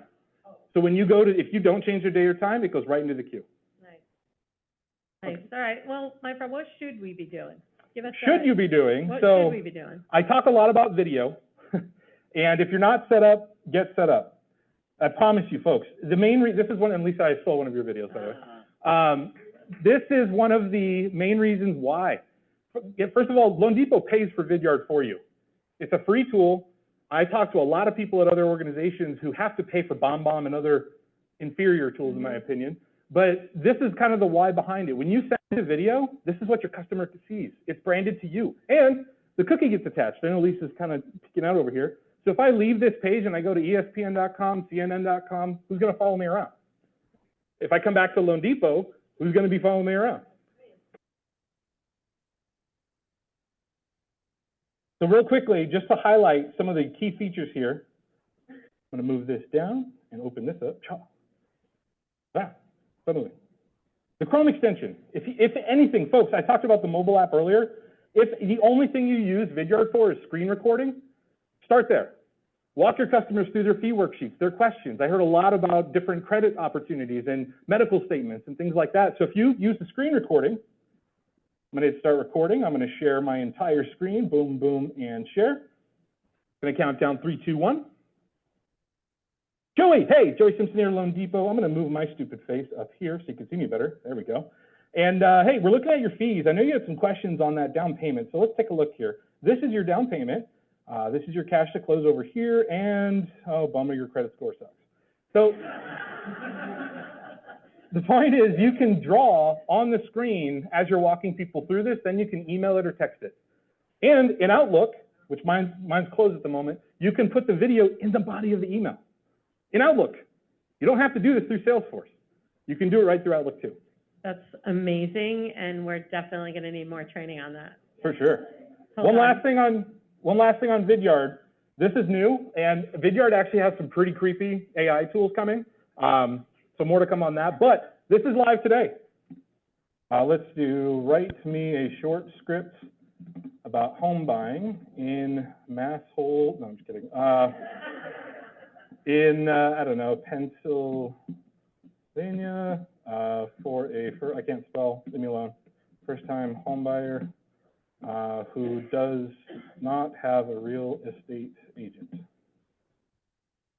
Now, if you want to use ChatGPT outside of this, by all means, do your thing, but this has an auto scroll feature. So now, I'm looking at my camera, start auto scroll. Hey, it's Joey here, Loan Depot. Hey, I hope you're having a great day. I just wanted to reach out because I understand you're a first-time home buyer looking to purchase a home in Pennsylvania and you don't have a real estate agent. It's a big step. But hey, don't worry. I'm here. You see, I'm just reading the thing. Yeah. So if you're stuck on, I don't know what to say, let the thing make it what you want it to say. Raise your hand if you actually knew this was there. Yeah. Look at that. Okay, I'm impressed. So you guys, this is amazing. Joey. I have one last thing. Go ahead. One last thing, I mentioned recruit demos, but folks, please email me, message me on Teams. Please tell me something I can do better for you. I seriously take criticism. What's that? We need more Joeys. But no, seriously, send me feedback. I love it. I hear it. I don't take it personally. You know, like I told you earlier, I wouldn't be here without you. So let me help you with your business, with your agents, and your customers. So thank you, everybody. Yeah, let's have a big round of applause for Joey. Don't leave. All right, so we need a minute before we've just got to switch over our technical difficulties. You guys know that. But before we go, so Tom Fiddler gave me, don't leave. Tom Fiddler gave me a few challenges. He said we need to add bling to this event. So thank you, David Rodriguez, for all the uplighting and all the cool Instagram stuff. You guys, if you haven't been in the back room, there's I don't even know what it's called, a step forward where you can take, you could take pictures with the Loan Depot background. Please use this. Make sure you use the Instagram frame and post it. You could win $75. And he also challenged me to give away stuff, and that is what Joey's picking the first name. And the last thing, and this is my big ask for you guys, he wants to get this room, he wants to get it so that we can't have it here anymore. So I need all of you to phone a friend and get them to the next event. So if we can do that and we can show him that we're going to have 200 butts in seats, he has agreed to help continue to support us in this effort. So thank you, Tom. And, you know, I love those challenges. All right, so our first winner today is, can't read it, Ward. Where are you, man? All right, so. You can pay me later, Ward. No, all right, so you can come, you and I can come up, yeah, you've got it's a small pickings, my friend, but it's yours to pick from. Okay, so I did want to introduce our sponsor and our friend. All right, and guys, Quicksilva has been around for a really long time. Can you see all my grays? I don't know what to say about you, my friend. I mean, you are. If anybody knows me, they know I have plenty to say. So. Wait, I'm gonna let Cindy Gordon do the intro. Real quick, because, can you guys hear me on my mic? Yes. Perfect. Yes. All Hold right. on. I'm Cindy, loud anyway. This is thank you. I'm not. Cindy's doing the presentation. I'm out. So I've been working with them for 10 years. Chris Gagney, Eric's partner, or I don't know, Wave. yeah, he's up there. So they set me up with a second screen on my computer, and like I'm a loyal girl, all my stuff goes to everyone. And I was like, if you can get this thing set up, because I was ready to huck it out the window, I will send you a deal. And it's been 10 years, and they support every event that I have in my branch. First and foremost, they close my deals. They're super efficient, super cheap, and I'm like a wicked pain in the ass. So the fact that they could keep me for 10 years is a really good sign. Out-of-state condo subordinations, they cut the check and order those when the refi boom starts coming. There's a lot of really special things that they do that I can't believe some attorneys don't do. So listen up. Sorry. I like it. That's it. All right. Eric. All right. Well, thank you, Cindy, very much for those kind words. So, all right, let's start off real quick, everybody, with a pop quiz. What company adopted that motto? Apple. That's right. And no, this is not a new Apple product launch. I'm not dressed for it. I don't have my black turtleneck here today. No, but why I'm bringing this up is because this simple phrase, this philosophy, is what spurned Apple's success today. In 1996, Apple was on the verge of bankruptcy and collapse. A year later, they adopted the philosophy of think different. And it was in competition with IBM that had Think IBM. But at the foundation of that philosophy is what really spurred their growth to make them the most valued company in the world in 2011, to make them the first company to ever have $1 trillion market cap valuation, and the first company with a $2 trillion and $3 trillion. And then also to become the company that dominates the space that we are in today when it comes to tech. I'm going to be willing to guess that most everybody in this room has one or more of these devices in their hand, in their pocket, in their car, in their home. And no offense to you Android users, I have all the respect for you for holding strong, even if the people in your group text do not agree. But they dominated this space. And the most amazing thing about it, why they dominate the space today, what I'm most amazed about it is, they didn't invent anything new. None of these items are something that didn't already exist. Cell phones, laptops, tablets, headphones, those have been around for decades. And they have a fierce competition in that space. So how was it that Apple was able to dominate a space without inventing something new? It goes back to that philosophy of think different. Steve Jobs believed when it comes to think different, the most important thing is simplicity. To find the simple in the complicated, to make everything simple to use, simple to produce, simple to market, simple to sell.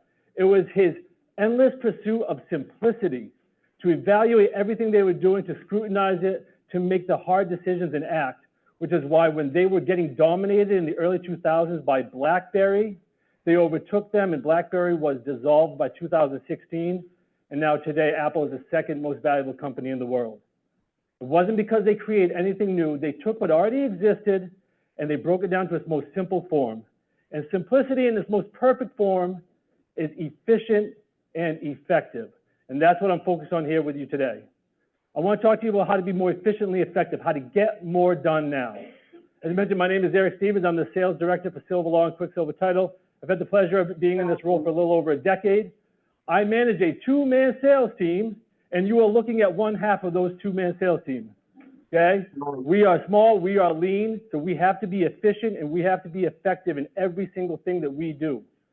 That's how we succeed and how we grow and how we maintain our cost effectiveness and our business development. And what I want to talk to you about today is how you can do the same thing with everything you do. Talking about the actions you take, what you prioritize, and the steps you can take to measure those priorities and actions you can take to increase your productivity. So that's what we're going to dive into today. Now, I mentioned I've been doing this at Silver for 10 years. I've been in the industry for a little over 20.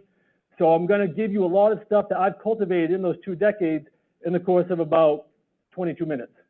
So I don't want you to take everything, but I want you to take one thing away today, one thing that you can think about what you do on a daily basis and think differently about your actions and their results, okay? I really want you. And what I want to do is be able to create a domino effect for you. That one change that's going to trigger a change in your actions and your results, and then start to build and compound on those so they have a domino effect, not only in your actions, but in your results. Now, When I think about and I hear and I talk to people about why they're not achieving their goals in life, whether it be their fitness goals, or whether it be their relationship goals, or whether it be their business development goals, I hear a common thread as to why people do not achieve their goals. Can anybody guess what that common answer is? I don't achieve my goals because I don't write them down. No, I don't have enough time. Because they don't have enough time. If I could only be better at time management, right? If I could only manage my time better, if I could figure out a way to manage my time, I would be so successful. I'd be fit. I'd be ready for the gym. I'd be seeing all of my friends. I'd be part of my community. I'd grow my business. I was guilty of saying the same thing, but guess what? That's an impossibility. It is impossible to manage time. You need to rethink it because you cannot do it. Time cannot be managed. I don't know about you guys, but I have the same 24 hours in the day as everybody else. Minutes and seconds don't go by any slower or faster than me. I can't stop them. I can't speed them up. I can't get them back. All right? So if you can't do it, why think about it? Why think about time management? Instead, take what you assume and think instead differently about it and think about priority management. Priority management is where you're going to find your success. And the bottom bar there has a little quote that's kind of blocking, but basically the key is not to prioritize your schedule, but to schedule your priorities. And that's what we're going to get into today, okay? Talk about our priorities. Now, there's a cliche, right? Time is money. It was great. I'll Time send you a is photo. She money. was John Adams. What's so the she's all best decked out. They thing all like that you can the do whole with your kids money? act like they're in a wax museum. Invest And it. you have to go up and like get them and they talk. And what's and the best thing they you can memorize, do like, a whole with an thing. investment? Is get a return. So if your time is money and you want to get the most return, your priorities are those investments. And just like investments, you diversify, whether it's real estate, 401k, Bitcoin, stocks, bonds, annuities. Same thing with your priorities. You have a diversity of priorities in your daily business that are going to help you achieve your ultimate goals and get the maximized return. Some of your investments are going to be low yield, some are going to be high yield, some are going to be low risk, some are going to be high risk. But you need to be able to understand your investments to know if you're getting the return you should based on the investment, the time that you're putting into it. So we're going to talk about your priorities. And just like investments, there are bad investments and there are good investments. Well, there are bad priorities and there are good priorities. What I want to talk about today are those types of priorities. Good priorities are your proactive priorities. Bad priorities are reactive priorities. So what are the good? What are proactive priorities? Well, this is the one right here today. This is a proactive priority. Proactive priorities are things that you set on your schedule to benefit you. Things that you put down that you allot your valuable asset, your time, towards because it's going to benefit you. Going to the gym is a proactive priority. Spending time with my son is a proactive priority. Making time to call my clients, to network, to come here today, to prepare this presentation, to drive down, to make sure my suit was dry cleaned. These are all proactive priorities that I took because this right here is invaluable to me. So these are the things that you control, that you set out through your day, that you know are going to give you the greatest return on that time investment. So what are reactive priorities? Well, that's all the bullshit that gets in the way of your proactive priorities, all right? Those are the things that disrupt you daily, the things that come up throughout your day that you allow to get in the way of your proactive priorities. It can be phone calls. It can be text messages. It can be all of a sudden scrolling on Instagram and you lift your head up and the sun's gone down and you don't know where the time went. All the things that we allow to disrupt our proactive priorities, and we make excuses that justify why we did it. But the bottom line is when that happens, it makes it so that you cannot achieve the goals of your proactive priorities. So we want to learn how to get rid of those reactive priorities. And good news, I have a very simple approach to doing that. Anytime a reactive priority gets in the way of your day-to-day, you have two simple questions you're going to ask yourself. Number one, should I be doing this? Should I be doing this? I'm sales manager. Who here is loan originators? Great. You are loan originators. If something comes to you, should I, loan originator, be doing this? If the answer is no, pick one of the two Ds, delegate it or delete it. Either don't do it at all and just remove it out of your world, or delegate it. And I'll give you an example, all right? So, what's your name, my friend? What? Eric. Eric. Eric and Eric, easy. That one I'll remember. Good, I got the right guy. All right. Eric, say you and I did a deal together and we closed it, and then 3 weeks later you call me up and you say, hey, Eric, it's Eric. Mr. Smith called me up. His taxes that we took at closing, they haven't been paid yet. He doesn't know what's going on. Can you find out what's happening? I say, Eric, no problem. I got you covered. Hang up the phone. In that moment, I have two decisions to make. I could either do it myself. I could go into my system, look up the tax information, look up the accounting, call the county, wait on hold, find out what's going on with the payment. Take all of that valuable time of mine and invest it into something that's not developing business, because it's not a business development activity. Or I can call Jenny, the president of my operations, and say, hey, Jen, we're going to issue on the Smith file. Find out what's going on and get back to me, please. And then I get back to my proactive activities. And then she gets back to me and she lets me know what's going on. I call Eric back and I say, hey, Eric, all right, I found out the county has the taxes. They're about 2 weeks behind processing. They expect it to be processed by Friday. Would you like me to call Mr. Smith and explain it to him, or would you like to? And boom, we're done, okay? So that's where you got to make that decision. It's much easier in the immediate reaction to do it yourself, but every time you do that, you chip away from the valuable time that you have on those proactive priorities. So, no, you delegate, delete. But if the answer is yes, I should be doing this, then we go to question 2. Should I be doing this now? Right now, in this moment, is that the thing I should be doing, right? And again, if the answer is no, you delay or defer it. Again, the D's. So I'll give you another example, all right? I just got hooked up with an awesome new resource where I can look up realtor data in real time. I can find out all of the transactions they've done, where they are, who their loan officers were. Invaluable information to me. Is that something I should be utilizing? Yeah, I'm a sales manager. It's my job. But if it's in the middle of a day where I can be engaging with clients who have business for me, should I be doing it at that moment? No. I should delay it to a time after hours at home, or a time when I don't have proactive priorities scheduled, to do it then. Because it is a priority, but it's not a priority that has to drop everything and do it. Well, let me give you an example of one that is. Cindy calls me up and says, hey, Eric, I got a buyer. He wants to talk to somebody right now. He's shopping attorneys, and he wants to know your fees, and he wants to know your service. He's available for the next 30 minutes. Can you call him? Hell yeah, I'll call him. That's business. That's my job, and I have a 30-minute window. I'm dropping it to call him because that's my priority. Simply put, the power to say no and not now will control your priorities. So that is the key to avoiding getting sucked into reactive priorities. Simply ask yourself, should I be doing this? Should I be doing this now? You'll find about 80–90% of the things that you typically just do, you can avoid, okay? Somebody calling you up and say, hey, let's go grab lunch. You might just say, yeah, because you need to eat lunch. But is that an opportunity for you to grow your business? You need to ask yourself, is it a referral partner? Is it an opportunity? Or is it just a reason for me to have an excuse of why I wasted an hour? You really got to ask yourself those hard questions and do the work to simplify it. So what about the proactive priorities? The good things, the things we're doing? Well, you also need to be able to analyze and measure those as well. And there's 4 simple rules to it. To be the most efficient and effective with your proactive priorities, number 1, they have to be simple, going back to Steve Jobs. Simplicity in everything. Break it down. Find a way to make it as simple as you can. The more simple the task, the easier it is to implement. And then secondarily, it has to be consistent. Consistency breeds habits. Consistency breeds discipline. Consistency breeds results, and it breeds trends. And trends are how you know if something's working or not. If you should keep doing it, you should stop doing it, or find a better way to do it. So the more consistently you do your action, the more consistent your results will be, all right?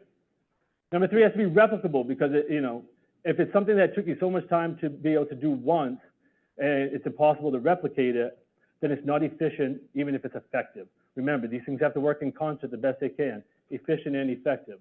So you want to be able to replicate it. You want to, again, take it and try to make it as simple as possible. Break down the things that don't work and remove them, add the things that do. And lastly, it has to be measurable, okay? Because you have to know if it's actually working in real-time results. All these things are great, but if you're not getting the results, then we're just wasting your time, wasting your valuable money. So for me, and I'm just keeping 9 o'clock because I know I'm up against lunch for you guys, so I want to keep this tight for you. So for me, when it comes to measurable, I'm a very visual person. I like to be able to look at things, and I like to be able to analyze them in a most simplistic form. For me, I like to put things into buckets. So I like to have a simple graphic that I can just write down, almost caveman style. It's not scientific to a degree, but what it is it just helps me get a visual of the things that are working, things that aren't working, and then eliminate the things that I don't need to do, accept the things that are working the best they can, and then focus only on the things that I can tweak. So I have a simple 4-quadrant grid that I write these things down in, all right? And again, I apologize, I don't know if we probably can't get rid of this, can we? If we can, but anyway, the x-axis down here, that is where my efficiency is. That is your time/money investment. In this example, both time and money are relevant, not just time. So you have a low efficiency all the way up to a high efficiency, and you want to be able to put measurements that make sense to you. So for me, for instance, high efficiency might end at 30 minutes. Low efficiency might end at 8 hours. On the y-axis, you have your effectiveness, how much of a return you're getting, the measurement of standard. You, again, determine what your standard of volume is, your return on that investment, what you expect to get out of it. Everybody has different standards for themselves. Everybody has different standards of what they find acceptable for their goals. And you want to do this for your daily, your weekly, and your monthly activities, okay? So simply put, here's what we do. You take an action and you plot it out along the axis of how efficient it is. Say it takes you 6 hours to do one priority. It might fall right in this area. Say it gets you 80% of your goal. It's going to land up in that upper quadrant. You just mark yourself an X. You color code, or however you want to designate, the daily activity, the weekly activities, and monthly activities, because they are measured differently. A monthly activity that you do once a month might be worth the time investment, but if there's something that you do weekly and it takes you the same amount of time, it might not be worth it. So let me give you an example. If you have something that lands in this bottom left quadrant, that is a sales failure. It's inefficient and ineffective. It took you way too much time with no results. Stop doing it. And I can tell you, it seems logical, right? It seems to make sense, but I can't tell you how many people don't. How many people are so busy throughout their day, you know, answering every email immediately, putting out every fire, answering every call from a random number, spending so much time that they say, I was so busy today, but when they lift their head up, they have nothing to show for it, okay? Look, I could sit in a rowboat with one oar and row all day till my arm falls off. I'm going to be done that day and say, man, I am really tired. I had a busy day. When I look up, I didn't get anywhere, and I'm just short an arm. So at the end of the day, just because you're busy doesn't mean you're effective. So in this lower right quadrant, if you plot it out, you have something that's highly efficient for you, but yields you just a small results. What we call this is low conversion rate and ineffective sales approach. Not necessarily bad, ineffective. I'm not saying it's bad. I'm saying it's not ideal. It doesn't mean that you don't need to do it anymore. You might look at it and see, is there a way I can do it more effectively to get more out of it? But you don't want to sacrifice your efficiency for the effectiveness. If I have something I plot here that gets me maybe 10% of my goal, if I'm working really hard to get it to 20%, but the amount of time it takes me quadruples, it might bring me back into this low sales result field. You don't want to do it. So let me give you an example. Every week I send out a weekly newsletter on Friday afternoon telling our attorney for the weekend and some services that we offer. It's about 30,000 people I send it to. It takes me anywhere from 15 to 30 minutes to generate it, okay? So it's highly efficient. It doesn't take me hardly any time at all. And you know, now using ChatGPT and AI can make it even more efficient. But it's not really that effective. 30,000 people get it.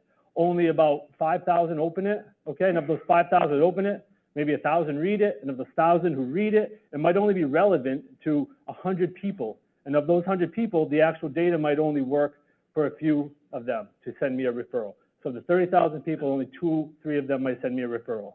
Not a huge conversion rate, but it's so efficient that it doesn't really impact my day-to-day, so I do it. It's, in an investment perspective, it's like having an automatic transfer from your checking account into a high-yield savings account every month of like $50, right?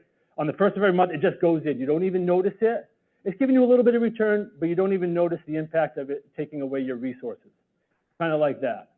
So those are the things you want to track, and you want to see, can I make them more effective without sacrificing efficiency? Maybe using technology will do that. If you have something that's highly effective but very inefficient, that is a low scalability. So what does that look like?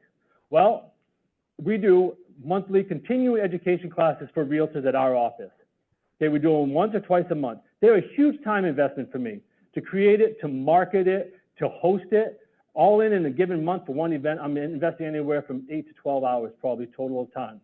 But I get a huge return on it because I have a room full of realtors. 70, 80 realtors are in the room. I'm taking up deals immediately. I'm building new relationships I'm opening doors to go into those realtors' offices to meet even more agents. So for me, that once a month time investment is worth the amount of time it takes to get the return. So again, you want to track the things you're doing to see if they fit in that spot. I equate that to like investing in real estate, right?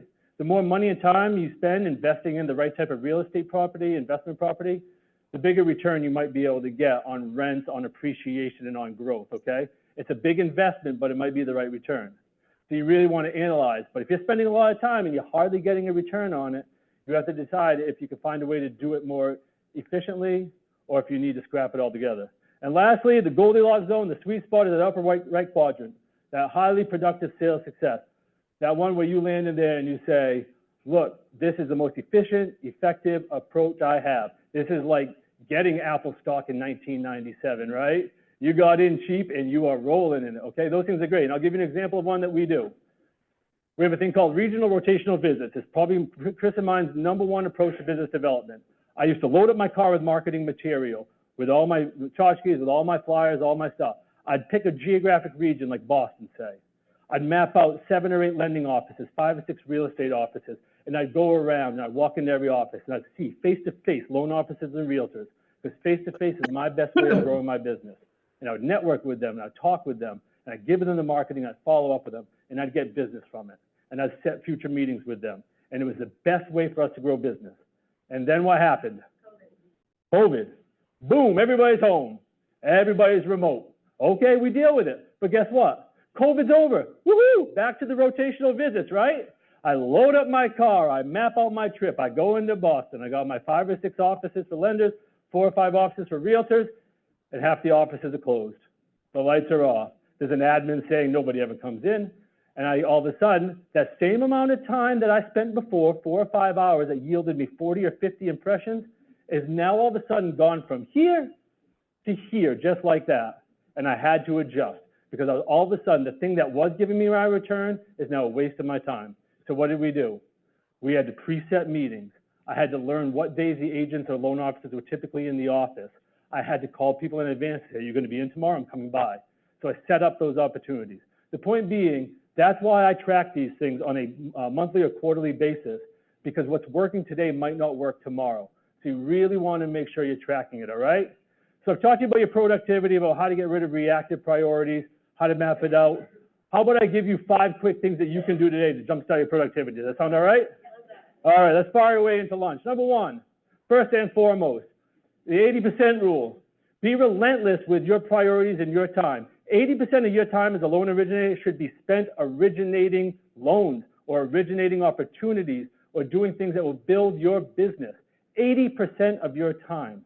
The more effective you are with your time, the more effective your results will be. So you need to block out those distractions. You need to delegate, delete, or defer. You need to be relentless and selfish with your time because it is your money, all right? Rely on the people that Loan Depot has entrusted. You have some really smart people in this room. They hire really good processors and underwriters and closers, and you have great attorneys that you partner with. Rely on them to do their job. You do your job. Your job is loan originator, not loan processor. I get why you do it. None of us eat if a loan doesn't close. I understand. But if you're not going to trust the people that are assigned to do the work, you're never going to be efficient enough to get the volume you need. You have to put it into the pipeline. It's their job to get it out of the pipeline. All right? Number 2, reset your action goals from task to outcomes. How many of you have sat down and said, I'm going to call 20 realtors today? I've done it. We've all done it. Okay, so I call 20 realtors. I get 15 voicemails. I get 2 people saying, I'm too busy. I'll call you later. I get 2 people who want to talk to me about their cat for 20 minutes, right? Great. I checked the box. I moved on. I talked to 20 people. What did I get from it? Nothing. Instead, set it to an outcome goal. I'm going to book 5 one-on-one coffee meetings with top producing realtors next week. I don't care if it takes me 5 calls and I bat 1,000 or 50 calls. My goal isn't the action, it's the outcome. I'm going to book 5 meetings. So do that. What it does is it forces you to make your actions more in-depth and more value-based.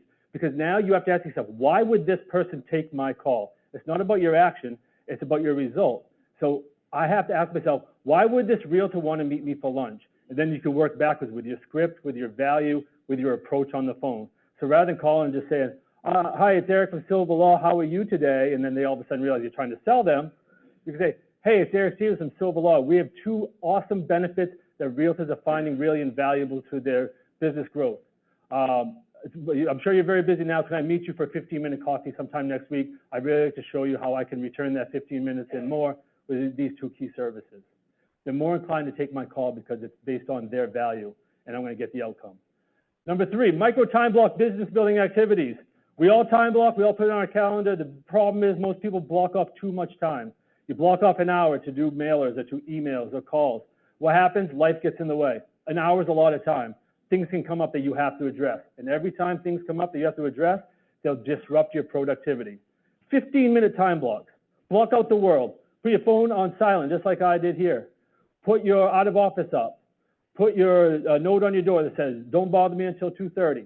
And put your blinders on and be relentless for those 15 minutes. You're going to find you're going to get as much, or if not more, done in those 15 minutes than you would with an hour full of distractions, okay? So be relentless with it by micro time blocking. Number 4, have an accountability partner. Look, this world is lonely. This industry can be lonely. Sometimes we can feel very stuck. It's very nice to have an accountability partner, somebody in your life. I wouldn't recommend your wife or spouse because that can cause more fights. I wouldn't recommend your boss because that turns into micromanaging. It can be a friend, a peer, a coworker, a college friend. Ask them what their goals are for that day. Be very specific. The 3 bullet points I want to talk about today. I want to make sure I run 3 miles today. I want to make sure I eat a salad today. I want to make sure I drink 64 ounces of water. Great. What do you want to do? I want to make sure I book 5 meetings. I want to make sure that I create 3 reels for Instagram. I want to make sure that I call on 10 past clients to show them appreciation. You tell each other in the morning what you're going to do. You check in at night to see how well you both did. You ask each other 2 simple questions. What did I do well? And what can I do better? Not what I did wrong. What I did wrong is negative in the past. What I can do better is positive in the future.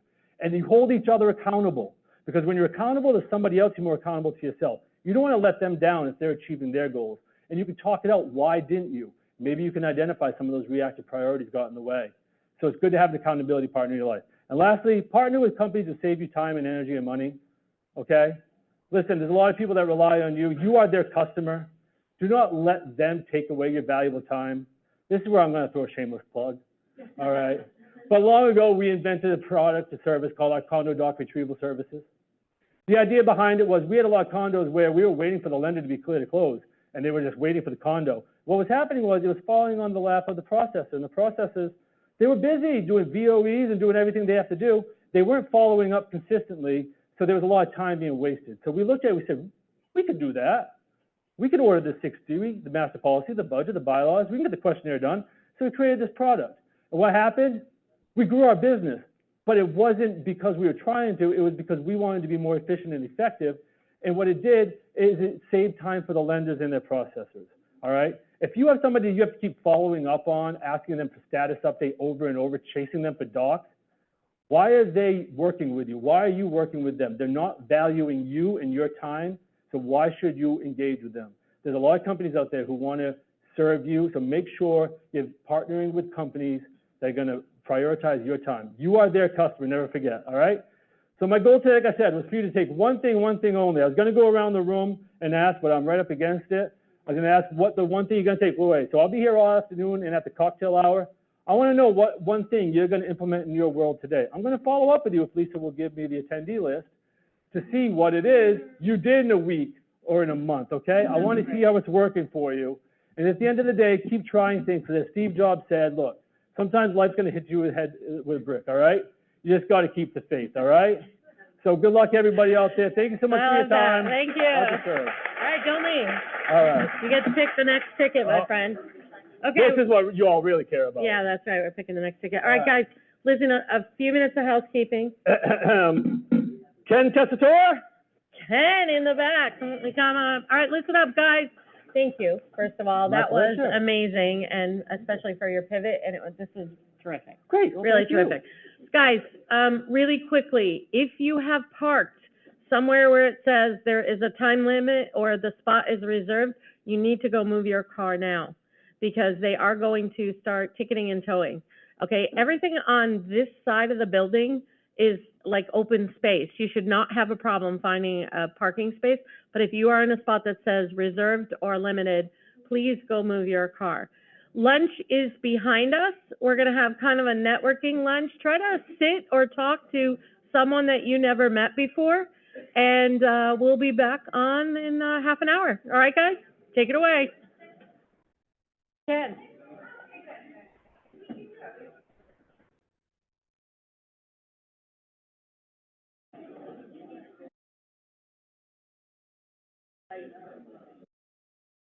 My friend, so we have,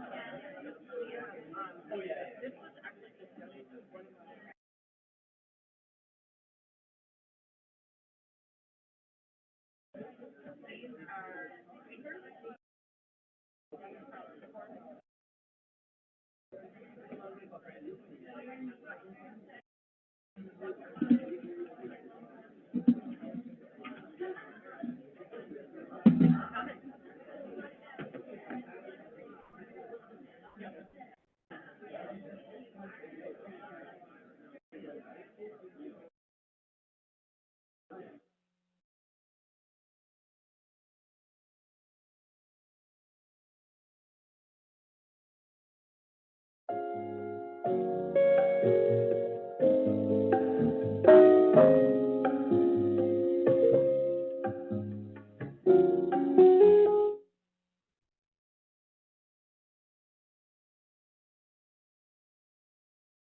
All right, guys, can we kind of gather back? Everybody come on back to your seats.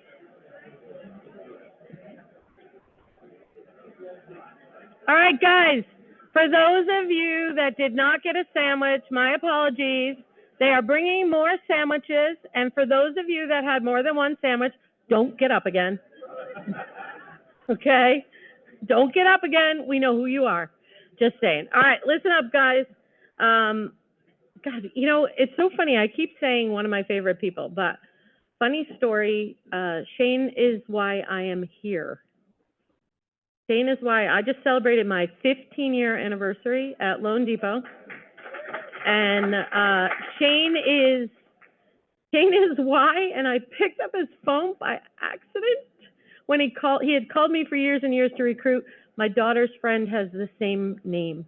I thought it was my daughter's friend calling me. I was like, the mom gene kicked in. I was like, oh my God, what's the matter? And it was this Shane Stanton instead of the other one. And fast forward, here I am. I'm very happy here. And I don't think another recruiter would have had the same effect on me, had the same patience with me. I will tell you the quick background on me is I had been at the same broker shop for 17 years. I don't move a lot. So he made me change my mind. So he is going to come up and talk to us. We decided on a topic that is near and dear to our hearts. And everybody, big round of applause for Shane Stanton. Thank you. We decided on a topic. We don't actually know what topic we're going to talk about. So when they asked me to do this, they said, Shane, you're going to get an hour, which if you guys know me, I'm long-winded, which means an hour and a half. If you look at your agenda, I've got 30 minutes.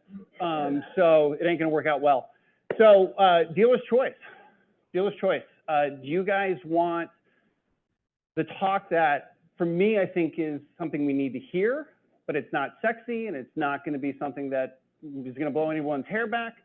Or do you guys want kind of the out-of-the-box, you know, netherworld, really neat strategy, but the other side of the conversation? What do we want? First one. First one. Okay. First one. Where to start? Again, I'm cutting 60 down to 30 on the fly. All right, show of hands.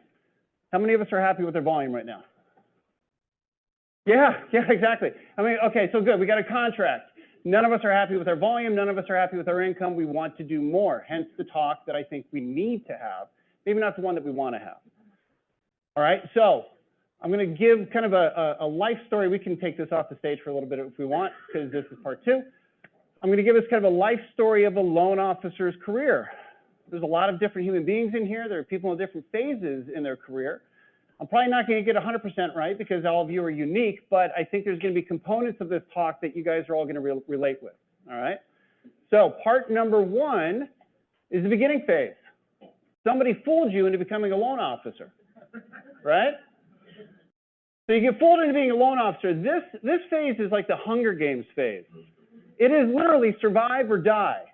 And if you guys watch the Hunger Games, if you survived, all it means is you get another chance to try to survive or die. Look at this market right now, right? But in that stage of your career, we've got a couple of you actually in this room right now thinking about getting into this stage of our career. What do you got to work on at that point in your business? Anybody? Not a damn thing except making calls. It is literally survive or die. Like if you don't get a loan, you don't make a commission, you are kicked out of this business. Does anyone disagree with that? Like literally all of you got past this phase and you earned yourself a career. That first loan you got was so monumental, there isn't even a math equation on how much you increase your business by. It's 1/0. That's a not real number. You get that second loan, you just increase your business by 100%. That third loan by 50%. It is an awesome, awesome part of our life. The other thing is we are so motivated to get this to be our career, we're going to run to rejection, right? Every single day, I don't know what the hell I'm doing. I don't know the product that I should be selling. I've never done a loan before, but I am running to a realtor and family and friends to convince me or convince them to give me a chance. Anyone disagree that this was kind of how they got in the business a little bit? Right? So now you've graduated phase 2, you survived the Hunger Games. This is the really, really cool phase. Now, some of you in the room here are in this phase. This is a phase that I consider where you're setting the ceiling of what your business is going to look like. It's going to set the ceiling of how much business you can do. And let me explain by that. This is the part where you begin to optimize. In the beginning, when you have nothing going on in your business, you have no pipeline, you have no realtors, you have no past clients, you don't really need to worry about CRMs and databases. Anyone disagree with that? Right? You don't really need to have out-of-the-box marketing strategies. But in this phase, now your database is starting to grow. Now you're starting to get some contacts. Now you're starting to get some realtors. Now you got to start to think about how the hell am I going to organize this beast that I'm starting to create? So now here comes the first decision of what the ceiling in your business is going to be. You got to have some organization in that database, right?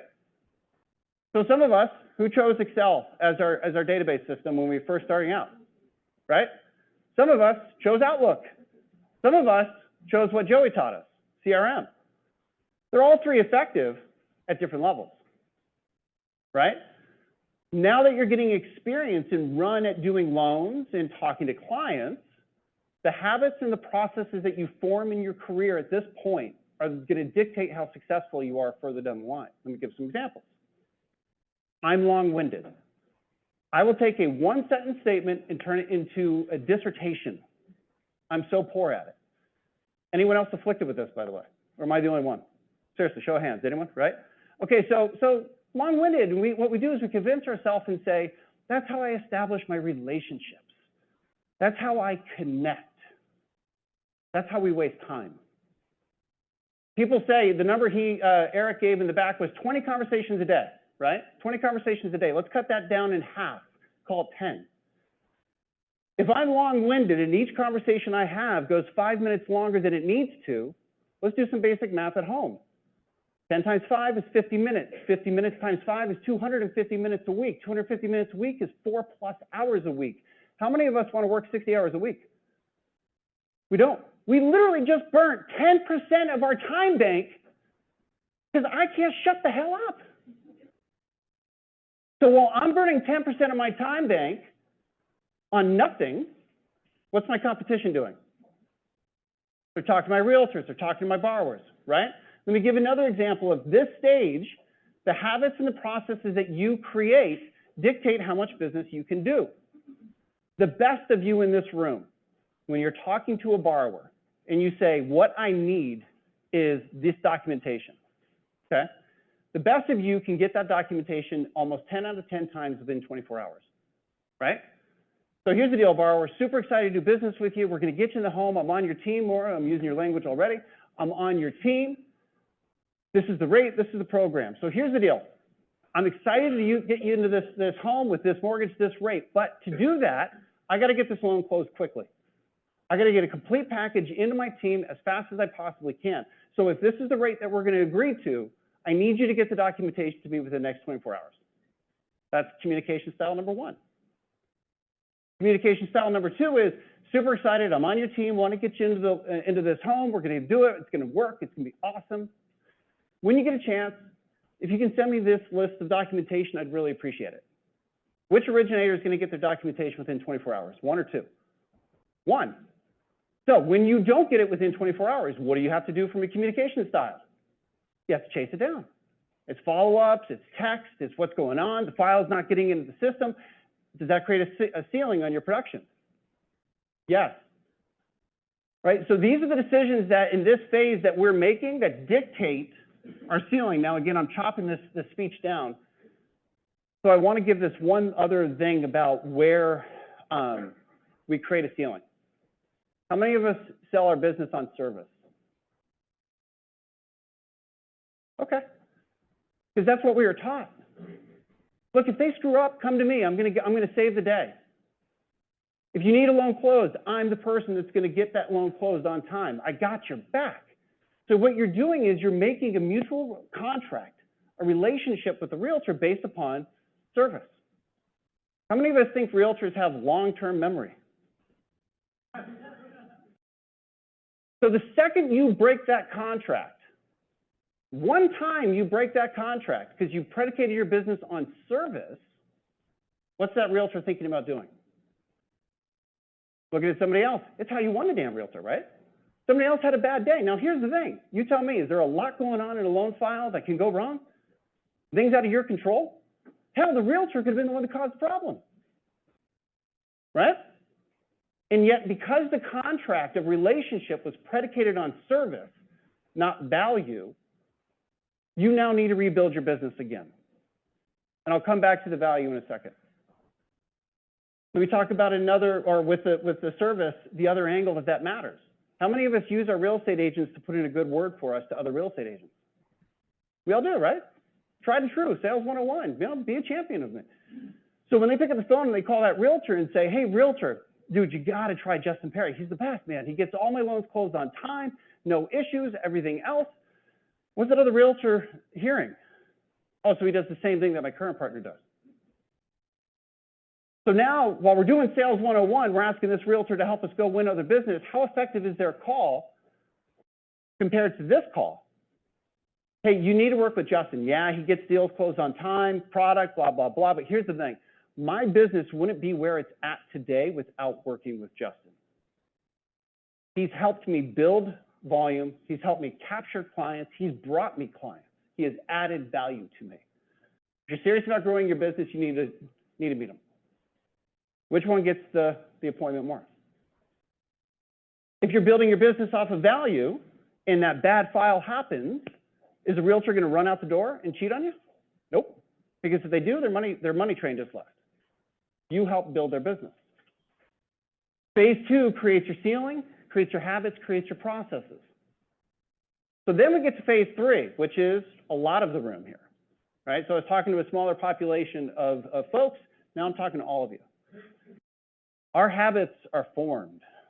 Our optimization is formed. We've chosen CRM, we've chosen Outlook, we've chosen whatever we have. We've chosen our communication style. We are what we are, right? Old dog, new tricks, really hard. Anyone disagree with that? So yet we're all not satisfied with our volume. How many of us came to this meeting and said, you know what my game plan to do more business is? I'm going to work 20 more hours a week this year. That ain't the game plan.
In a realtor meeting is to pick up the phone. Think backwards, 20 business days, 1 full month. How many of us for 20 straight days have made 20 prospecting calls every single day without fail? No, hand up. Yeah, Dean, exactly. Hand up. Anybody else? Huh. Wait a second. So the way that I get business, the way that I get realtors is by picking up the phone and calling people one-to-one. That's how and I'm not happy with my income. I'm not happy with my volume, yet every frickin' day I'm not prospecting. That's weird to me. How many of us, by the way, let's not do 20. How many of us have made 10 prospecting calls every frickin' day without fail for the last 20 days? 10? Shit, I could go outside and make 10. We see the problem? So again, this was the talk that you maybe don't want, and it's too basic, it's too simplistic. You know, you flew down, drove down, whatever it is, to hear somebody say, make more calls. But here's the thing, remember I said time, right? We got to make the time. So Eric gave you some simple ideas, concepts. Google time audit, I don't care. The first thing you have to do when you get out of this room is figure out how the hell are you going to steal time back? Because I'm not going to criminalize your work effort. You guys are working your ass off. Anyone disagree? Everyone agree? Right? So it's not an effort thing. It's not an effort thing. You've got to find the time to go do what? Prospect. Now, I liked Eric's comment. I'm pointing like he's still there. I don't think he is. You know, he goes, don't do it on activity, do it on results. Okay. I'll let that stick. Do it and/or. Do it and/or. Because I'm telling you now, 10 prospecting calls a day, that ain't enough. And we ain't even doing that right now. Right? And you've got to wire yourself, guys, that you're pissed when you don't do it. That you're angry when you don't do it. Think, literally, I'm riffing right now, so I have no idea what's coming out of my mouth. This is awesome. Why do we eat every day? Why do we eat every day? We'll die. We need fuel for the engine, right? We need fuel for the engine. Now, here's the thing. If I eat organic, natural, vegetarian meal, yeah, I'm going to be a little bit healthier, right? I'm going to be a little bit sharper mentally. But if I eat quarter pounders, ho-hos, and Slim Jims, I'm still going to get through the goddamn day, right? It's still going to work. So here's the thing, with the prospecting, don't overthink it. Set your number, set your minimum, and like eating, if I don't eat for a day, am I going to be happy or angry? I've trained myself. There ain't going to be a day that goes by that I don't shove food into this hole right here. It's going to happen, right? That's got to be your prospecting. And in the beginning, I don't care what your 20 calls are. It doesn't matter. Just do it. And then to Eric's point, when you start to get the habit of making the prospecting calls, what are you going to begin to do? You're going to begin to optimize, right? And you're going to have the accountability partner. Hey, I'm making my 20 calls and I ain't getting anything. What do I do? Like, that's a great place to be. But until you get there, we don't need anything out of the box. Anyone disagree with that? Right? So those are my 2 takeaways from this meeting. Find time and then reinvest it into making more contacts. Because if we're serious about growing our business, we know how to get loans. We know how to get realtor meetings. It ain't complicated. Talk to more people. How'd we do? I think it just took 40 minutes down to 10. That was great. All right, so who knows more on McDonald's? Come on up. I am so impressed with this one. If you guys, yeah, come on up. So if you guys have joined KickStarter, oh wait, I don't have to do anything with this. The calls, I just love her style. She's a tacticianer. She's a communication expert. I personally have learned a ton from her. So we're not going to go through the PowerPoint. I'm going to force Lisa to do that on one of the Kickstarters. But the PowerPoint, in case you guys want to get started ahead of it, is on a concept of adding value, not service, to your realtor partners. Does that make sense? Adding value to, not service, to your realtor partners. So if you want to go and look at the PowerPoint, get ahead, go for it. Lisa, we'll be using one of your days for 30 minutes. So let me give an example, and then we're gonna fire questions at Maura. We're gonna skip ahead here.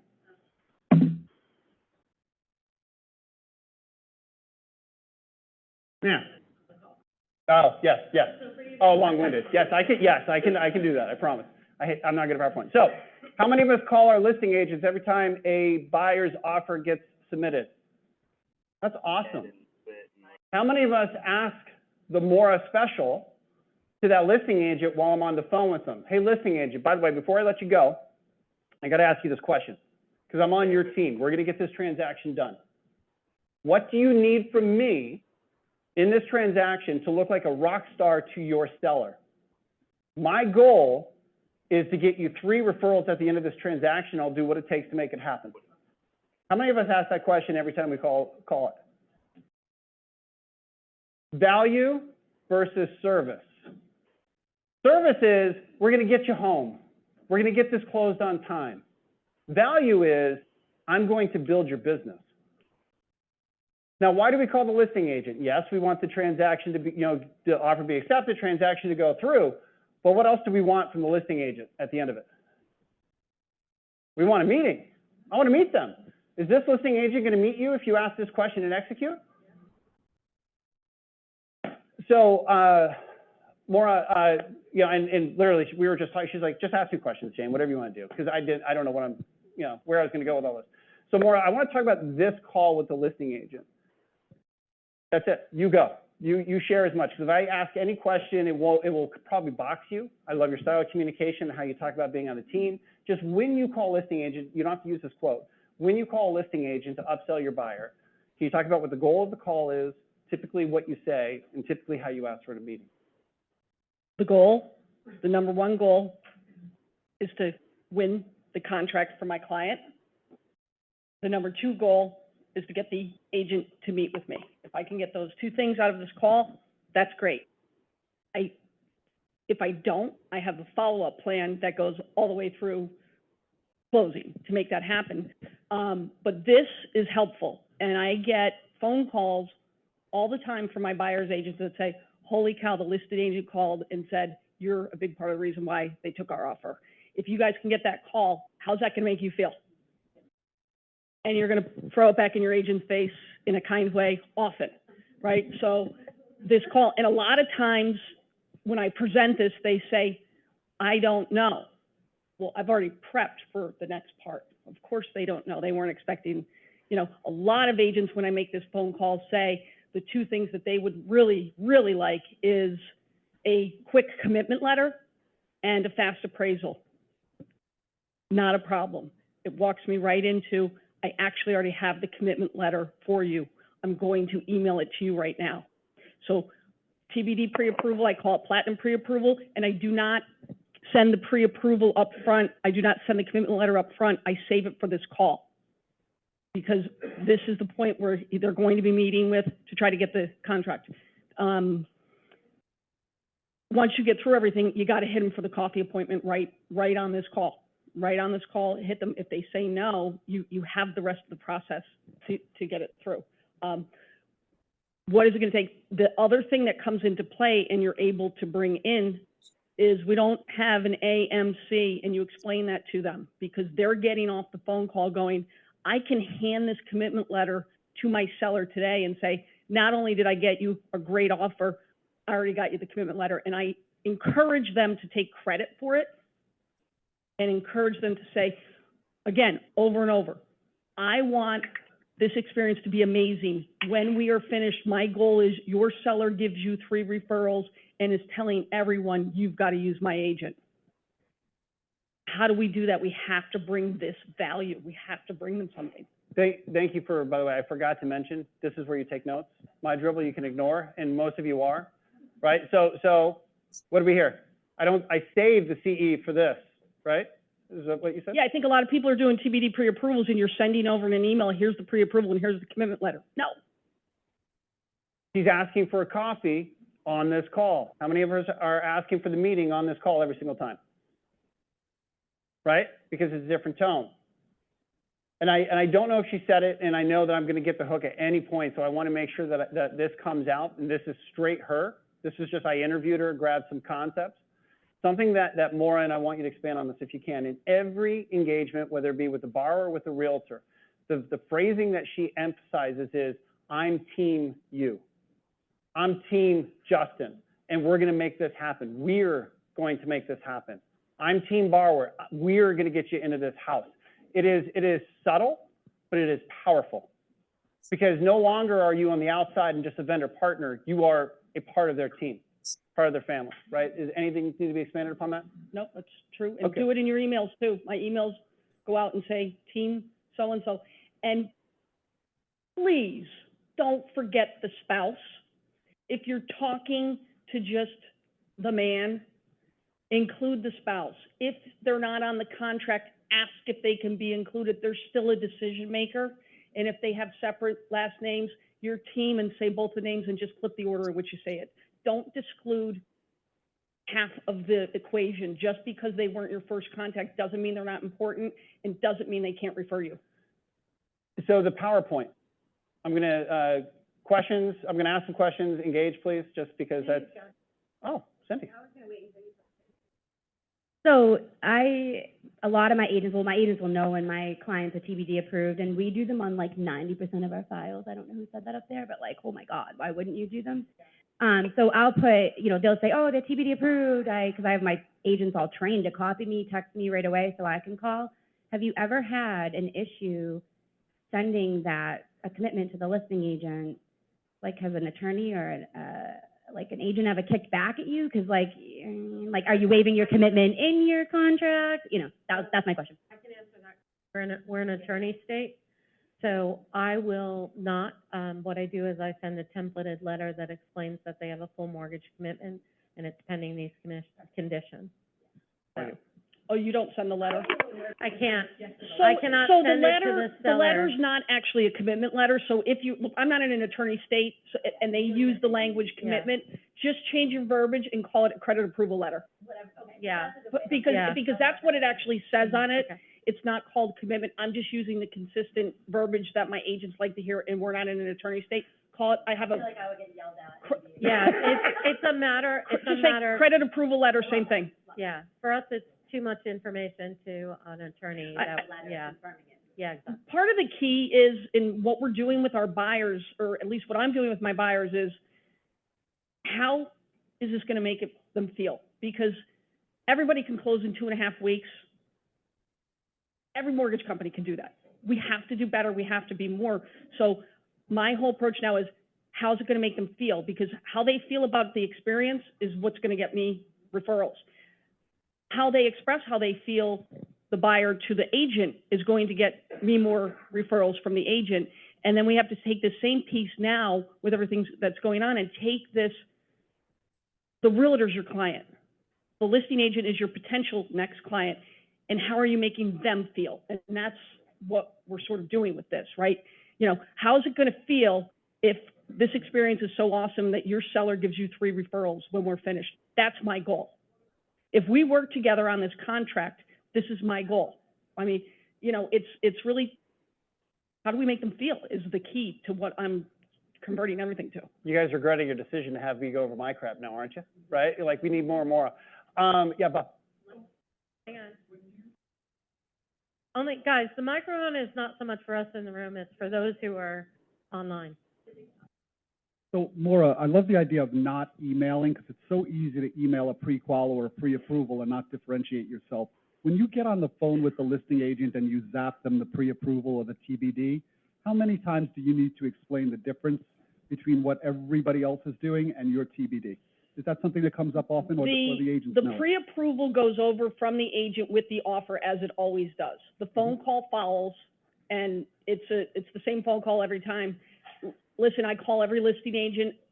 You and I both know that a borrower can hop online somewhere, type what they think about themselves. We go through and I explain their credit, their whole scenario, and then it's like, boom, them. Yep. To this agent, how we're going to make this agent feel. How do I get him? I don't give them enough time. Like if they were to say, this is important to me, I would add these 2 things in at the end, because the 2 things I want this agent to know is we don't have an appraisal management company, and we have a string of a couple guys that do all of them, and they're great. And they need to know that they're all worried about appraisals right now.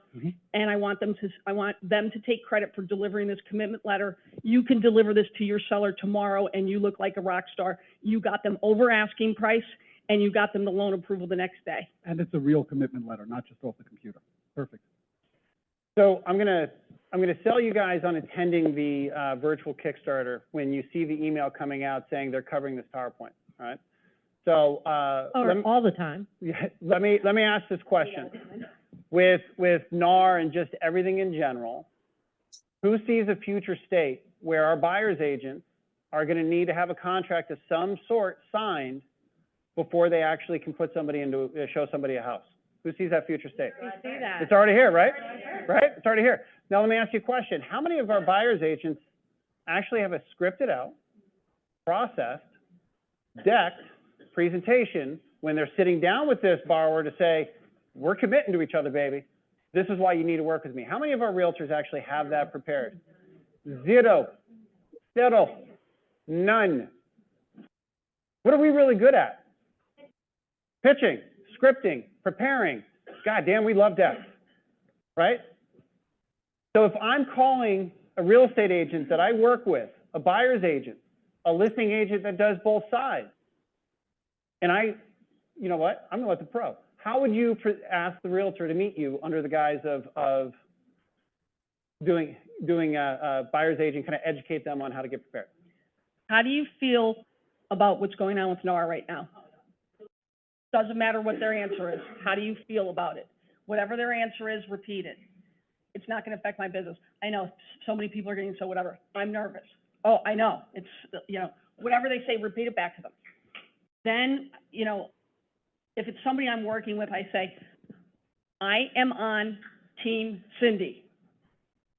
Your paycheck is extremely important to me, and at all costs, I am going to protect your commission check. This is going to be my number one priority. I am already revamping my buyer's presentation, and we have to get yours killer.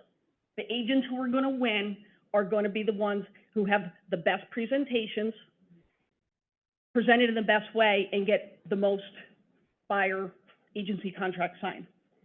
We got to get together and we got to do this. How would you feel if when you're sitting down to do this presentation, and I know you're going to be a little bit nervous, right? You guys haven't been getting, in my area, they don't get buyer, they just don't get them signed. When you sit down to have this conversation, how are you going to feel if when you're pushing the pen over the buyer to sign this, they say, I already know. Mara walked me through how I'm not coming with this money out of pocket for the realtor's commission. I'm ready to sign. How would that make you feel? That's what we're doing. We have to commingle our presentations, and if you want it like that, here's what it's going to look like, and I'm going to tell them they're going to get to me. We'll do a Zoom call before they do their buyer presentation. I'm saying to the agent,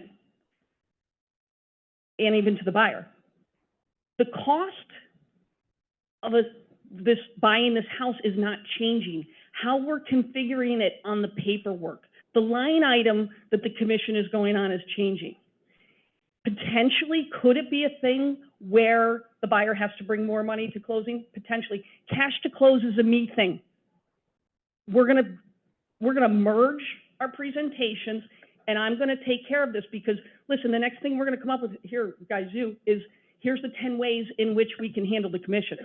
We already know. We have to present it to these agents, and we have to commingle our presentations, and they don't know what they're doing, and this is our time to pounce on it. So okay, guys, we have like 5 minutes left, but Shane, I'm going to tell you something. That shouldn't be a morning Kickstarter call. That should be a national sales call. Yeah. Okay? That should be a national sales call. That's the best information I've heard come out of anything. I see Aaron over there. Aaron's going like this. I think he's going to hurt his neck. He's shaking his head like this works. This totally works. And you know me, I'm a Maura fan.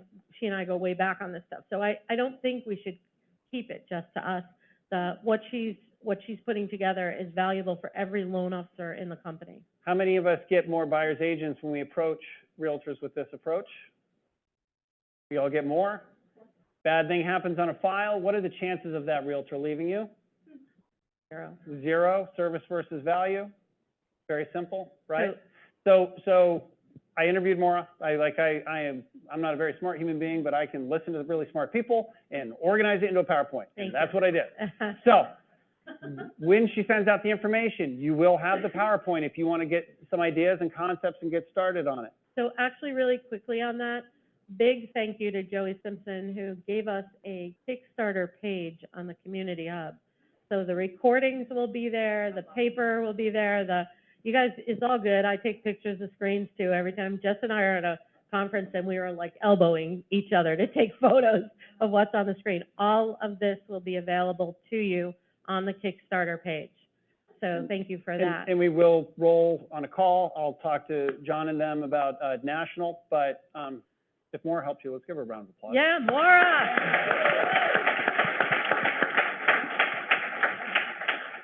All right, wait, Maura, you get to pick. We'll let you pick, because Shane, you guys were awesome, and, you know, again, like I said, Maura didn't really know she was going up there, just saying. No, it was really She had win. no idea, so definitely give her a round of applause. Completely BS'd our way through this. So who's our winner? Cindy Lang. Cindy Lang, woo! Oh, wait, guys, and a really big thank you. Terry May actually brought something. She brought a cookbook from South Carolina, which is also part of our raffle gift. So thank you, Terry. And Cindy, I'll show you what the stuff, but let us get our next panel up. Give me a minute, guys. Yeah, knock, knock, man. I need Phil. I need Christian. I need Jess. I need, who else am I? Milt, where are you? Milt better be here. Here you go. Come on, let's go, guys. Up here. Guys, the piece behind this panel, did I miss anybody? You gotta give me a minute. I got Christian. Yes.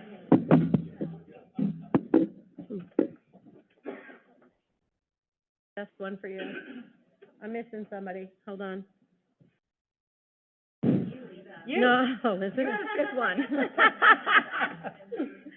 Okay, I know. Guys, it's been that kind of a day, right? Yep. Okay. So why are we all up here, right? Because that way. Yeah, go that way. That way, people, in the middle of the stage. Why are we up here? Because each one of us has a specialty that share with you. I'm yelling at people for not using the microphone. I'm going to use the microphone. All right. So I'm going to everybody's going to give you a few minutes on their like Jeff is going to do VA loan, right? Like how can it help you? What you can do with it. And we're going to go right down the line. All right. We've got Jeff, our VA specialist. We've got Phil, who's killing it in DPLP. We've got Milt. What the heck is he doing again? Oh yeah, Reno. All right. And we've got Christian, who Christian's specialty, guys, is MSAs. And that is a huge thing. And please give him a round of applause, because I pretty much had to beg. All right. And me, you know me, mine is reversed. So we're going to tell you a little bit, and what we hope that you get from this is we hope that this is going to help you not turn away a loan because you think it's too difficult. We want you to know it's not difficult. Jess, man, why don't you get it started? Oh, I thought we were starting with you. No. Okay. I think you guys all know we have a brand new program that's out, and it's actually offering tons of VA leads. We've got a 3-part certification, and for me, this has been so important and such a big part of what I do, because I really wanted to start lending again, because I made offers on homes myself trying to use the VA loan. And we would constantly get the response, no, we're not accepting your offer because it's the VA loan. And I think the negative stigma attached to these loans is such, it just has such a impact on our veterans. This is an earned benefit. This is not like any other 100% program out there. And I think that's something that's so important to understand. I mean, it literally takes an act of Congress when you want to change this benefit, because of the fact that it's a benefit. Holding it too close, too far? Oh, I'm too close to you. So I think it's really important that we use this. And what I started to realize is that the only reason there's a negative stigma attached to it is because there's not a very deep level of understanding of it. And that's what we really had to fix, right? So every time, you know, someone would call me about a VA loan, any agent, I would explain to them that this is a benefit. This borrower is not using this loan because they don't have money or whatever it may be, but a lot of times 10% down conventional is more expensive than going 100% with VA. And also, you want them to come back and buy an investment property? Well, guess what? Now they're going to have the funds to do that next year. So let's talk about that. So I started by educating the agents, but then I realized a lot of us need to be educated more. I know that I lacked so much understanding. The deeper I went, the more I learned, and I love learning. I love reading guidelines. It's my favorite thing to do. And I started calling the regional loan centers and then the VSOs. And there's so much more to this product than any other product out there, because you can get exceptions on almost anything too, right? Because what do they want to do? They always want to put the veteran in the best possible scenario they can. So I just run through, and I had a call recently. But yes, one of my agents just called me and they said that I can get an exception on peeling paint and all this stuff. I don't think that's going to happen. And I said, funny you asked, Ron, I just closed one last week. Let me send you all the documentation I used. And this was a rotten shed. This was peeling paint, a deck that was falling off a house. And the VA said he wants it. He's going to tear it down right after we close. No problem. Go ahead. I had the exception within 24 hours. So the reason why this loan is so strong is because we constantly hear this house is not going to pass a VA appraisal. Milton, what do we know? Houses do not pass or fail appraisals. They come back subject to or as is. They come back subject to, all you're going to do is call Milton and say, help me figure out this VA rental loan, because he pretty much wrote the book on that product, and we are still one of the only lenders going over about $35,000 to $50,000 on that product. Right? Did you guys know that? You all know that? Did everyone know that? Did everybody know? Most lenders are only ever gonna do a streamlined VA loan. Very few. Very, very few. Mhm. Well, and we do it better. And we do it better, that's true. Yeah, very few people are offering it, and if they do, most of them are capping it at $35,000. Reason being is the VA really requires you to have that project done within 90 days. However, as we know, we keep talking about these exceptions we can get, and that's another area we get exceptions. And again, we were talking about this last night. I said my tagline, especially on VA, when they call me and they're like, what about this house? I'm like, yes, we finance ugly houses. It's exactly what we do. Your house doesn't have to be pretty. Let us do that. Let us turn it into a dream home for you. And the veterans are the most underserved community we have, and we really need to be educated in this, right? We need to educate our people so that everyone is aware of the fact that this benefit needs to be used, because the amount of veterans that call me and say, I was talked out of using this benefit and told I had to go FHA or I had to go conventional because my offer would appear stronger, makes me crazy every time. So now we have this amazing, we have a council every single month. We have this open council call where sometimes we teach different topics, or you get to come with any question you want and we run through all the scenarios you want. Now we also have this incredible program where we have a 3-part certification. Test 1, Test 2, Test 3 is coming out, I think, next week. We're finishing up the PowerPoint for that right now. And then once that's done, just like we have that DPLP, which Phil is going to educate you on, and you're going to run it the way that he tells you. He's going to fill you in on that part. I'm just going to tell you what it is. You are going to start getting VA leads. We are spending a fortune running campaigns online right now so that you guys have more veterans to call.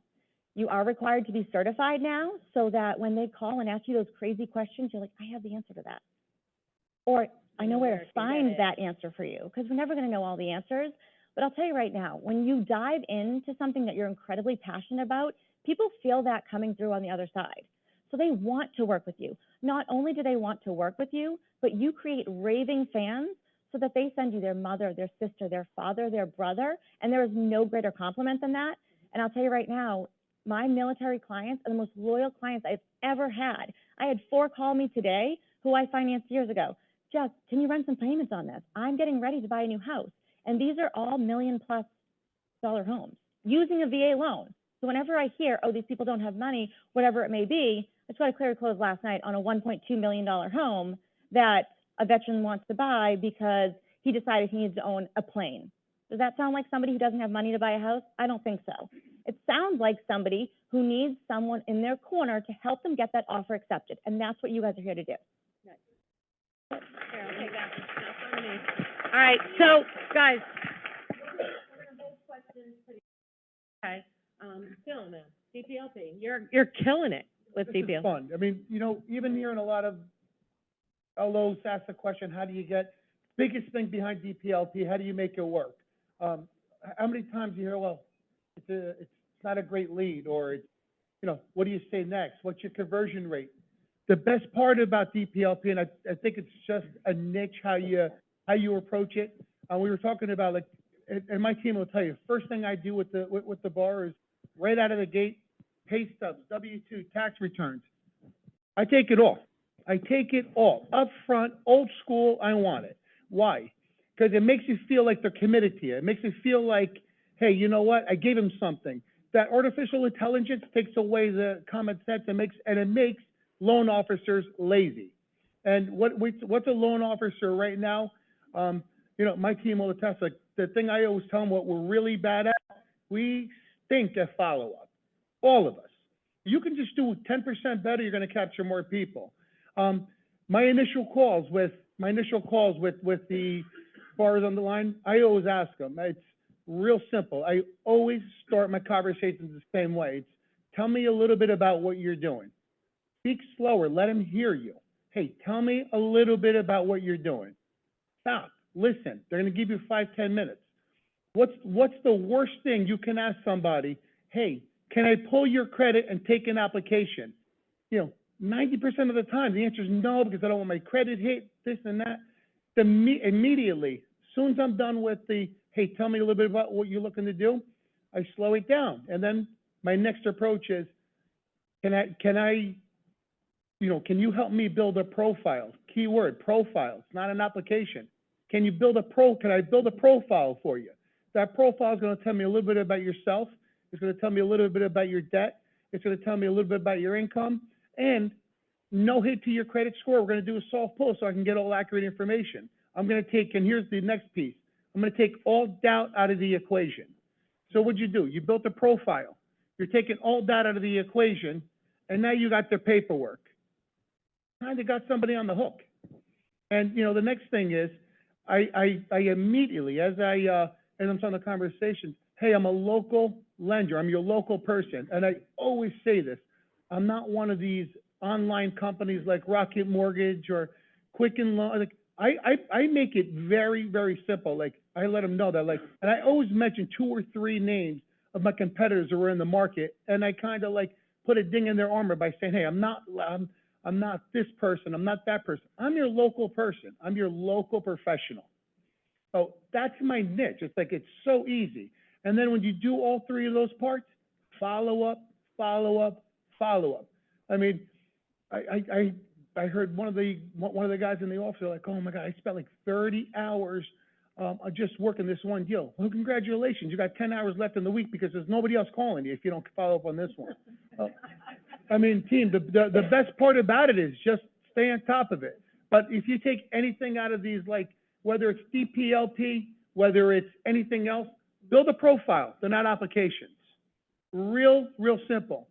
And you know, lastly, is just get all the paperwork, guys, because we're getting really lazy. Like, artificial intelligence is taking away a lot of common sense.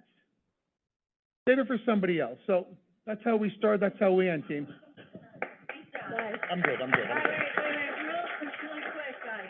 I gave these people no idea, like, I'm going to do a PowerPoint, so up there and wing it. Actually said she was gonna ask a question. I said I was gonna ask questions. So I was waiting for questions. So, all right, and Mill was like, wait, I have to do a presentation? I can't hold the mic. I'll speak loud enough. You You wanna hold it? it? I can't hold the mic. I'm like Vanna White. You're gonna walk with me? All right, Mill, it's you. All right, so if they can't hear me online, look, are you serious? All right, so, I can't sit still like you. I have to, I hope you don't mind. No, move. All right, so a couple opportunities, right? A couple of things that you can maybe do today. So let me start with this. Some of you have taken the training on how to save an agent's commission, right? So what I want you to do, if you've not been rental certified, that's cool. Don't worry about it. You've never done a renovation loan, no problem. Don't worry about it. You don't know how they work. It's okay. What I want you to do is you're gonna reach out to your agents that you work with. You can reach out to agents that you've never worked with, but keep it simple, and this is tested, right? Tested from individuals that took our training class and did exactly what I'm telling you to do, and I'm gonna throw a couple of revisions in there. But talk to your agents, buyers, agents, doesn't matter, and ask them if they've run into any situations with appraisals. Do not say renovation. Do not say repairs. That's not what you're saying. You're basically saying any issues on any appraisals. Could be value, could be repairs. Say that, but don't say reno. Nobody does that. You ask that question, and you ask it repeatedly, not one time. You want to ask it just about every time you talk to them. And if you have a relationship with an agent, you want to be able to call other agents in that office and ask them that. That is your lead in. Nobody's ever led that. Meaning, they're not expecting that. And you're going to get a yes. Even if they don't give you a yes right away, they're going to remember, because they will run into a problem. So, they're going to reach out to you, they're going to send you that appraisal.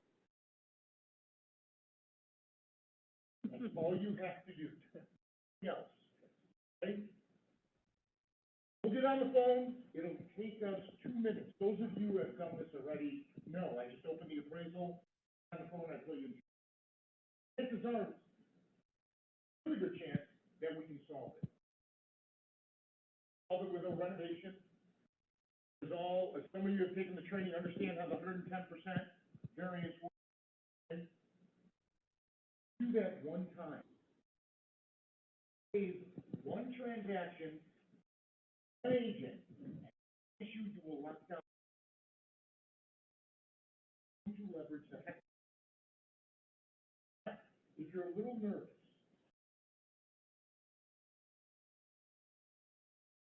we'll get on the phone together.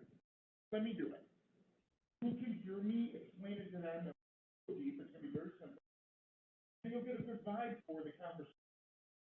Markets like this, we have to bring a different type of value proposition. We have to take different approaches. So, although people are saying, there's not a lot of business there, well, there's also not a lot of. Right. So the business is there. We just need to take a different approach. We could use, as I always say, it's not about doing a renovation loan, but using a renovation loan to get non-rental business and to get relationships. We eventually write a reno. What made us number one is not because we do reno, it's because how we sell reno.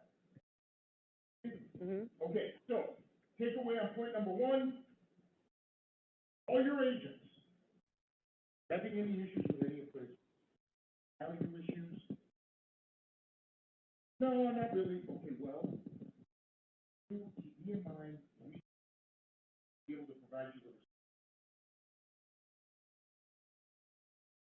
They're going to remember that. And we'll be setting up another training to talk a little deeper into it. Like it. Yeah, so let me give you bullet point number 2. So again, keeping in line with renovation. Again, right. Figure it home. I don't think anything, okay? I have a vice grip pool in my house, which means I own a vice grip, okay? And and duct tape. With a vice grip, I'm calling somebody. I'm done, yeah, that's what's up. Duct tape, man, Yeah, duct tape. That's it, that's all. Okay, so, my point in saying that is I don't love renovation because I love to renovate. I love renovation because The solution. right, so, number 2, okay, what I want to talk about, the property site. Let me give you all a reminder, okay? So the property site, let's say you have a real estate office, you have an agent in an office, okay? Haven't learned about the single property site Salesforce, okay? You need to set up some time with Joey to do that, okay? Because the single property site is completely under indexed, not just for renovation. So the way it applies to renovation is you're going to go out and you're going to find a piece of crap property, okay?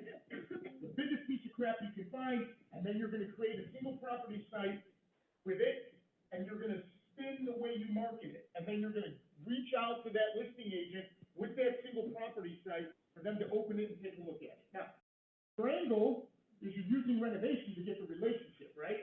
So you create a single property site on a home that needs renovation, and you could say, ready for remodel, pick your upgrades, and customize the whole thing. And when you call that listing agent, you're basically telling them, listen, I want to help you sell this property. Look at what I just said. Different variation of this is that if you have a relationship right now, have a good relationship with an agent in a particular office, try and get a list of the listings that office has. What I would do is I would grab that list and I would make a single property site. A piece of crap, don't worry about renting. Imagine creating a single property site using Access 1 or Access 0, marketing that to this home, actually that benefit. Need work, cool. Single property site, guys, to me, is a gold mine. So back in the day, we used to make yard signs, put them on the front lawn. Right? Now you don't need to do that anymore. You could use the single property site, market the property. But in reality, what you're doing is you're using the single property site to generate leads and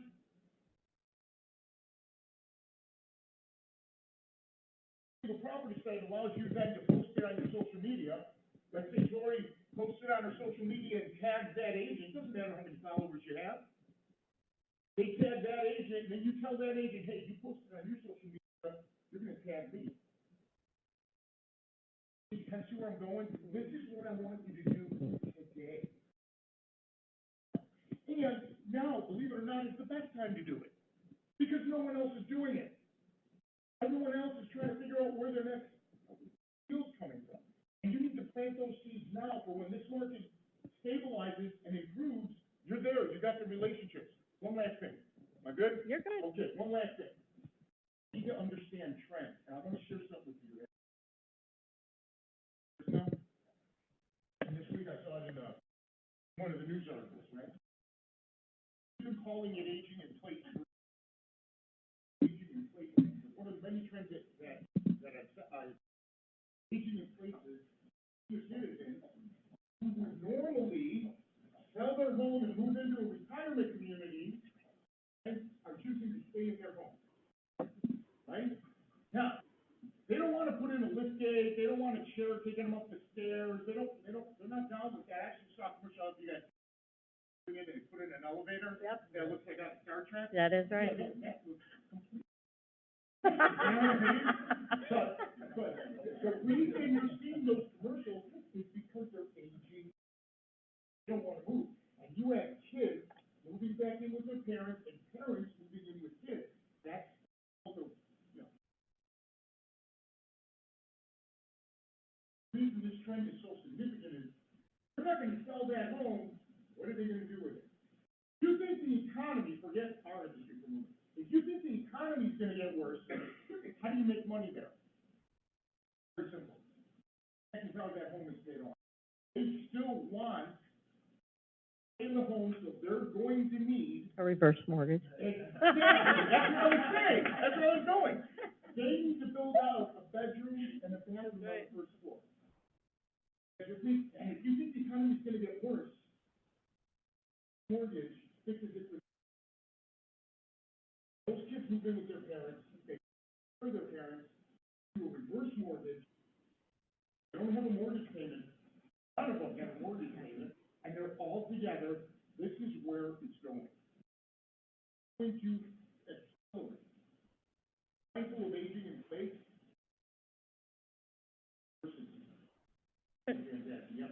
You're the best. Yeah, it saved my ass. He's doing, I don't have to say anything now. Yeah. You're the best. No, I'm sorry. You're good, you're Okay, good. that's it for me, okay. All right, we're gonna, yeah, thank you. No.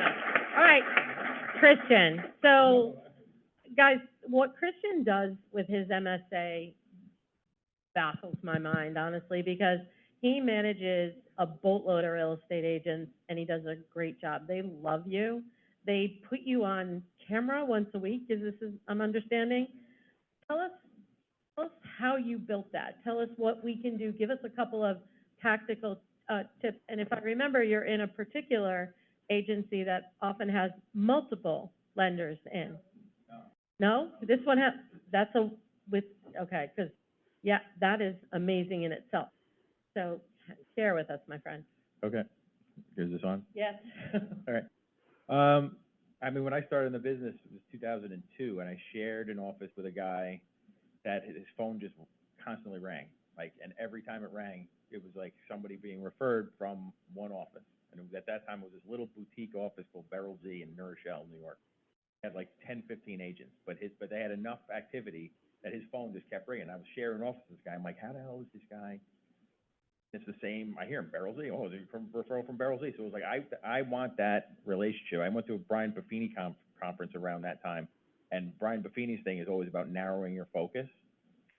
So I took that and what I was learning from sharing an office with this guy, and I was like, I want to get an MSA. I want to be an in-house lender like he is and have a relationship like that. So I was introduced by somebody who was just starting a Keller Williams office. I was at Chase at the time, 2008, I think. And he was just starting, and I got Chase, believe it or not, to dig into their pocket and do an MSA through Chase. I think it was only like $700. But his office was like the size of this stage. He had maybe 15 agents. Now he has 2 offices, and I think there's 200 plus agents in each office. That was 16, 17 years ago, and I'm still the only lender that he allows in that office. Lenders are constantly trying to get in. He doesn't let them do anything in their office. So of course, there's agents that have other relationships, but he just consistently drives to me. And it's always because from the beginning, I've done like what Shane was explaining earlier. I've always led on value, not just service. I never like pitch, so I'm in their meetings every other week. They do office meetings. I always do, he gives me like a mortgage segment. I'm never actually pitching in that segment. What I'm doing is I usually listen to what they're talking about, and then I segue that into, something that I saw that week mortgage related. If they're talking about appraisals, I'll talk about appraisals. If they're talking about NAR, I'll talk about NAR. I always just kind of listen to what they're talking about, and integrate that into what I'm going to talk about instead of just asking them. I'm never asking them for business. I'm just always bringing value to them. And my main value to them is building their referrals. Like, again, what Shane was saying, I tell them, like, Maura was saying also, like, my value to you guys is I'm protecting your paycheck, yes, but I'm getting you more referrals because I'm making you look good. And I've just I'm in every one of their meetings. I think I've missed 5 meetings in 16 years. I'm at all their events. I'm constantly, if they're, actually, Jamal is the broker owner. He has my phone number on all of his phones, on the speed dial and all the phones. And when he's interviewing new agents, he goes, watch this. He hits the Christian button, and I pick up. Wow. Like Wait, you have a Christian button? The Christian button on the phones, and he says, watch. He's like, I'm going to call our lender, and he's going to pick up. And he doesn't tell me that he never tells me, but I have the number in my phone, so it doesn't matter where I am, what I'm doing, what time of the day it is. I pick it up. Hey, how's it going? What do you need? And he's like, see? And he goes, thanks for picking up. And he just hangs up. That's awesome. But it's that kind of, it's just, and again, leading with service, yes, but also bringing value to them and just keeping my reputation, making sure that I never, screw up a deal. I do have agents that I've screwed up deals with in the past. I've never given me a referral again. I'm always conscious of the fact that you're only as good as your last deal. And it took a while, right? The build took a while for you. It's been 16 years, but, Yeah. it's, Well, but I mean, even initially, when I look at even now, if I look at where all of my businesses comes from, it's probably at some point started with this MSA, believe it or not. Like, so a lot of agents have left the office. I still have relationships with them. They've brought me into their offices. Like, I've had some that have left Keller Williams that have gone to Coldwell Banker, Remax, wherever. They take me with them, and then they introduce me to the agents there. That's amazing. I also, between all the refinances and everything else, like, it's all kind of built from that over a 16-year just grind. But you work it. Like, Yeah, all it's a constantly, grind. Yeah, constantly. you work it. Even now, it's my main focus. I do probably, on average, $30 million out of that one office in new business a year, which is maybe a third of my overall business, but the rest of it is all built from that. So I'm getting about that much new business out of there every year. what advice would you give someone who thinks that that's what they want their focus to be? Well, good question. The first thing is to find the right agents, find the right broker. So there are a lot of brokers that, different models will tell them, oh, have 3 lenders in here and have them all paying you. And that was what was unique about this particular relationship. Like, he started the relationship with me. He said, I don't want 3 lenders in here. I want 1 lender that I'm going to grow with. And if you're that person, great. If you're not, you'll be out of here and I'll find another lender. But he didn't want a revolving door and like competition with the 3 lenders in the same office. So it's really finding the right one. Very rare, especially for that, Right. It's company. very rare. And also, and having the person that is going to support you and really you got to lead with that expectation. The way that we do MSAs in this company is actually unique. Most brokers are used to somebody being approached them and say, I'm just going to give you a check for buyer leads, which is actually illegal according to RESPA. An MSA is actually a marketing agreement. All it is an agreement for me to market in your office.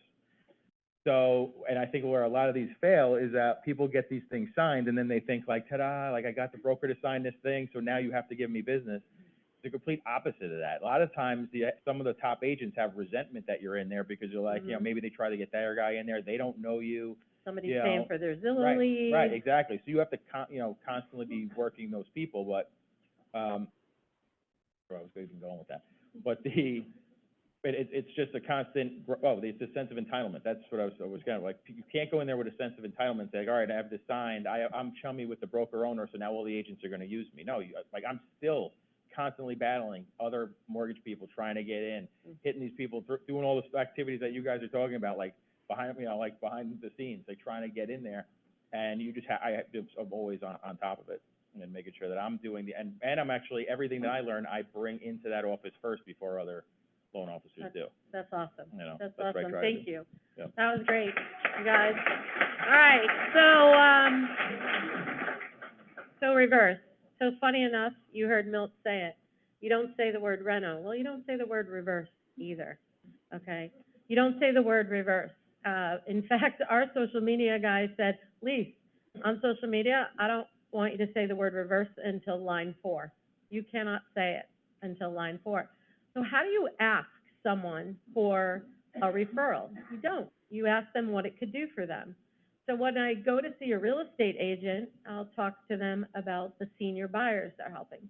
Are you noticing more senior buyers, people who are looking at selling their homes to resize into something that's more manageable for them? And I'll hear yes, and but problem is I go to sell their house and they don't net enough money to buy something else. That's my opening. What would it look like if I could help you to increase their buying power? Then you just wait. What would it look like if I could help your senior clients increase their buying power? Well, what do you mean they don't want a mortgage? Let's talk. So I'll go into what a reverse mortgage is without actually saying the words and start with them from there. So I'll often start with a story. So those of you, I apologize, who've been on my calls, I have a client named Peg. Her financial planner sent her to me. She came in and she had 2 choices. She was selling her 4-bedroom colonial. She wanted to buy something more manageable, and Peg was netting $385,000 from the sale of her home. She was not living in it. That would not put her in a good place to live. Not for a senior, not for anybody. In our neck of the woods, it just wasn't happening. So her options were to take a large lump sum from her retirement, causing a taxable occurrence, to take smaller lump sums on a monthly basis to support a traditional mortgage, and she said to me, I'm going to run out of money. I planned my retirement. I did okay, but if I have to bring money to the table in any way, shape, or form, I'm going to run out of money before I want to. Great, let's look at what a reverse mortgage does. I could give you a loan where you would not be required to pay back principal or interest during your lifetime, and we can boost your buying power. Would that help? Well, yes, that would. So I sat down with Peg, her sister, and her brother, because it happens like that every single time, guys, and I explained what this would do for her. She closed on her house a few months ago. She bought at $510,000. She kept $50,000 of her money.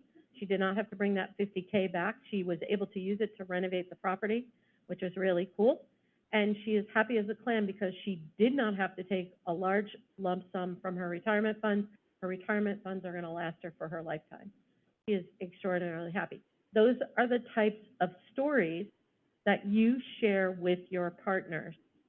Similar line for me, most of my partners, I do teach real estate agents continuing education in Connecticut, and I teach reverse mortgages. And I am telling you, they are a captive audience for 3 hours. I normally get anywhere from 4 to 5 leads every time I do one of those.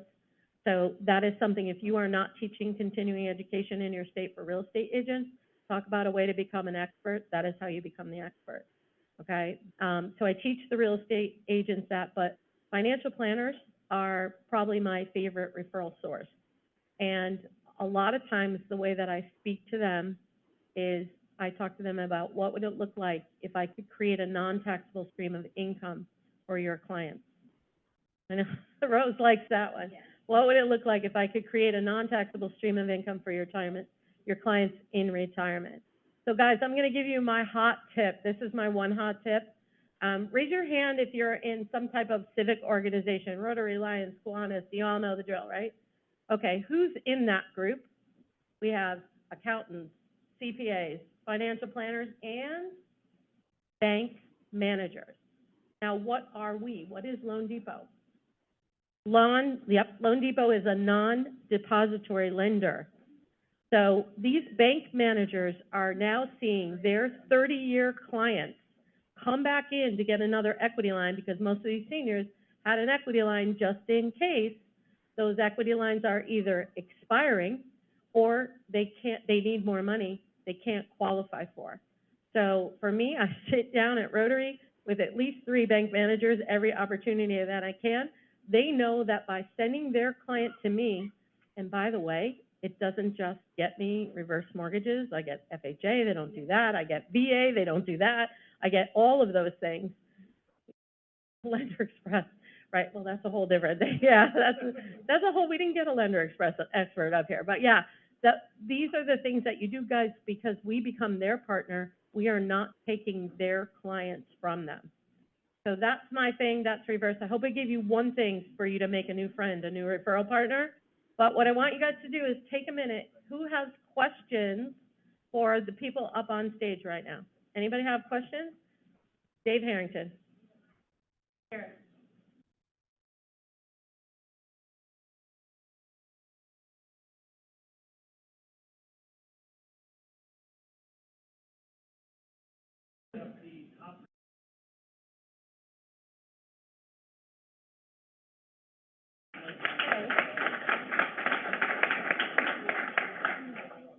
So, yeah, he wants to know who's number one.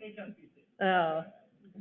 the question's for Phil. Phil, your branch does a phenomenal job with DPLP. I love the program personally. Do you ever get into the numbers with your people regarding conversion rates? Because the golden nugget in that, it's all about pre-quals, right? 33% in terms of numbers of pre-quals actually close. Do you get into the numbers with these guys? Every month. But, you know, I look at it, and it could turn out to, again, lack of inventory, but I think we did 174 million in pre-approvals.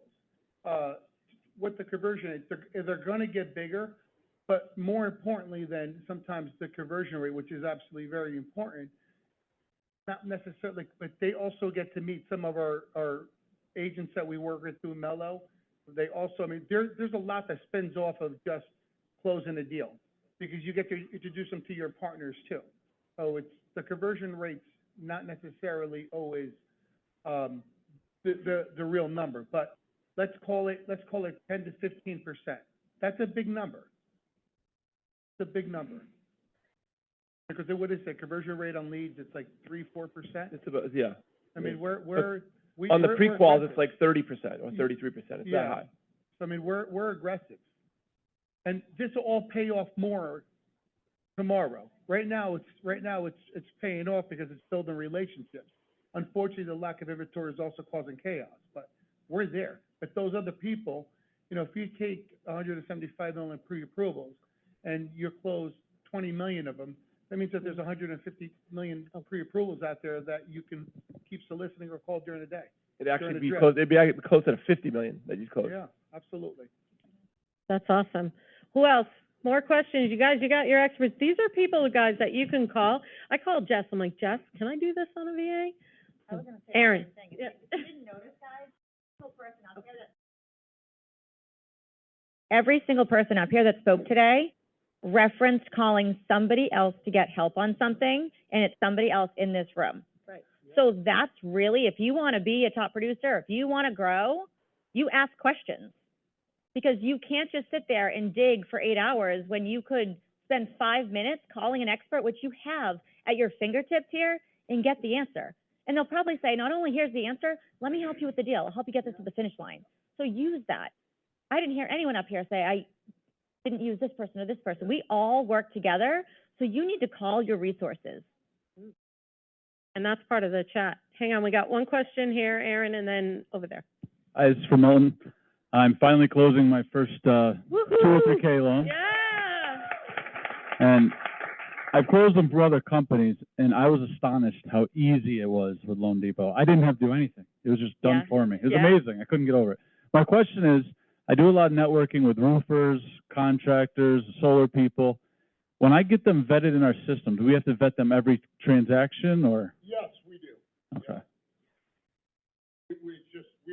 We don't track, and we would want the, Okay. yeah. Fair enough. Thank you for that. Mostly insurances and stuff like that have to be, always have to be up, yeah. Right, thank you. Yeah. I agree with you. I would have never done another reno loan if I hadn't come here to work with this team, honestly. Hang on, we got a couple of questions. It's a quick question of Milt also. If somebody switches from a regular loan, conventional loan, over to a rental loan, how long is the extension on the process? Or do we need to close the deal? Right. So if it starts by us, it's an internal. Subject to rebate.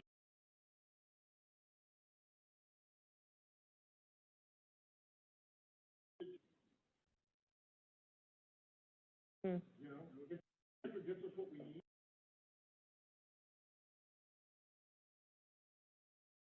Thank you. Yeah. The question is also for the 203K. I've done two so far, and they've kind of had a bad experience with all the permits and the town issues and so forth, that it's gone over 6 months. Do they have some kind of option where they don't have to make the payments until a certain month, 3 months, 6 months? So renovation loans.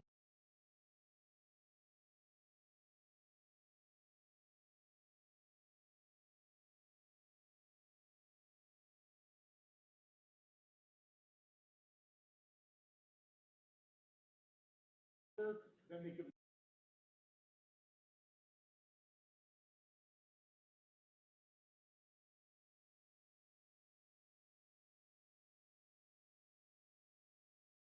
If you have customers that are. Uh-oh. It'll be quick, but I was surprised it wasn't. Milty. This for Phil? Your No, question? it's for Milty Milty and Jessica. VA Reno. Largest VA Reno loan amount on a Loan Depot. So I keep hearing that won't work on the Northeast. I'm calling bullshit. $3.1 million VA Reno. And we saved the deal. Imagine saving the commission on a $3.1 million transaction. And 100 LTV. No MI. No MI, yeah. So, you're good, you're good. All right, what else, guys? Come on, you got a lot of people up here looking to help you, David.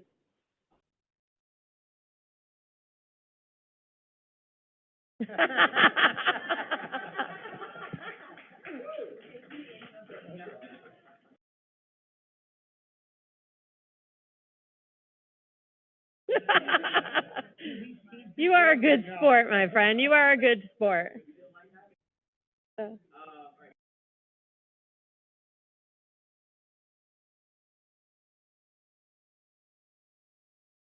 In the old days, we could like show up to real estate offices, you know, if we have our MSAs, we'd do our office hours and we got a lot of business, right? That was kind of like a big thing with MSAs, like, oh, I'm going to go in for office hours, trainings, this, that. So what are you doing right now? And like, what's your recommendation with this office specifically? A lot of the agents aren't there. So we heard from an attorney perspective. So what are you seeing? Like, how do you set up your day, your week, how do you set it up with them to make sure that you're face to face, or are you doing more of this online, like through Zoom or something? During COVID, we were doing them all on Zoom. And then because I got lazy, I was still Zooming in, and they were starting to go back to their office, and I was Zooming into the meeting because it was much more time efficient for me to be able to do it from my house and then just log on, log off. But now I went back to the old school. That's why I'm wearing my suit today, because this is how I show up at those meetings. And now I go back in person, which he used to do them once a week. Now he does them every other week, so it's easier for me to get there. But it's a real pain in the ass too, because it's on Mondays at noon, which is like the busiest day for everybody. So by the time I get out of there, I'm backed up. But, you know, I still do it. I still just don't miss. I just manage it. It is my 100% priority. And I tell them that, like, this office is my, priority. I'm gonna do everything that, for them. And to answer your question, he's gotten them back into the office. You know, we've like, every meeting now, we probably have 30, 40 agents in person, and then probably another however many, and then they record them. So I've had agents even reach out to me like later in the week, like, oh, I saw your recording at the meeting, like, thanks for mentioning that. So Zoom has actually even helped with that, because the agents that weren't going in live are now still seeing those meetings, so. I have a question. I'm just backing off that. How many MSA offices are you juggling at once? It's one, but he has two offices, and so it's funny, that's Mike Plato over there, he's, in my office. I brought Mike in probably 10 years ago, and it got to a level where I just can't, one office is in the Bronx and one is in Westchester, and a lot of the Bronx agents and a lot of the Bronx borrowers want somebody in there to meet in person all the time. So when I recruited Mike, I recruited him with the idea of helping me manage the other office. So he actually manages the Bronx office the same way that I do the Westchester office, and, you know, he's fluent in Spanish also, which is a huge help for those agents. And his business has grown as a result also, because he's doing the same thing.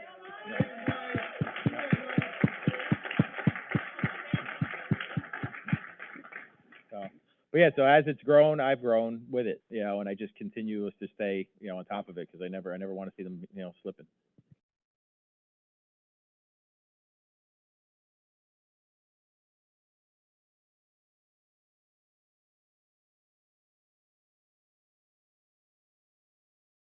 Can you throw out like kind of an estimate of if we had an appraisal come in low, and perhaps how much a new kitchen might increase the value, like on your standard? That's really hard. That is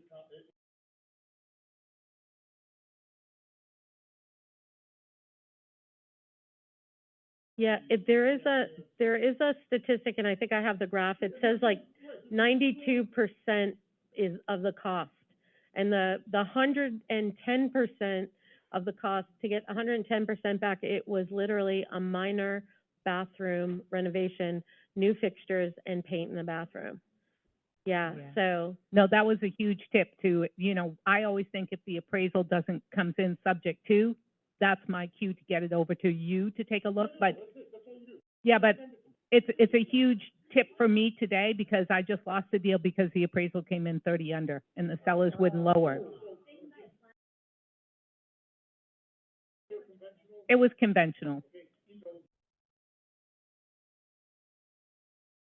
No.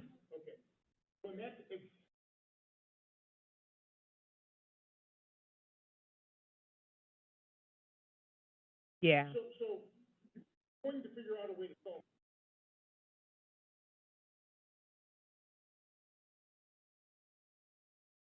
everything needs to get, and I'll say,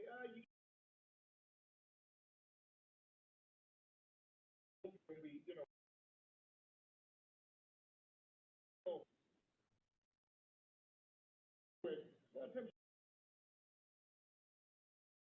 Kevin. Jess, I have, just as much passion about VA loans as you do. Yeah. And I want to know, what are some strategies that you are using to break this psychology that real estate agents hate VA? Because I'm so frustrated as well when they call me and say, is there any way your veteran can go conventional? They're not going to get accepted. And I can't teach them enough without hitting them in the face that it's a disservice to them. And it's actually, the federal government is guaranteeing this thing. You're better off than going any other way. What do you do? We've all had this multiple times. I think that being a veteran yourself will make it a little bit easier, right? Because of the fact that you can come in there with passion and say to them, I'm a veteran myself. I have said to people, listen, we are a military family. I have used this loan multiple times. And let me be very clear that this is a benefit. Sometimes I like to hit them on the head a little bit. Do you enjoy listing these homes? Yes, obviously. Okay. Do you understand why you have the freedoms that you have right now? I mean, it's true though. And I've said to people, I'm like, talk to this veteran. Do me a favor, interview them if you want. The last person I had this happen to was a good friend of mine. He was buying in Lakeville. He was so excited. He was on deployment trying to buy this house. And this agent called me and she said, I'm not taking this offer. This is a VA loan. There's a lot of misconceptions. They say that veterans cannot pay over the appraised value, which is not true. They absolutely can. It just cannot be a detriment to the veteran, right? So we're not going to do that. And if the veteran doesn't want to, also there's an escape clause. They don't have to. But I explained to them, right now, he is overseas. His family, his children are in school. He is doing this so that we can sit here and enjoy the luxuries that we are enjoying every single day. I watched it in my personal family, and I'm sure you have family or friends who are also military. Would you really walk up to someone who has done all of these things for you and say to them, you do not deserve this house? Because what you're saying when you don't want to stay, when you want to accept a VA loan, is that you do not deserve this. I don't feel that your actions have earned this home. It might be the strongest offer, the highest offer. Also, sometimes I say to them, what does it take? Do you think they don't have any money? Do you need money in escrow? Is that going to make you more comfortable? Most of the time, the veteran's happy to do that, knowing that they're going to get it back. But I truly believe that when you come to the table with passion behind what you're saying, they feel that on the other side. And when they feel that you're passionate about your client, they also know that you are going to do everything in your power to get that to the closing table. The last thing that you would want to do is let that fall apart. Wait, and I want to add, Kevin, there are 118,000 veterans in Connecticut. Should I call all the ones that are looking to buy a house and tell them not to bother looking at yours? We got questions down here.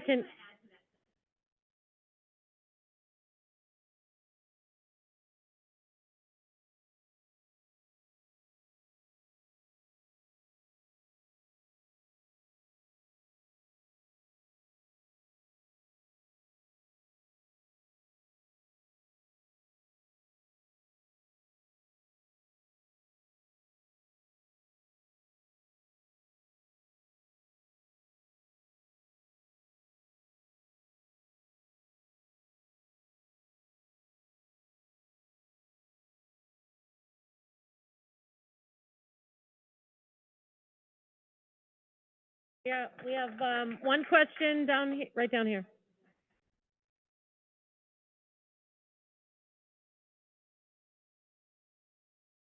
It's already approved. That is your TBD pre-approval tours. That is your TBD, especially on veteran loans. You guys, this has been awesome. Any final questions? Guys, these guys are here the whole time. And, you hit them up at happy hour. They're definitely going to answer your questions, all right? All right, so next, thank you. Thank you all for everything. Love you. All right, David Rodriguez. All right, you guys, are y'all feeling a little loose? Because we're going to do some stuff. You ready? I'm ready. Hi, everybody. I'm mic'd up. You're mic'd. Hello. It's the afternoon. We gotta get ready to shake it out. I'm gonna say some quick words, and then we're gonna do a little something. For those of you who have not met me, my name is David Rodriguez. I'm based out of the best office in the entire world, which is New York City. And I say that with passion because I do love being there. I do love being an expert in New York City. And I'll say it is one of the toughest markets to ever work in.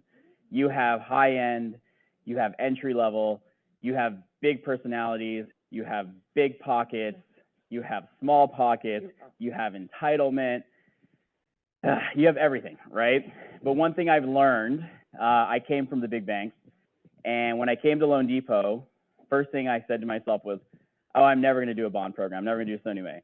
Oh, I'm never going to do a rental loan. I'm never going to do any of this. And it was the dumbest mentality ever because then the market turned. And on top of that, you've heard me say this before, I got here in 2021 and my entire office left, right? I was left with no branch manager. I was left with 30 people just walked out the door. I don't even know how many it was. And that day I remember standing up and saying, I'm the #1 loan officer in New York City. Okay, how cool is it to say that literally within months, right? So when I think about New York and my experience here at Loan Depot, I have preached from here to all the way to the top of the house that it is KickStarter that kept me here. It is KickStarter that taught me everything I know. It is KickStarter that helped me pivot my entire business. And yeah, I haven't made any money yet, but you know what? When I get to the top, I am going to thank I'm going to use every experience I've ever had from every manager, from every person I call. So when I become a monster, it's all your fault. You've already been a monster. You were one of our platinum Chairman's Elite Loan Officers, David, and you need to not forget that because you are that same guy. So, one thing that I've learned the most here is I am great at politics, right? So if I have an idea, I go to Christian, and Christian gives me a little this, right? And in return, I say, hey, you should probably say that at Kickstarter, but don't think about it later. He's like, I don't know, I'll check my schedule. I was like, watch me. All right. Call Steve Tandy. Hey, I have an idea. Da, da, da, da. I call Lisa. I'm pissed because you can always say that to Lisa, right? And then I don't know if any of you know what's going on in the condo world with, if any of you have read kind of what's happened, especially after September, the condos in all, I guess the whole country, Fannie came out and said, hey, if you have a condo that has any critical work being done, which by the way, a leak is considered critical work. If you've ever been in New York City, everything has a leak. So now we basically can't lend on any building that has an unsafe condition or even what's called a SWARP, which I just did a video of. I said, if any of you have SWARP, it's not the thing that happens in the summer when it's hot. SWARP stands for Safe with a Repair Maintenance Plan, not SWARP-AS, right? And so, and basically Fannie Mae is saying no, right? And so all I live for are condos and co-ops. That's what I do in my market. So I went politics again. Christian and I got in a call with Christy. So Christy, by the way, thank you, because you started this whole thing. And we met this person that works with Shelly James, right? We met Darren. And then we went to Brian Rupp, so where, I don't know where he is. But because of Brian, I met through Lisa and Kickstarter, we were able to do this.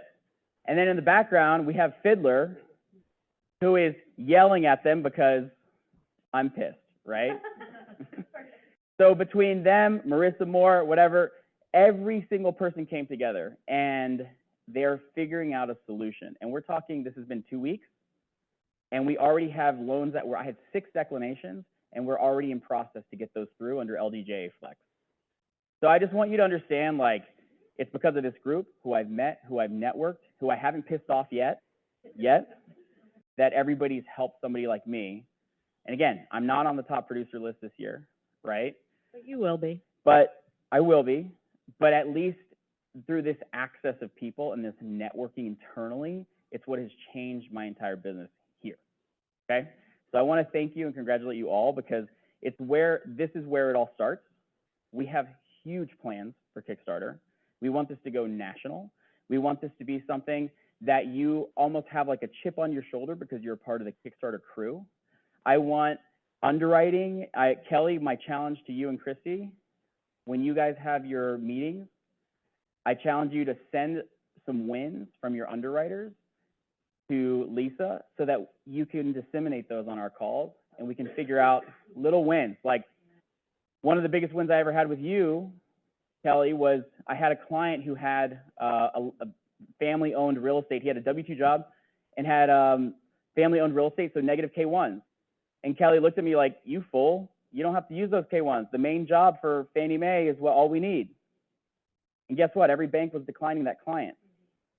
And because Kelly looked at me and literally said, you fool, says you pretty, but you dumb. Because of that, the deal got done, all right? So I guess what I'm trying to get at is, not only do I network externally, right? I do a great job with agents. I do this. I mean, shit, I had to lose weight, and not by Ozempic, right? We don't have money for Ozempic. We're on Poverté for the last year. So I had to go lose weight so that I can, look good in front of agents to get more business. So I'm doing what it takes. But what really I want us to start doing is what's in this room, okay? I want you, so we're going to kind of get up here, and I know we're tired, whatever, but I want us to get up because I want us to get some energy because Tom's going to come on and just blow us away. But most importantly, where are my managers? So all the managers stand up. Can we have, I need Cindy, I need Jess, guys, if you're a manager, Phil, stand up. Christian, stand up. All right? Okay, you're a manager in this room, stand up. Okay. So I want, Oh, Steve was behind me. I want 8 groups of managers, so managers pair up. So I want 2 here, 3 there. Yeah. I want you to break 2 out. managers up front, everybody else pick a side. Christy Pick a side, even it and out. Kelly, Shane, are you still here? Yes. I want you to join on some of these. And basically, what I want us to do is this isn't like a real workshop. Well, all I'm doing for what I'm about to do, all I want us to do is get together. I don't want you to be with anybody from your branch. And here's the one thing I want us to do, the takeaways. I want us all to meet somebody different that we don't know, right? That's number 1. I want us to introduce each other, figure out who we are, right? But most importantly, I want us to look around the room and say, who is one person that I want to follow up with in the next 30 days? If I had not taken those initial, after these Kickstarter calls or whatever, I wouldn't know what the hell I'm doing, right? Funny enough, because of this man right here, Justin Perry, I learned templates on Outlook, and I thought I was like the king of tech, and he was like, you moron, just click here and do it. And I was like, it saves so much of my time because my whole life is email. Right. So find out one person you want to follow up with.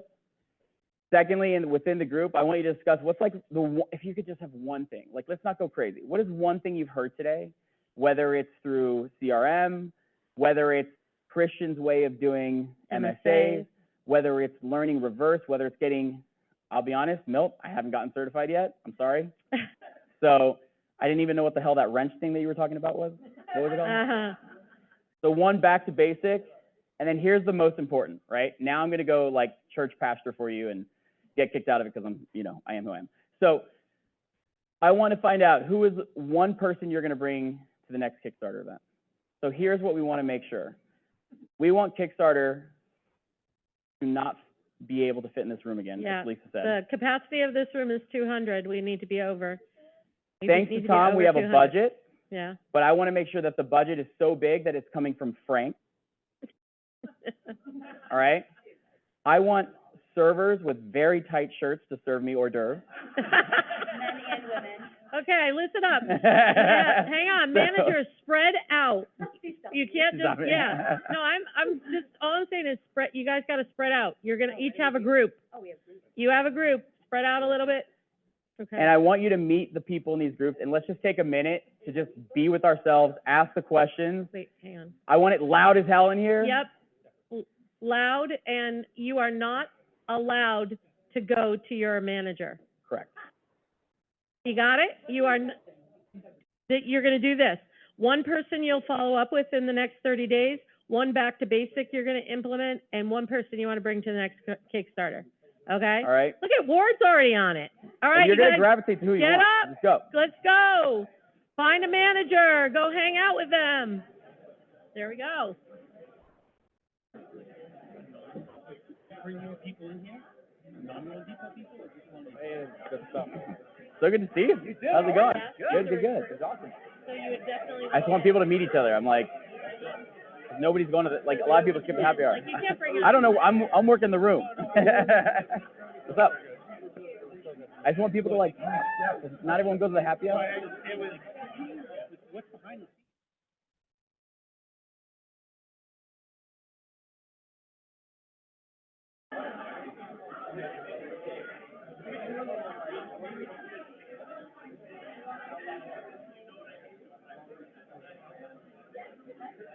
These guys.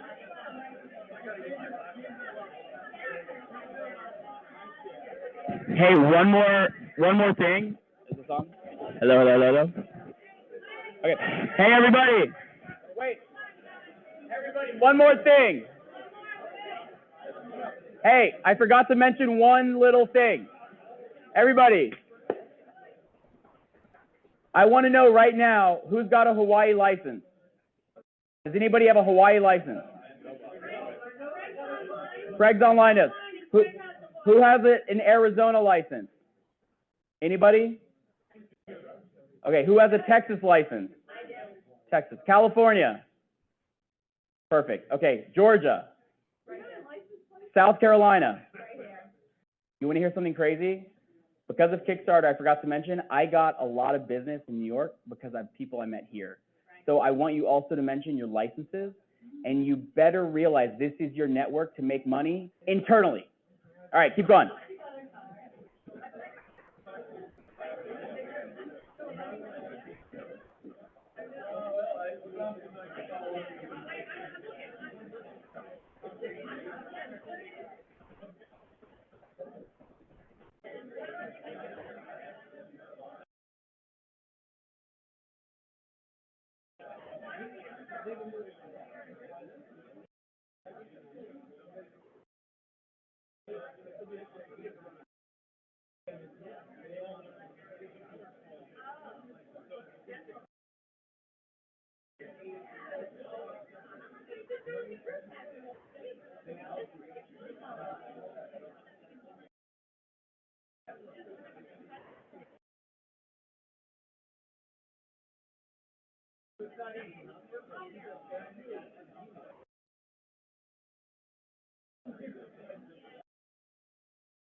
Hey, everybody, we're doing a 2-minute warning. Everyone, we're going to do a 2-minute warning and present. Nobody's listening.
All right, everybody, real quick.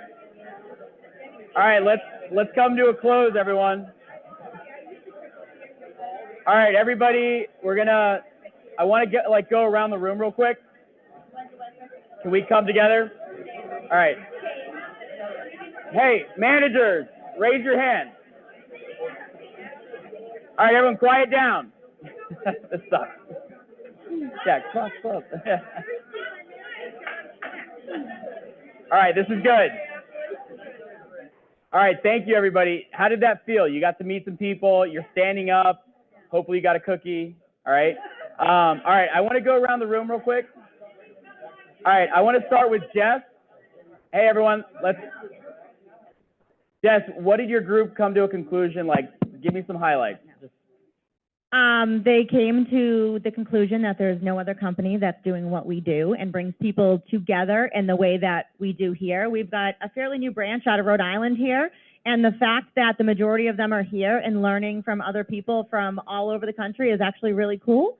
So our takeaway was Loan Depot has all of the tools, and it's up to us to learn them, and this is the exact place that we need to be in order to do that. And having people like Joey Simpson in front of us to teach us on the spot is completely invaluable to our business and growth. Woo! All right, Cindy Gordon, also another celeb. Let's hear from you. We all need to make more calls. We thought that might be a good idea to come up with like a little rotation of like, what the hell do you say when I call an agent? Like invite him to an event. Shane added, tell me how you got into the business. Like, what a freaking genius question. Like it. Who's the next person we want to bring to KickStarter? I mean, I was voting for Ortiz, but because we saw him at CE, but yeah, just make more calls. Cool. Yeah. You got Christian. And got a mic. All right, Christian. Give us what was one of the takeaways from your group? We were talking mostly about MSAs. They were asking me a lot about how I kind of got it off the ground and what I'm doing now, and a lot of stuff that I, talked about, and just getting back to basics, like what am I doing?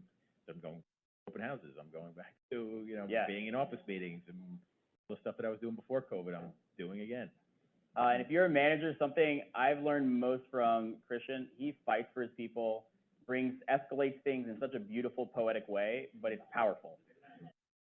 Poetic was me being polite. I was going to say bullet points, but that's just,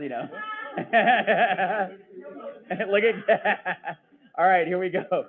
And the birthday girl. Poetic, that's hard to find. Okay, so our first one is back to basic. Definitely considering DPLP and really making a stand that you're not going to do it like one day, but make it a consistent plan for, you find out from Norm, what is the hours that I should be doing it, and rearrange your life to do that on a consistent basis, so that, and also, using your voice, not your fingers. So I like it. So voice, not the fingers, for number one. Let's see, discuss, that was the back to basic. Oh, that was the back to basic. Oh, who do we want to bring? Where are we, number 3 or 1? Yeah. Who do you want to bring? Oh, number 3, Frank Martell. He used to live in Greenwich. That's where I am, so. So you want us to get Frank here, okay? Yeah, why can't he come here, come back to Greenwich, visit friends? I'll have dinner, I'll drive him here. I will happily work on that. Just curious. Ken, where's Ken? David, then, Okay, and then we got Lance.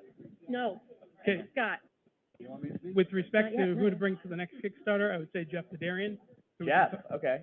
So, You hear that, I'd like to Lisa? be able to get, No. Jeff DeGrarian. I say his name wrong every time, sorry. I'd love to hear from secondary. I think that would be important, yeah. With respect to the back to the basics, again, getting everyone back into the office for some that don't, as well as the lunch and learns and getting out and training on new products and keeping people in the know. I love the fact that who was it that shared we have 900 products? Was that Brian? Yeah, Brian. 900? Like, that's insane. Okay. Over here, Lance and Group. Hello. Hi. Hi. So are we answering all three of these questions, is what you're asking? So whatever you want. What do you talk about? I don't care. We were just kind of catching up. Did you to be make a honest with connection? you. But, you know what? I'll take it. That was great. Well, just real quick, I mean, the person that I'll follow up from now for 30 days is always Joey Simpson. I mean, I always have a million questions for him, so thank you, Joey.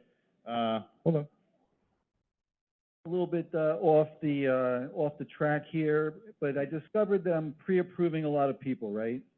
What's the problem? They can't find transactions. When they find a place they like, there's 12 bids on it, right? People aren't winning the bids. So it happened during COVID that I developed a system to make my clients look better so that they would win the bids. When I discovered that you can actually change things after the commitment and you're satisfied with the contract. So what I've been focusing on is teaching my realtors that, okay, you got 5 people, you want best and final on Thursday. This client can show a profile with 25 or 30% down instead of, doesn't work on co-ops, by the way. Neither does, buildings that are falling down. But on, 1 to 4s, you make an offer, you got a contract for, 25% stands out, 30% pops. You win the bid. I get to do a deal, right? We close, we get paid. It doesn't happen if you got everybody 20% down, 20% down. Unfortunately, the higher LTV files are a little bit harder to do, and you got people who are very tight and you can't document. But a lot of times, I tell them, look, if you can get a pledge of a gift, do the Jerry Lewis thing. Hey, can you pledge me $50,000 to buy my house? I probably don't need it because Lance is going to raise my loan amount anyway. Close your ears, Kelly. So, but it's all fair game. Lance from New York City, everybody. We got Ted. We got Ted. Well, the meeting kind of goes a little bit wry when somebody asks me, you used to be a therapist, right? So, so we didn't get to the big things, but we really had this couple minutes just to really kind of talk about just how hard it is when you're learning new things, or when you feel imprisoned in your house and you got to get to that office and there might not be people there, and the idea of coming here and what it means with the collaboration that we're doing and the expert that you're hearing from this gentleman on stage and what we're doing, and to hear that this is the problem and then this is the solution all on the same day was a great thing. So just great chat. Love you. Nice. All right. Wait, no, we got a couple, who did we miss? I got Bob over there. So one last, I'll be pretty quick. So the one person you'll follow up with, Joey, your calendar's gonna be really busy. The back to basic was all about the CRM and all about the sales calls. So Shane, the great work on, did you make 20 calls a day in the last 20 days, which you knew the answer was no. So that was a really big one. The one person that didn't get mentioned today that I think would do a great job here and really enjoy it is John Bianchi. So maybe John can make it next year. Cool. Get him off the mountain or off the surfboard or something and get him out here. Tom, we'll get you to work on that one? John's watching. Everybody turn around and say, John! Woo! That's All right, awesome. guys, we got Rob over here. Did we miss anybody else? My batting cleanup? You're batting cleanup, my friend. All right, let's see if I can bring this one home. So we were kind of all over the map on these things, but who is the one person you will follow up with from today in the next 30 days? I mean, we talked about Maura and her talking about the TBD presentation. Yeah. We got a lot of nuggets there of just a way to present that to the listing agents. When talking about, there might be a lot of listing agents that may not initially welcome the call, but that's their loss, but you miss every shot that you don't take. So, if you call 20 and 2 or 3, take your call, and maybe maybe it won't even resonate then, but they may remember it, and maybe they're going to refer you to a client. You never know what kind of legs this is going to get. And I thought it was an incredible nugget that we're definitely going to take away. So definitely thank you for that. You know, and definitely Milt with the 110 reminder. I mean, that is something that I have to admit I keep forgetting. You know, we talked about that as well. Discuss the back to basics, what we're going to implement. We had that also kind of goes back to doing the TBD. It kind of all ties back into that. I like the idea of the 20 calls a day that Shane had talked about. I mean, that's something that, you know, I think we all have a challenge with time blocking. It's always kind of a battle, even with myself every day, reminding myself, okay, I got to I got to do this right now. And, you know, I think the back to basics is really just making sure that you're spending the majority of your day, or let's say more than 50% of your day, doing proactive things that are going to make that phone ring instead of being reactive most of the time. So to me, that's just kind of back to basics of making that Don't forget that our personal contract connection. state, we are supposed to be out of the office 51% of the time. Well, I think the out of the office, we have that covered. I think we have to, we need to reverse that. We got to tighten that up. You know, and who is the one person you want to plan to bring back to the next Kickstarter? I don't know if we really kind of came to a conclusion on that. So I'm going to say selfishly, I don't have one person. I have about 17 people because I want to bring my entire team back to Kickstarter. There were 3 of us that came now, but this is just incredible. And I definitely want to get my whole team back. And I would say definitely everybody else should take that as well. I believe Mr. Ferrante may hold the record, so you may challenge him next year. Okay. Hey, Lisa, All right. I didn't ask you for this, but because I think this is going to be our last small event, I hope, will all of you, since you're already standing, come on stage so we can do a quick picture? We want to do a And picture, then- guys. Everybody up on Get up stage, here. really quick. Everybody, And then we're gonna gonna do get- a quick picture. So I like the Breakfast Club right here, was actually kind of cool. Who's taking it? You want to give it, you mind taking it?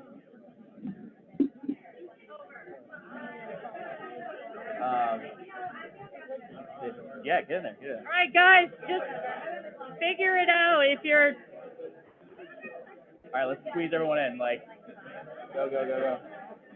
I'm gonna get you in. Sorry. Tom, you coming? Come on Mary, in. Come on, you guys coming? Come on Kristen. in. Also, welcome. Come on, you guys. I don't know how we're gonna fit. All right, let's actually keep Cindy, shooting will up. you take? All right. I need my camera. Are we even gonna fit? Hang on. Come on in here, my friend. I hope we fit. Got it. Scooch down. No, that You got it?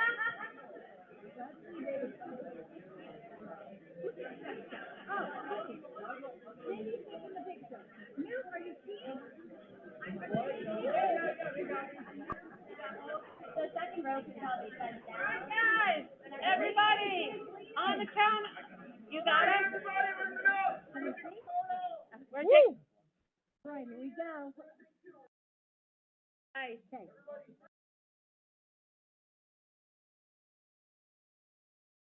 Nice, hit that. Let's get that.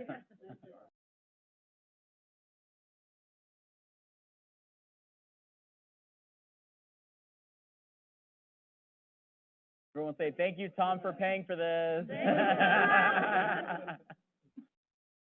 All right, thank you. Okay. You got to get that on the community hub. We have to, yeah. Sorry. Listen, we went and did, what do you call it, the Habitat for Humanity, that ended up Yeah. being That- a job. Thanks. Crazy, right? We're wait till next. We're getting Mary Bain up on stage. Mary Bain, she is one of 2 women. She runs the top region Home Depot.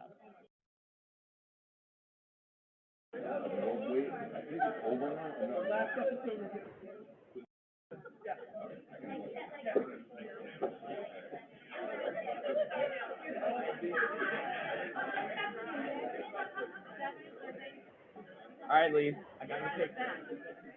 Oh, there's my phone.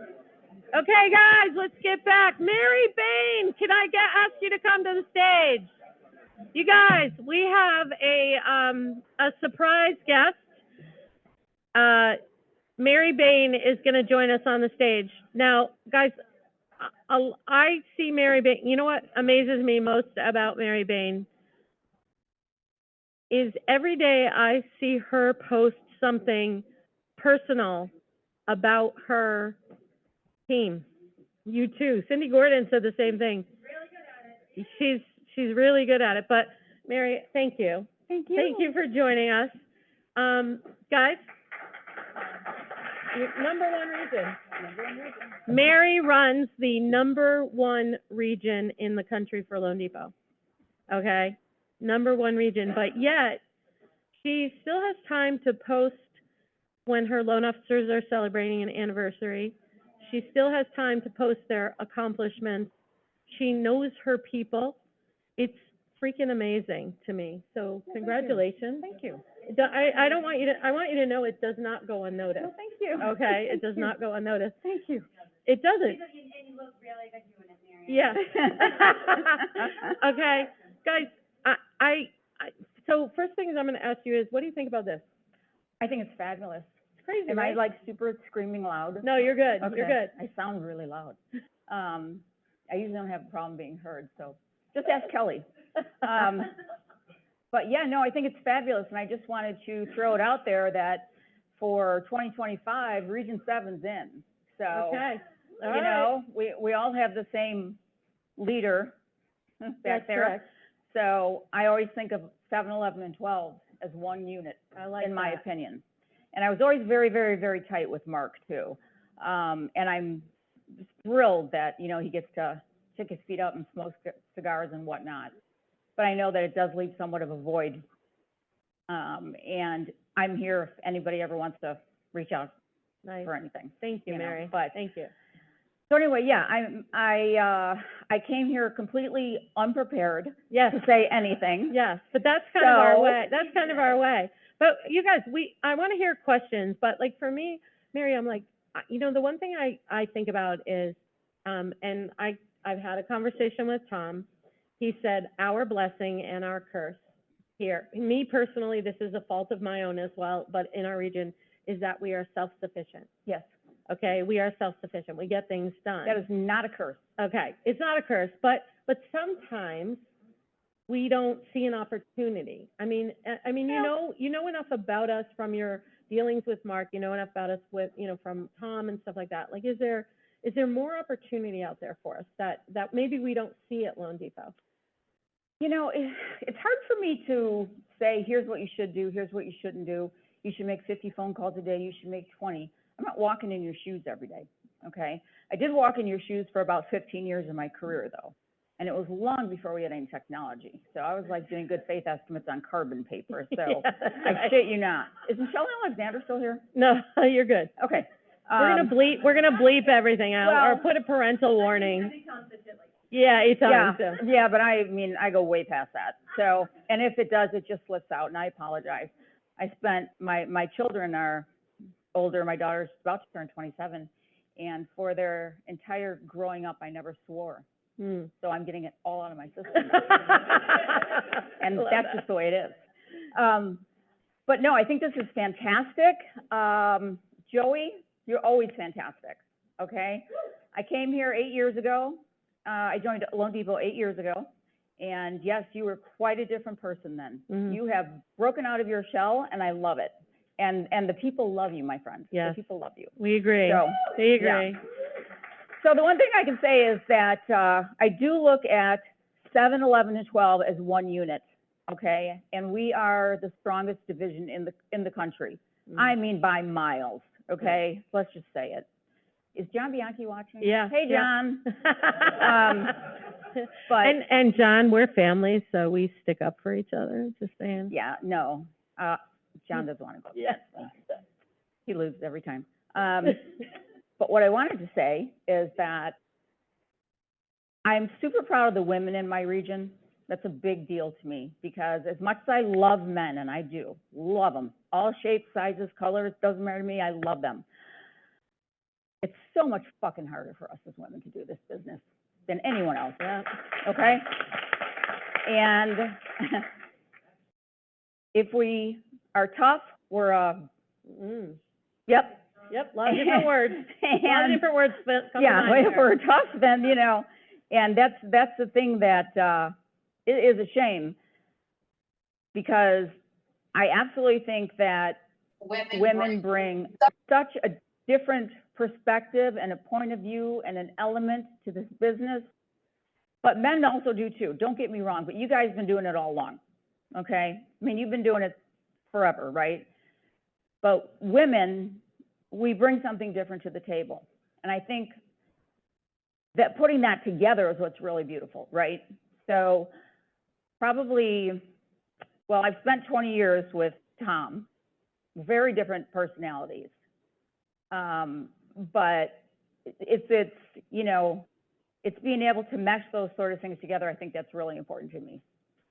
This group of women in these two regions are such badasses, and you guys shine, and I would, you know, I would welcome you into Region 7 any day of the week. And I already volunteered myself for that. I just want you to know, I'm just putting it out there. But I just wanted to do a special shout out, because I know how hard it is, you guys, okay? All the regionals in this company, I was the only female regional for, I don't know, 6.5 years. What's that, okay? Now I have Brenda, she's with me, and it's been a lot of fun. And the thing that I don't really see you guys missing anything. You're not missing anything. You guys know what to do, right? You're all grown-ass people. You know what to do. But the thing is, you have to, in my mind, you can't say, well, you know, the market's going to get better. Fuck the market. There's nothing we can do about it. We got to deal with the market as it is today. This is the market we're dealing with, okay? You adjust to that market, right? Just like when the refis came in 2021. Well, we got to continue to do purchase business. Well, in my eyes, the refis are paying the same amount of money as far as my pocketbook is concerned. So if I'm not an originator that can flip back and forth in the blink of an eye, I shouldn't be in this business, right? So you just really have to be very, very self-aware and understand that you need to be able to flip from market to market to market. Doesn't matter. This market is never going to be the same, right? I mean, 2021, a year from the gods. We loved it. Thank you. We all got a second vacation home or a new car. Great. And now we're paying for it, and that's okay, right? But you got to jump into the market that you have, and you got to deal with the market that you have. And everyone says about getting back to basics. The recipe for success has never changed. You got to bust your ass every day. That is the recipe for success. Two things: bust your ass every day, and be self-aware. Okay. Know what you're good at. Know what you're not good at. Okay. And if you're not good at something, partner with somebody who is. Okay. And if you're, you know, when we come to these things, we normally sit next to somebody that we know, because it's comfortable, right? We sit next to them, we talk to them. We very rarely go out and sit next to a stranger and sit down and say, oh, hi, I'm Mary Bain. You know, who are you? I never do that. You know, no. No, I go sit next to Memo, who I've known, you know, for 20 years, because it's comfortable. But the reality is, if you're sitting next to someone that you know, and you turn to that person and you say, what do you see as my biggest strength, and what do you see as my biggest weakness? The answer you get from them may be very different than how you see yourself. So, you know, being self-aware is knowing how other people are perceiving you, right? And that is, I think that is so important in this business. I know somebody who was up here earlier today had said, you know, whatever someone's talking about, they start talking about it with them. You know, that's so old school, but it's so right on spot. The whole mirroring thing. Oh my God, yes. That was Kristen. I mean, when I was originating, that was the first thing I would do, is I would figure out the client that I was meeting with, probably what they were going to wear-ish, and then what their body language was across the desk from me. Because when I was originating, we were in person all the time, pretty much all the time. And, you know, it makes that other person feel at ease, feel comfort. If, you know, if I walk in and I'm in a $500 suit and they're doing a $100,000 FHA loan, they're probably not going to feel really comfortable with me, right? So it's very important to know your audience too. And those are the kind of things that I think, no matter how much technology we have, no matter how much great social marketing, social media and social marketing that we can do, really is about us as human beings, you know, and it's about what's inside. And if you feel the desire to really help people, I mean, you genuinely care what happens to somebody, they're going to feel it. They're going to feel it. They can't help but feel it. And, you know, this is definitely the year where you can look at yourself and say, should I be in this business next year or not? And the cool thing is, a lot of us are going to be here next year, right? And a lot of the dime a dozens are going to be gone. And right, and it's true. And that's okay, because, you know, the cream always rises to the top, and the strong will survive. You guys are really, I mean, I'm so thrilled to come here today. Next year, I'm certain I can get John Bianchi to pay for this. And that's one. I'm certain I can get John Bianchi to pay for it. I am also certain that Region 7 would love it. And, you know, we're always stronger together, guys. Yeah. Right? Yep. You know, there's only one or two other things that I want to mention to you that I talk to my folks about all the time. Don't fall for all the bullshit marketing out there, okay? Don't fall for it when someone says, well, G-Rate's like, I have an $8,000 grant. We have everything that the G-Rate has, okay? Every single thing plus some. Now, the one they're talking about, which is the Access One, is, you know, the $4,000, 2% $4,000 plus the $5,000 that's coming out on the 18th. But that we can do manually now, just so you know. You're welcome, Tom. You're welcome. So the difference is right now, which could change, so don't get too excited, because, you know, anything that's too good to be true usually is, and this is probably that product. But G-Rate's cut theirs down to $3,000 because that first $3,000 grant we pay for as an organization. The organization absorbs that, okay? The other comes from Fannie. So G-Rate was like, yeah, well, we're not going to pay for that up front, but we'll give you Fannie's money for free. But they have great marketing, right? So you go out there and all these loan officers think that they have all these products we don't have. I'm telling you, Loan Depot has every product. You just have to look for it. Okay? 900. I know. And how many are you really going to use, you know? Yeah. I mean, 4, 5? Brian was right on when he said that. So, and, you know, so just don't fall for the marketing. And the thing that someone else is doing better than you're doing is taking that marketing, using it to their advantage, and getting someone's attention with it, even if they don't know how to use the program, right? Which half the loan officers out there don't know how to use the program, but they're getting someone's attention with it. So I think that, you know, if I were originating these days, my number one priorities would always be to know my shit, inside and out, backwards and forwards, so that when I don't like an underwrite I get back, I call Kelly up and I'm like, Kelly, this is not working for me. And she knows, I hope she'll verify, that I've done my research 50 different ways before I called. I'm never going to go stomp my feet and say, I just want this done, okay?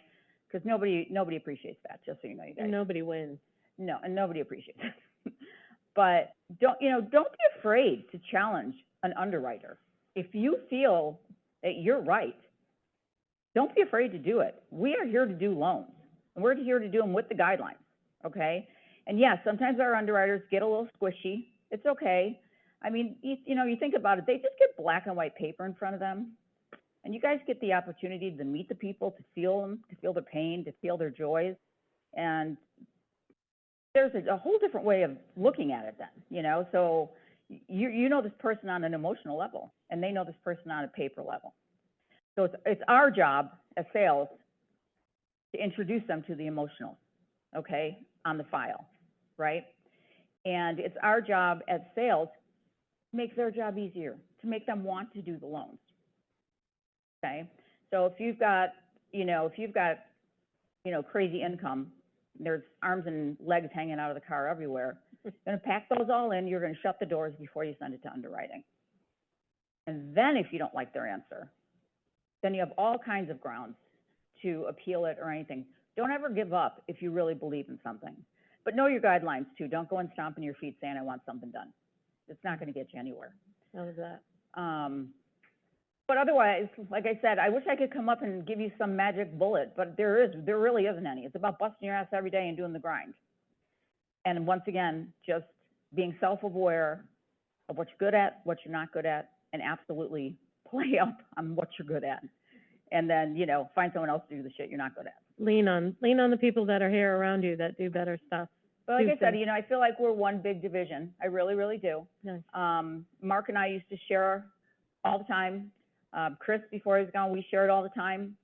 So if there's ever anything we can do for you in Region 7, then I'm happy to help in any way I can.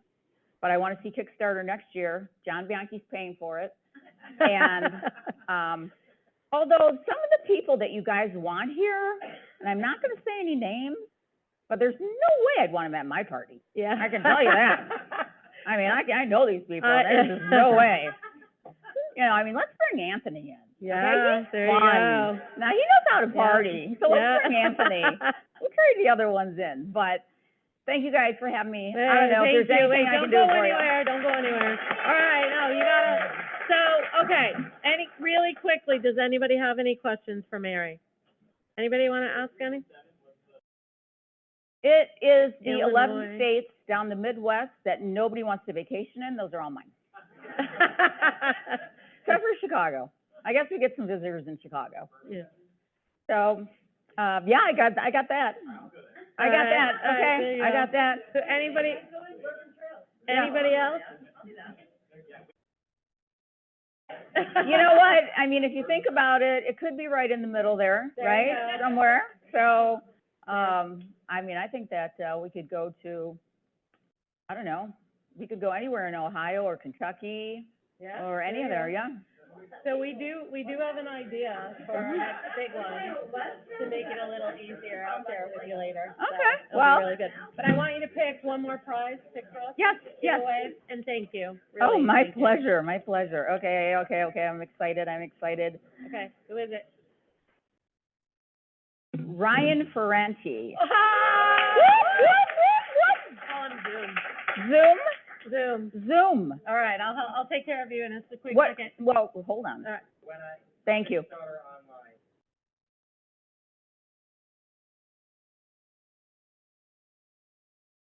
Oh, like iPad 16. iPad 16, iPad exactly. 16, that's Tom. Yeah, iPad so, well, we 16. got a little nervous on who was logging in after a certain time, so. But I also want to say that you did a fantastic job here. Thank you. Really good. And to know that she does that call every morning, I mean, that's off the charts, you know? Listen, Invite Region 7, because I don't do that. Well, some of your region is on my call, and I feel like Take 'em. they're family. Yeah. So they are on my call, and they're always welcome. Whoever you want, they're always welcome. Absolutely. Like I said, we are absolutely stronger together, you guys, and we'll get a lot more done within the walls of Loan Depot as one division. Nice. So, thank you very much. Thank you, Mary. Thank you. All right. Mr. Fiddler. Mr. Fiddler, it is all you. It is all you. And let's just be clear, I am on time. Yes, you are. I can't promise I'll do the same. That's okay, you're not expected to. Oh, good, thank you.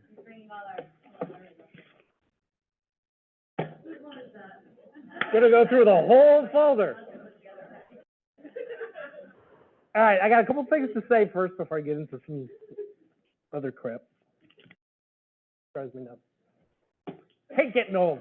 All right, first, you guys want to know what my biggest mistake in my 38-year career was?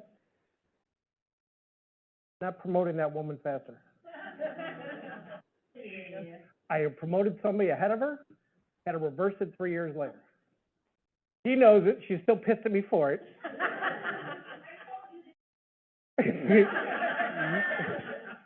Yes, she did. That taught me a lifelong lesson in this business about my unintentional biases. And you'll see some of that today as it comes out here, but I wanted you guys to hear that. However, in the spirit of bringing in a regional up to the stage from the Midwest, I also want to take this opportunity to introduce our newest regional out here in the East. So Mr. Wilkish is over here, for those of you guys who haven't met Mr. Wilkish. And as you guys know, hold on, pause.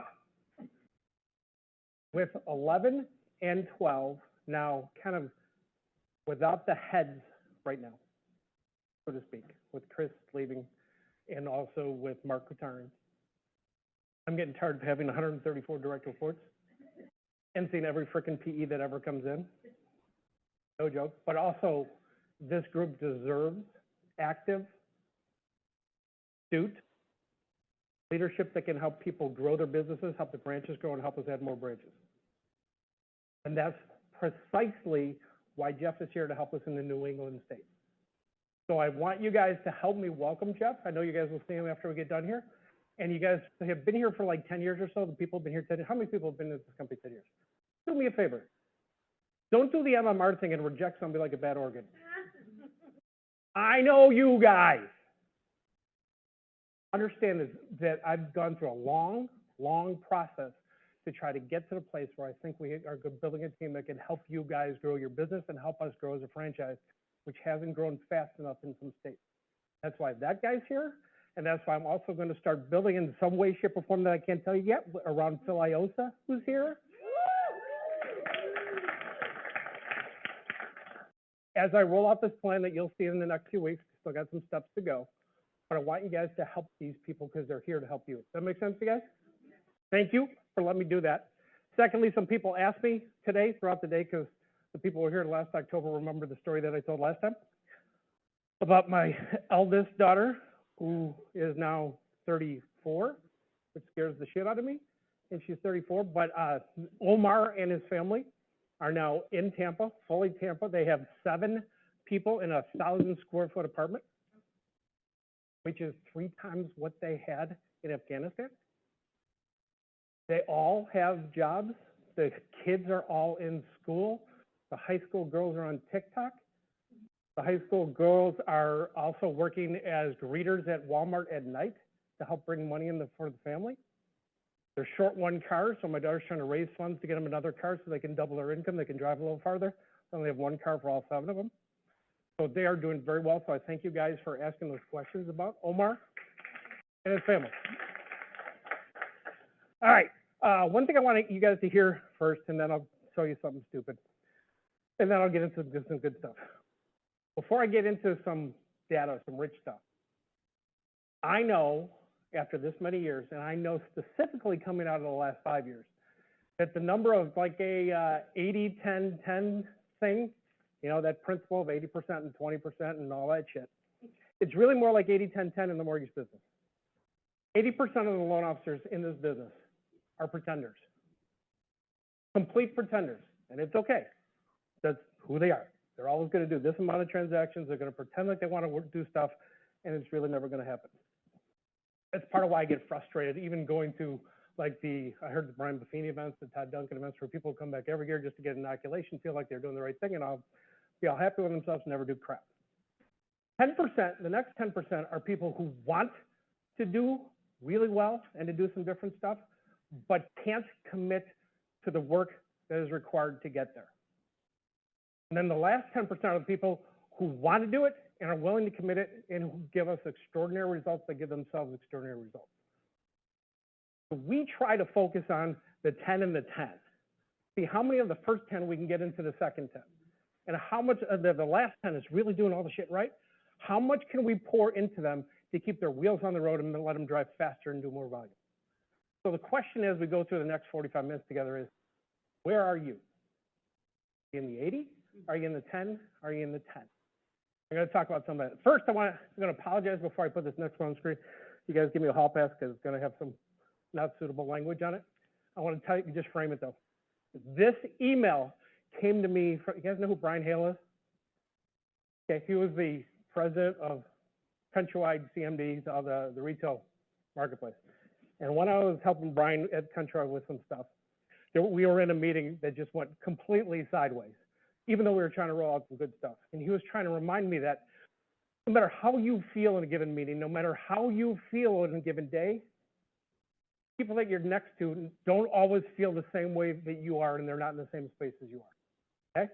So here's what he sent me. This was an email from Brian Hale. You guys can read it. I want you to read it. Read the top and then the bottom.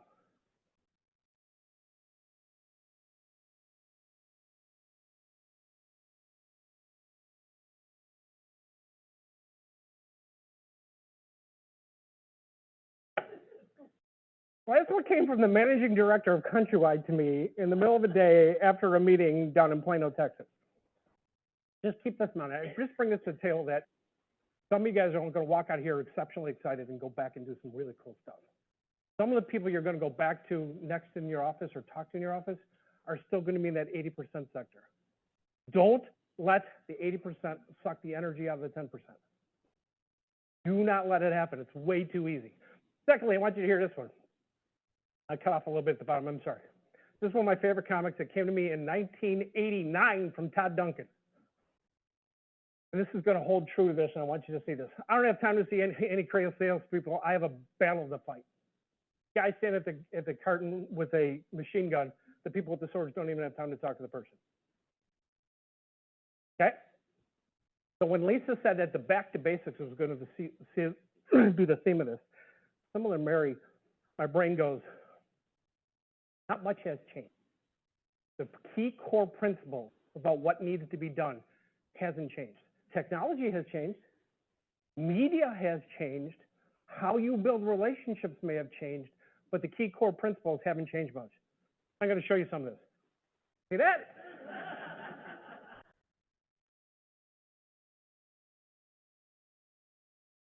So when I started preparing for this, no joke, I went to a storage locker where my shit has been for the last 10 years in Schaumburg, Illinois. This was my marketing picture in 1987 when I first started working for an IMB. Left a bank that was become Chase and went to work for a company called DMR Financial. This was my marketing shot. How young do I look? So this is 1987. That's how many years ago? 37 years ago. Holy shit. I want you to read this real quick. This was an introductory letter to my marketplace from my regional manager back in 1987. Tom has just completed an intensive 16-week training program. Complete bullshit. But I want to tell you why, and I'm going to hook this. And this went out to all the realtors in the marketplace in my geography that he was going to send me into. And of course, there's that little picture again. There. Oh my gosh. Seriously, it looks no different than my high school graduation picture. Just identical with a tie. That's all it was. 16-week training program was me sitting with a processor, being a processing assistant for 16 weeks. Now, here's the fun thing that I want you to hear about this. This went out in, I don't know, April, May. That's right, April. And I said, May. And I said, I'm not doing this. My boss's name was Steve, who later became my partner when we started my first company. I said to Steve, I don't want to do this. I'm not ready to go out yet. I could do it, but I don't want to go out on the street yet. By the way, my comp plan was $1,500 a month plus 10 basis points unless I closed over $1 million and became 20 basis points. That was my comp plan.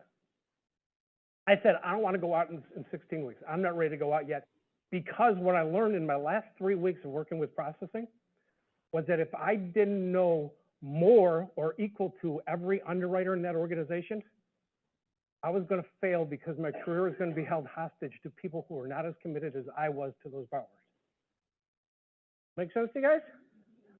So I spent the next 3.5 months sitting with the best underwriter in the company and learning every freaking guideline better than every underwriter. Because I wasn't going to go out on the street with a gun that was not loaded. I wanted to make sure that when I committed to a real estate agent that I was going to do it, that that loan was actually going to get done. So for me, it was more like a 6-month training program, and I just completely bastardized the one they gave me.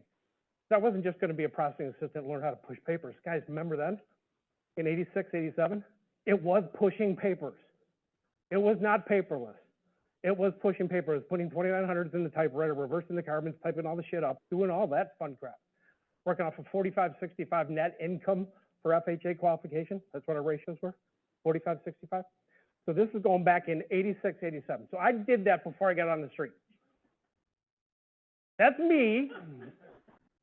And that's how bored I was after the first 16 weeks. want you to see this now. You guys can't tell what that is, but I got all kinds of them with me because I found them when I was in my storage locker. Nope, not a pipeline report. Those are my databases from closed loans from 87 through 92.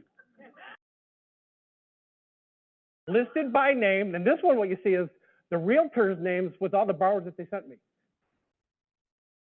This was my database. This was before there was such a thing as a database. This was it. Now, I didn't just sit on this. One, I used it for prospecting. I knew who my top clients were. Second, I started sending out mailings because we didn't have email. We didn't have the ability to do that. All we had was the ability to mail. This was my database. Guys, this is seriously Throwback Thursday shit right here. See me in there? 1992, that's me, sorry, just in case. Similar attire, I'm not like Christian, I can't pull that off. Funny though, I brought a suit with me. I did, but I completely forgot dress shoes. So it's in my hotel room in the cabinet. That's where. I'm not like Christian. The reason I show you this one is, this is the first time that I was asked by Todd Duncan to come speak at one of his events. This was 1992 in Palm Springs at the Desert Springs Marriott. Haven't you guys ever been to that thing? It was me in 1992. I'm telling you guys this shit for a reason, I promise you. Me in 1995 when I first started my company. How about that marketing slick? Anti-still? 1995, so I'm 29 years older. But this was on all of my flyers. It was on my business cards. We didn't have websites, but this is what I went out with. Even when I went up to real estate, it's what I went out with. Okay? That's like a year later. And I'll tell you exactly why I know. You see this picture and this picture? Okay. I went on a ski trip to Beaver Creek, Colorado, which then I ended up buying a condo there. But in Beaver Creek, Colorado, I had no idea that I should put on sunscreen. I burned my face. Couldn't shave for a week. This is where it ended up. And my boss came to me at that point. It was my partner because we started this company. He says, "Leave it. You look actually older. This may work for you." He said, "But you should do one more thing."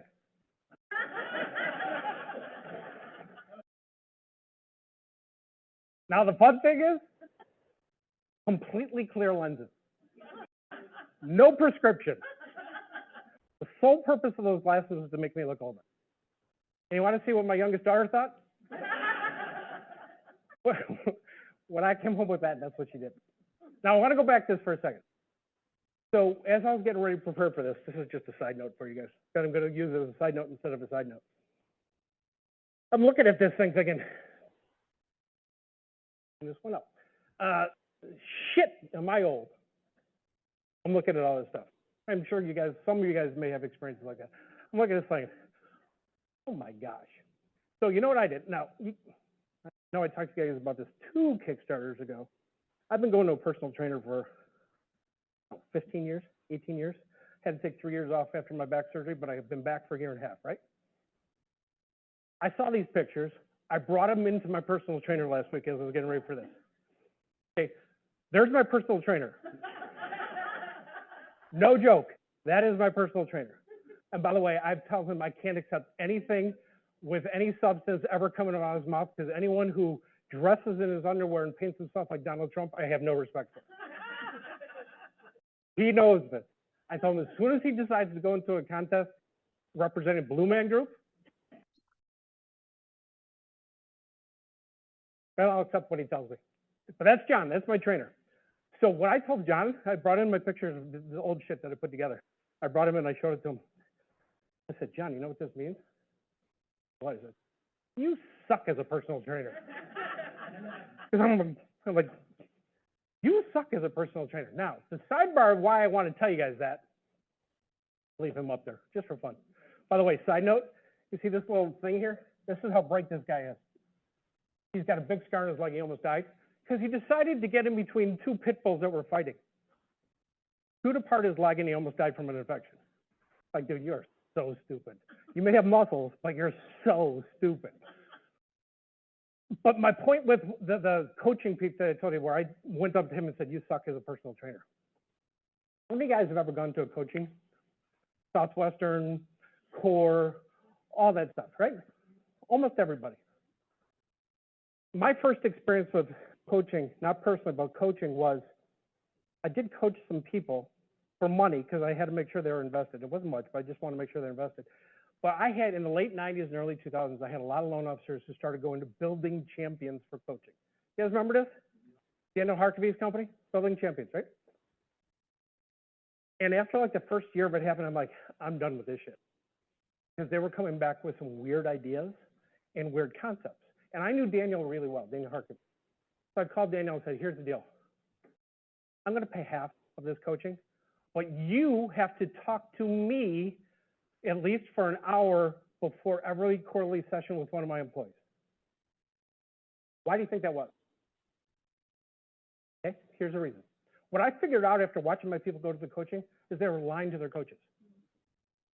They were going in there pretending that they were working, pretending that they were getting coaching, pretending that they were self-aware, tell me what to do, I'm going to do it. First off, they didn't do what they told the coach they were going to do. They lied to him when they said they did. Secondly, they would represent their present conditions and their present work level or knowledge differently than was accurate. Human nature, but that's what they did. They would go to Dana Harkavy and say, you know, underwriting just sucks. And Dana would call me, I'm like, dude, I got like a pay stub. I got a pay stub with a bad credit report and they sent it into underwriting and they can't believe it got suspended.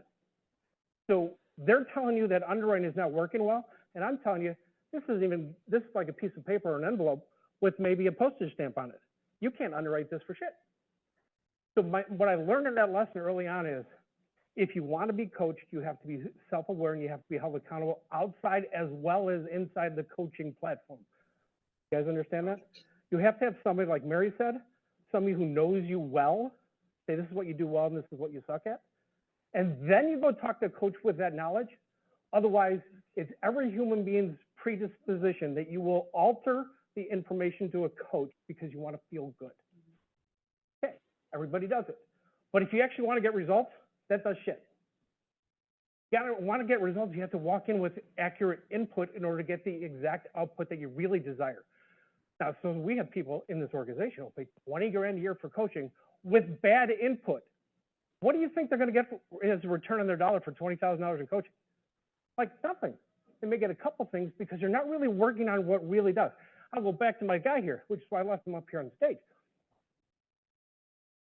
When I said to John, you suck as a trainer. You suck as a personal trainer. He just laughed and said, he looked at me and goes, are you drinking your 2 gallons of water a day? I'm like,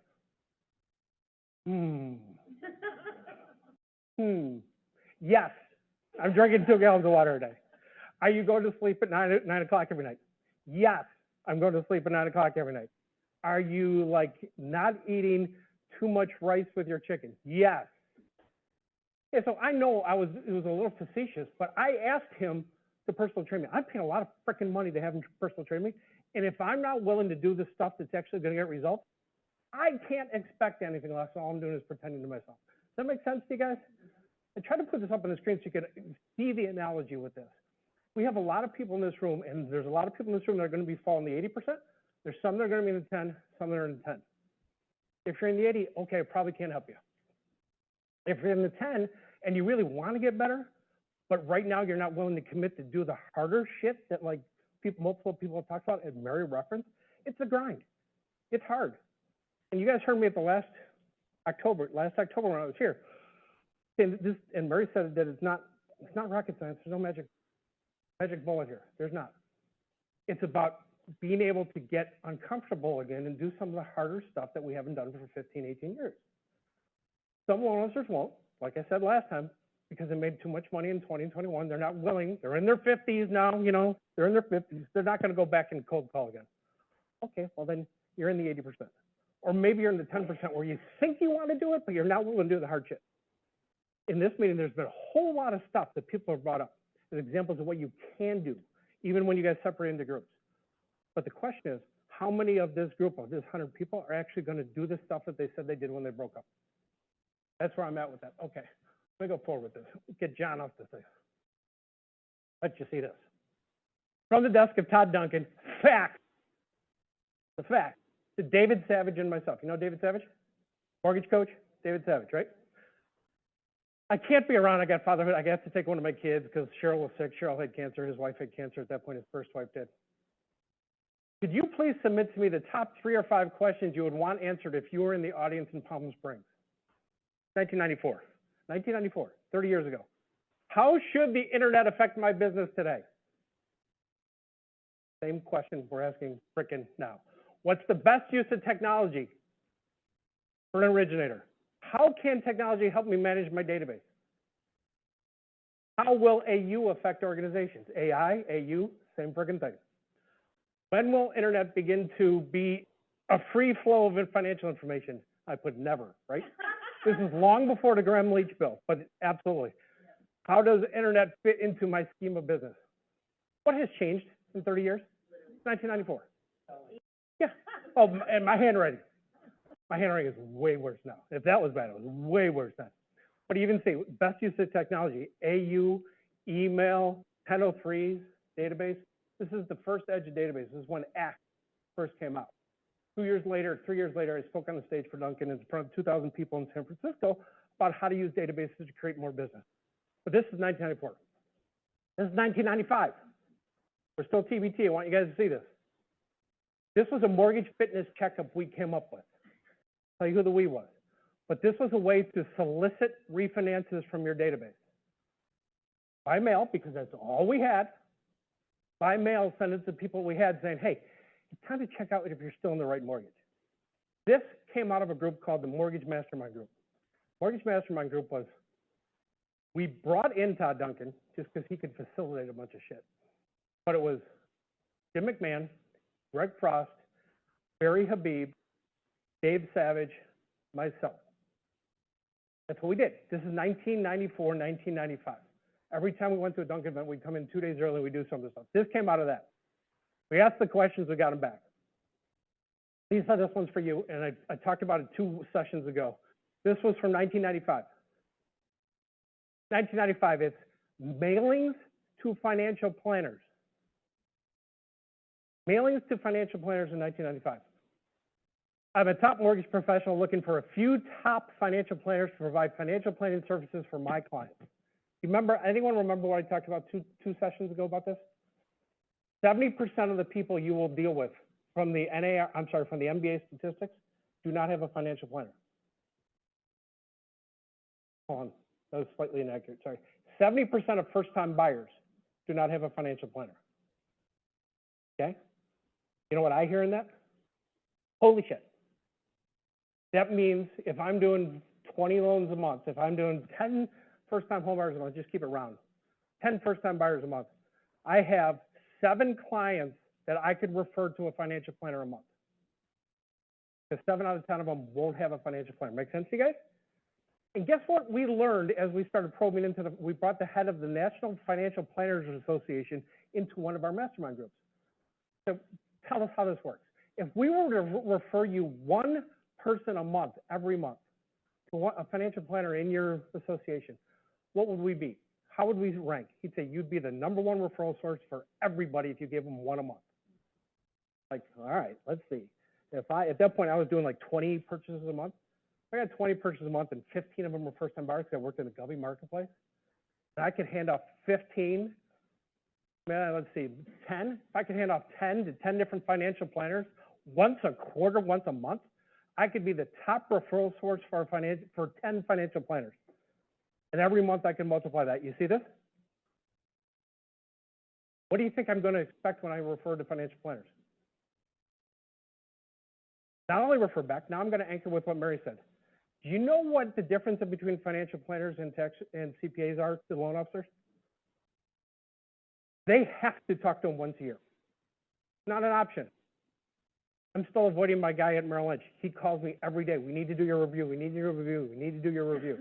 CPA, I emailed my CPA 2 days ago and said, I need an extension. He said, I need an updated driver's license. They have to talk to people once a year. You know what that means I could do with financial planners? This. Even if it's not for purchases. Even if it's just, hey, the rates dropped. You're going to meet with your client. Every client who comes in to do their tax return with you, just have them bring their mortgage statement with them. If they're higher than 7%, we should refinance, and you can be the hero. And I had 10, 15, 20 people like this referring me to all of their people that they're meeting once a month. I'm sorry, every year. Does that make sense to you guys too? Just geometry? And the different stuff that's happening now on topics like this is, besides reverses, Lisa, we have non-QM. How many CPAs know there are people who can't prove income, but a bank statement loan would work? Or a DSCR would work for the people who own 15 properties. Non-TRID DSCR stuff. So the statistics are still the same. Most first-time buyers don't have a CPA or a financial planner. You're sitting on a pile of transactions that you can refer to these people, and if you refer to one a month, one every other month, you're going to be their top referral source in their own network. You think there's a value there. So here's the fun thing about this, 1995. Anything changed? Just the means of communicating. It's still the same thing. If any loan officer did this in 95, they would have made a shit ton of money. If any loan officer would do this in a different digital way in 2024, they'd make a shit ton of money. Nothing really changed. It's actually dedicating themselves to having a commitment to do something. There's the letter from the financial planner to their clients, from American Express Financial Planners. We ended up signing a relationship with them. Have you guys ever had this? The 200-page book, Scripts for Success. Todd Duncan put it out in the year 2001. Any guys ever have this? That was us sitting in a room for a week, banging out all the scripts. I pulled this out when I was in my storage locker. It's the same frickin' scripts we're using now. Minor adjustments, technology words, that kind of stuff. It's the same scripts. When Moore was talking about the scripts that they're using with people, it's the same anchor words, same stuff, same reciprocity in the comments, same stuff. So when Mary said, nothing really has changed, in essence, nothing really has changed. Methodologies may have, technology may have, but it's still about the effort that goes in here. Let you read that one. This is what I face over and over and over from loan officers. As Mary said, somebody else has better products. Somebody else has a better 15-year fix. Somebody else has better arms. Nobody's going to deal with me because I can't do this, or because we do this with our LEs, whatever it is. You guys know what that is, right? It's really just a reason to say, I'm not willing to grind through some hardship because everybody has hardship. I want you also to see where that came from. You guys know this book? My favorite book of all time. If any of you guys ever have, 8 hours to read that, because it's like 400 pages, is the most ridiculously cogent, brilliant book I've ever read in my life. Thinking Fast and Slow. I have 3 copies of it. I have it almost everywhere. That's how I feel when I talk to a lot of loan officers. Because we'll talk about some stuff that they can do. They're like, yeah. I'm looking at their eyes. They heard nothing. They heard nothing. And when I ran the last company I was at before this, this is one I used, and I'm going to come back to this for a second for you. Caution, project due dates are closer than they appear. This is one I was managing ops people and technology people. I'd send that to them. This is one I want you to see, because we're going to start writing some shit down. A goal without a plan is just a wish. Here's where we're going to go. Difference between interest and commitment. When you're interested in doing something, you do it only when it's convenient. You're committed to something, you accept no excuses, only results. So now I'm speaking to the 80-10-10 relationship. I want to read you something, if I can. See, now I'm proving that I'm 30 years older than this. You guys know who Jerry West is? Mr. Logo? He was one of the best basketball players of all time. He became the logo of the NBA. Anytime you see the logo of the NBA, it's the silhouette of Jerry West. You can't get too much done in life if you only discipline your work on the days you feel good. Yep. You can't get too much done in life if you only discipline your work on the days you feel good. And there's one other thing I want you to hear on this topic real quick. There's a real danger in looking at an undisciplined day and concluding that no great harm has been done. That came from Jim Rohn.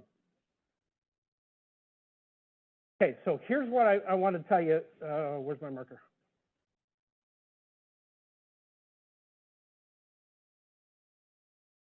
So when Lisa came to me and said, we want our theme to be back to basics, like, cool. But I got to make sure people do anything with it. So I asked her to make sure that it got woven through the entire day to some degree of accountability or idea expression with some sort of deadlines or commitments to it. Because without that, we just saw one of those quotes, right? The wish. That's all we're talking about here. So oh, it's over there. So the first kind of key things for me on this is knowledge. Yes, no, yes, no. Okay, we'll come back to that in a second. I'll write it down. Discipline. That's a huge thing, just committing to do some stuff every day, no matter what. And then there's two other things. Prospecting. You're not going to read my writing until you get worse. And marketing. Now, the interesting thing is, in these two, these are the ones that are skill-based. These two are just effort-based. See the difference there, guys? You don't have to have a lot of skill. This is not about refining the skill. This is just making it, I'm going to frickin' do it. What it is. So knowledge. Give me some examples of becoming more committed to knowledge. What if you were to say, I really need to do this to become an expert in my marketplace? Give me some things with knowledge. Okay, so let's go with that. Knowledge. Reno certified. What else? VA certified. Okay.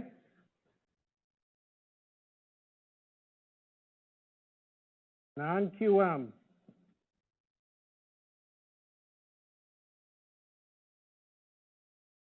Okay, well, CRM, yes, I'm going to come back to that. I'll put that in marketing because I want to put that in marketing for a reason.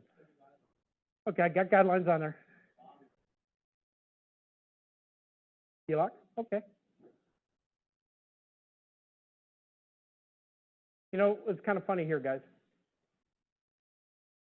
You're all talking like loan officers now, which is great. What you're supposed to, because you're a loan officer. It's kind of weird how that works. But I see nothing about the marketplace. How many of you guys would feel comfortable standing in front of a group of 50 realtors and saying, this is what I think is going on in the marketplace right now? Okay, we got like 5, 6 hands, maybe 7 hands. How many could you talk about the present state of the NAR stuff? Okay, how many could you talk about the present status of the CFPB stuff on title fees? Okay, how many could talk about the liquidity crunch in the bank?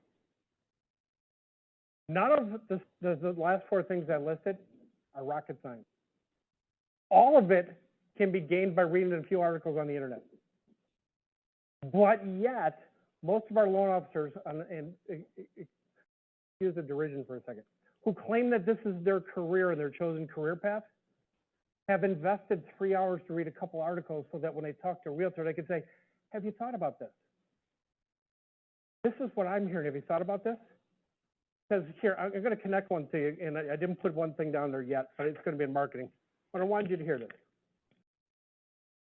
You know what our stats for 2023 were coming out of Norm Steeg? You guys know who Norm Steeg is? And nobody mentioned Norm Steeg when you talked about wanting Norm to come out. You guys had a miss there. But Norm Steeg, 295,000 DPLP leads were distributed last year. Hear that number? 7,500 prequels, 2,100 fundings, 732 million that were funded through DPLP. Okay, I'm telling you this for a reason. I'll come back to it. Trigger leads, 116,000 trigger leads, 965 fundings, 372 million. Now, the Mellow Home side of the leads, 10,000 Mellow Home leads were distributed to realtors, totaling $5.2 million in commission. We gave to real estate agents last year. You think this company is in a better position than your competitors for handling no matter what happens with the buyer's side real estate commission legislation? Oh, yes, but because we're controlling the buyers. But unless you know enough to go talk about the topic with this data in hand, the only people who are going to do it are the people in Phil's office who are paying attention to it. Why are they paying attention to it? Because Phil's making them pay attention to it. The DPLP stuff. But let me now bring it back to you guys. There's nobody in this company, unless you've joined a couple times as DPLP and never answered the phone, that couldn't do the same thing that was happening in Morristown. This goes back to, am I committed enough to actually make it happen? And DPLP, by the way, is also a skill-based thing. Learning how to talk to a digital customer sitting in their basement at 10 o'clock at night is completely different than talking to a customer who is pre-qualified, that a realtor is sending you for a pre-qual. You agree? You have no relationship with them. You just probably know because DPLP, they're somewhere in your marketplace within a few hours of you. But they could be sitting in their boxer shorts at a computer in the basement, flipping in between ESPN and talking to you. That's a skill to make that person like you in the first 5 minutes. It's different than talking to a pre-qual referred by an agent who has already pre-framed you as the best thing ever in the mortgage business. They already want to talk to you. You are going to save them money. You're going to close on time. You may save them millions of dollars on their mortgage over the next 30 years because that's exactly how the real estate agent sold you. This person clicked on a button that said loandepot.com, and 30 seconds later they're talking to you at 10 o'clock at night. You see the difference there? Okay? It's not insurmountable. We're proving it's not insurmountable. His numbers are proving it's not insurmountable. But unless you figure out how to get better at it, you're going to be one of the 80% in this marketplace. Now, Norm's group does training on DPLP scripting. They bring on the best loan officers from our direct lending channel, who are the best loan officers in the industry at talking to strangers 30 seconds ago and making them clients within 45 seconds. You guys remember two quarters ago when I told you this? You guys know, do you remember? How are our direct loan officers bonus? Nope, not by units, not by volume. Average talk time. That's how their comp goes up. If they average over 10 minutes, they get X. If they average over 20 minutes, they get X plus 2. Their BIPs go up. They are comped on average talk time. Why? This is a different sell. Even though Phil will tell you, I do the same thing when I talk to a prospect who's referred to me from a real estate agent. Tell me about what you're trying to do. Let's talk about what your goals are. He's right. But it's even more important when you're dealing with somebody who doesn't know you from frickin' Adam. So we have our best direct loan officers in our company, in our industry, willing to share with you, hey, here's how you talk to people that have never even heard of our name or your name before the last 10 minutes and make them into your customers. Do you think you'd want to hear that stuff, and do you think you'd want to adapt it? Now, here's where I know it's a test for all of us in this room. It's not just about the next 30 days. It's not about the next 10 days. It's not about the next year. Who in this room thinks that the number of people going to the internet for loan information is going to go down this year? Who thinks that the number of people starting their home search online is going to go down in the next 5 years? So if we all kind of agree that that number is going up, don't you think this is a skill we should perfect? Talking to somebody who doesn't know you from Adam and getting them to like you in the first 45 seconds? Oh yeah, but how many of our people do it? You know, and this, the guys in 11 will hear this. I cut off so many loan officers in 11 and 12 and 7 from DPLP in this last year. You know why? When they were turned on, they were less than a 40% answer rate. The company average is somewhere around 67 to 70. So I was trying to hand them customers. I wasn't even as pissed about the people that weren't even checked in. I'm talking to people who are checked in that wouldn't answer the phone more than 40% of the time when we're trying to hand them transactions, let alone have the skill. You know how frustrating that is for us? We spend $200,000 a day buying every mortgage lead in the United States. And I can't get loan officers who are going to make 50 bips on the thing to answer the phone. If you own this company, if you're managing a region, if you're managing a division, you'd say, screw that. Let's find the people who are going to be willing to answer the phone 60 to 70% of the time, and let's give them 20, and let's cut off the people that are only answering 40. that make sense to you guys? So when you saw us start adjusting those lists, I have the ability, Mary's got the ability, all regionals have the ability to alter the faucet on DPLP. Like that person can get 10 leads a day, that person's only gonna get 2. Why do we do that? It's not for favorites, I guarantee you. It's the people who are gonna answer the phone. First, it's the people who are gonna answer the phone, and then if they start answering the phone, what is their pull-through ratio? If they answer the phone, they don't have a pull-through ratio, hey, do you wanna still be a part of this? If so, we gotta get you some better script training. Because you're still talking to people DPLP like they were referred by your real estate agent, and they're not. Let's learn this skill. Does that make sense to you guys? All right, so before I get off of this, all this stuff is now. It's now. The key question for you, and I'm going to send this back to her. I'm going to send it to Lisa. I haven't sent it out to you. Because what I'm scared of is we leave here and nothing changes. I'm always scared of that. Always scared of that. Funny story, sorry. 4 straight years in a row, Todd Duncan asked me to talk at Sales Mastery about database marketing. 4 straight years in a row in the late 90s. So I wrote an ACT program that handled, the first person kind of in the industry to write an ACT program that held mortgage leads. So, and Mary was talking about, I had kind of really done a lot of work in one-to-one marketing, meaning I'm going to talk to you differently than I'm going to talk to you, and I'm going to market differently to you than I'm going to market differently to you. And when you come in my office, I'm going to put on new age music, and when you come in my office, I'm going to put on hard rock. So I had done a really interesting research on that so I could try to get better at it. 4 straight years I talked to this at Sales Mastery. 4 straight years, the same people would come up to me afterwards and said, man, I really like your talk. Can you help me? Same people every year. What this industry thrives on, it's what the industry seminar part of this business thrives on. People will never do shit when they go and they'll still pay $19.99 to go to the next event in Vegas. Next mastermind event and get an inoculation of adrenaline and then come back the next year because they forgot everything. So my fear is that we'll talk about this stuff, you're not gonna do anything. So I express that to you, I hope you prove me wrong. So in this here, guys, I'll send this to you. I agree with all this stuff. I'm gonna say marketplace, because there's so many industry things right now that we can be expertise on, that we can be better than the Joe Schmuck at the mortgage broker who's talking to your same real estate agent. So if you get expertise in this, the question is not can you, the question is will you and by when? None of this takes a long time. And if this was your chosen career path to be top in your class, in that 10% that are overachieving, when do you think you can get rental certified by? Melty, how often do you do rental certified? Sure. Yeah. Every couple months. Okay, VA cert. Yes? How often is the VA certification running now?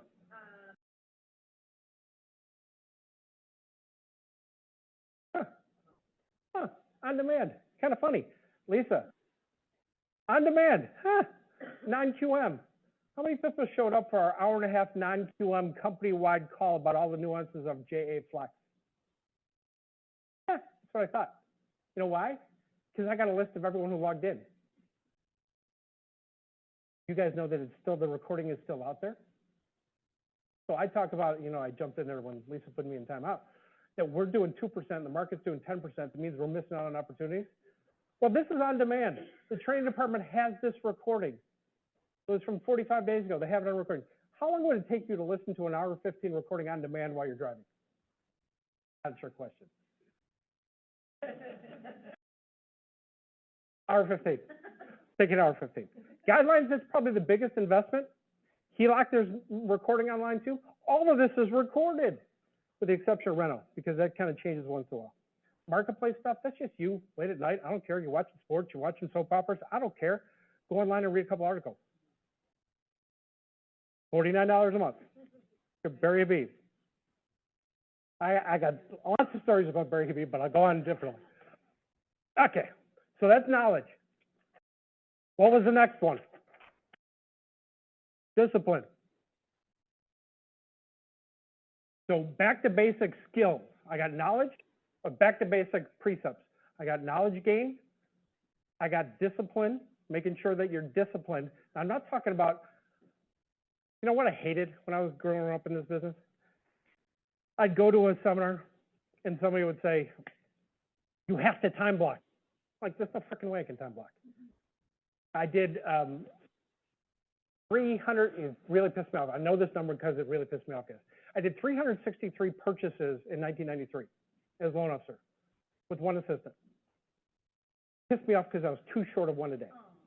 I was really short of two a day. Who doing 30 purchases a month could time block their day? Yeah, it's okay. You can't. So don't fall prey for that. You have to do this. However, having zero plan at all is a big fail. I'm not saying a rigid time blocking, but you have to have actually some plan. And it doesn't even have to be each day. It could be a week. What do I have to get done this week? What I got to get done? Mary laughs at me because like 3 days a week I get to work in her office. I have my book out. And in the morning I write down all the stuff I got to do or follow up with. And as there's a lot of people in this room that know, I will call you guys generally in between 7:30 to 8:30 your time while I'm driving home. 6:30, 7:30 in Chicago, that's when I'm driving. So I'll call you guys. But there is a list of stuff that I know I need to get done. I write it down on Monday for the stuff I have to get done that week. And then as the calls come in, I'll add them what I have to get done by the end of the day. And there's some stuff that needs to get done. And so there's some bigger stuff and lower stuff. If I didn't have that plan, there's no chance. I mean, there's no chance. There is chaos in this business, especially since now I have 105 direct reports. Thank you guys. There's no chance I can get all this shit done. Same for you guys. If you guys are really working hard and you're prospecting, you're talking to 3 new realtors a day, and then you're maybe going to some open house, you're doing some lunch and learns, okay, and you're doing some certification training, and then somebody calls you for a pre-qual, and somebody calls you because the jumbo loan, the $3 million jumbo loan is not funding. Oh shit, what do we got to do because we're missing the wire cutoff? The day's going to go a little bit nuts. But if you walk in without any plan for the day and for the week, there's no chance you're going to accomplish anything. It just isn't. And it's okay. But the really overarching thing is, I want to get better, and I want to get great.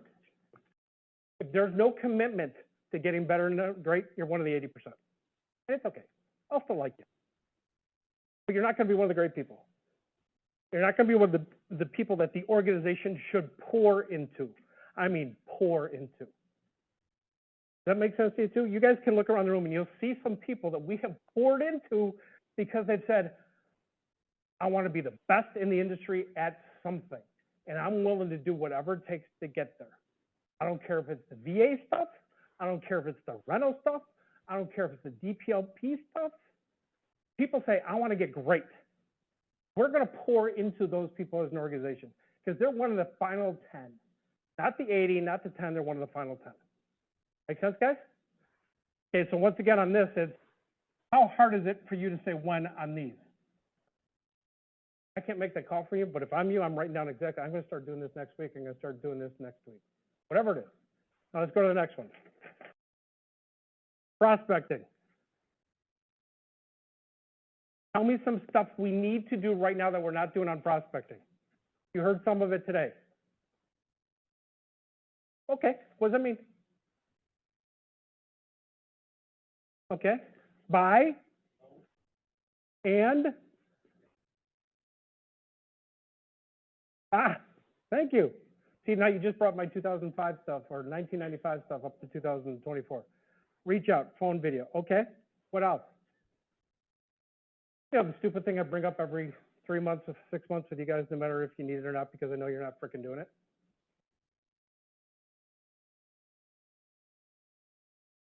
Quarter tags. I just got to get pissed every time I talk about this. So we give you guys a list of all your real estate agents and branch managers, all your loan officers that are doing extraordinary things in each one of your marketplaces. How many of you guys actually call everybody when a quarter tag comes out, a realtor that you've never talked to before? Yeah, you don't even have to raise your hand. I know that answer. So we give you a list of, hey, Westchester County, here's the top 2 people that closed the most units. Here's the one that closed the most FHAs. Here's the one that closed the most condos in that county last quarter. Hey, Susie, I know we haven't met before, but I saw your results for the last quarter. First off, congratulations. Secondly, I'd love to buy you coffee just to see how you're doing it. How hard is that? What happens if they say no? What happens if they don't call you back? Who cares? What's the downside? You're not hurt, but what's the upside? They know your name now. They know your name. And how do they know your name? You're congratulating them. They're going to remember your name more because you're telling them they're a stud. And if you just call and say, hey, I want to do business with you. I'm going to be in your office 3 days from now. I want to do business with you. We're giving you a reason to call them where they can only say yes. And if they say no, you win anyway. But how many of our people are actually taking that data, which we provide to you, and call, email, post, text? Okay, there's a few of you guys who do it. Now, this is one that goes almost automatically 80-10-10. I think it's more like 95-5. 90 people never do it. 5 say they want to do it. 5% are actually doing it. This one just is so irritating, it's ridiculous. Because if we're serious about prospecting real estate agents in a time when they don't know where the ceiling is right now, they don't know what's going on with their industry, and we can talk to them with something good leading it. You did great last quarter. I can't believe you did great there. I can't believe you were #1 in your city for this stuff, in your zip code. Great job. I'd love to find out how you're doing it. Any downside to that call? Any downside to a video saying that? No. Okay, what else for prospecting? Or reach out to database and quarter tags. That's not it, guys. You heard a lot more today. Open houses. What else? Social media is more marketing. What else? Prospecting. Depends. It's so rude when people interrupt people on stage.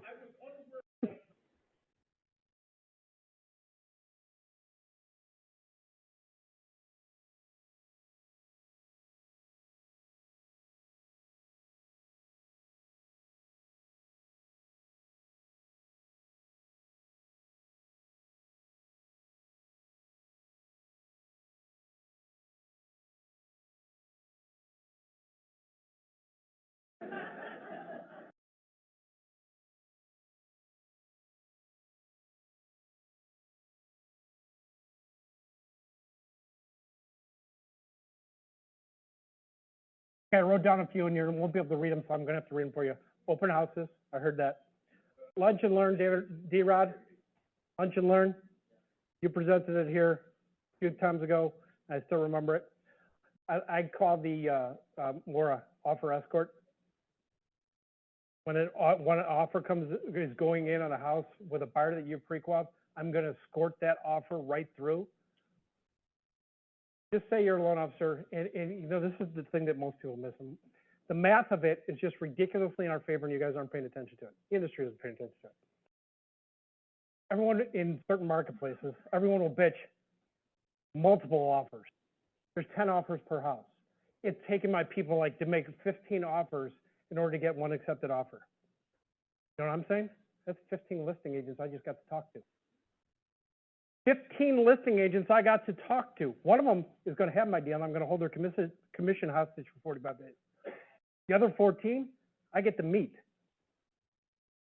because they will answer my phone when I call them with an offer that's coming in on their house. We're looking at it as multiple offers. These people are grinding. The buy cycle is so much longer because there's not enough inventory. Yeah, I get to talk to 15 listing agents. You see the different mindset. The gentleman, you brought up mindset. It was one of the first things that Ted said at the beginning as well, with the mindset. The offer escort thing is just a mindset thing. That's all it is. You get to meet multiple listing agents every month that you would not have access to, would never answer your phone call any other way. And by the way, if you want to slip in a Milton script, but if you have any issues on appraisals on any of these transactions that come in, I can help. No downside to that either. And the single websites for that stuff. What else did we miss here? Sorry, what? Agent intel. So now I'll ask the question again. Remember, I'm going to send this out to you, but I don't want you to use it as a crutch. How soon do you think you guys can get good at this stuff? Is there anything in here that you would need to learn, spend a lot of time to learn?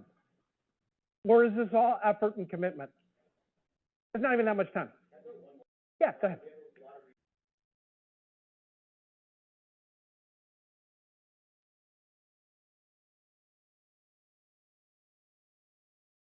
You know, can I tell you a non-Northeast story on this real quick? We had a new branch that started in Mary's area in Winnetka, Illinois. And one of the first deals they brought in is in the city of Chicago, and it was non-warrantable because there was except essentially, Law 11 in Chicago. That's what it was. There had some facade issues. So Fannie had said, well, nobody had really invested a lot of time. So I told the loan officer, get this info to Mary and I, and we're going to see if there's anything we can do. Okay? And it's a 250 to 350 project that G-Rate has just freaking dominated for the last 10 years. In Chicago, kind of, G-Rate has dominated. But they weren't able to do this because it was still considered non-warrantable on the Fannie Mae site. Got the information. I went to one of my contacts at the state of Chicago. We got the opinion, backup for the opinion from the state of Chicago. We took that to Fannie Mae, got Fannie Mae to say, we're good. Because they had enough in escrow, they had already had the plan. It was just some things that were left because it was in the middle of winter. They were fine. They gave us it. They said just deliver it in the next 6 months. Okay, so we got the exception. We got done through Fannie Mae. That loan officer took that around, went and had an appointment with the HOA the next day after closing. The HOA and the listing agent said, hey, by the way, not only can we do Fannie Mae shit for you now and all here, you don't have to go to Portfolio Arms anymore. We can do this. But while we're here, while we have all this information, why don't we get you FHA approved too? Now has the entire building, 150 units, wrapped. In 3 months, he's done 7 loans in that complex. So to your story there, using our JA Flex to get some shit done allows you to get into associations, condo co-ops. So on this here, guys, how hard is this again? How much time is this? There's nothing on this list that takes a lot of time. This is just commitment, desire and commitment. I want to get better at this. All this stuff could be done by next Friday. Give me 10 days. All of it could be done by next Friday. Okay, the last thing we're talking about, marketing. Tell me about marketing. What do you think are core competencies you should have if you want to be in the top 10% loan officers in marketing right now from what you've heard and what you know? Okay. Tell me what you mean by videos, because I'm going to challenge you guys.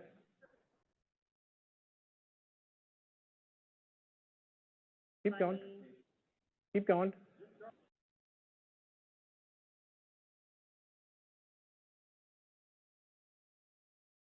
Okay, I have an idea in my head here for a second of a number. I want you guys to Karnak me and guess what that number is. What percentage of people that are sitting in the chairs right now do you believe, that I believe, I actually using Vidyard every week? I'm under 5%. Shane, how close do you think we are? Joey, how close do you think you are? No! We got this cool shit in the company. Company's paying for it. You don't have to pay for it. We bolted on AI on top of it, so you can write a prompt that all you have to do is read it in front of the camera, and yet less than 5 people of the 100 in the room are actually doing it. So this goes to, is it hard? No. Is it different? Yes.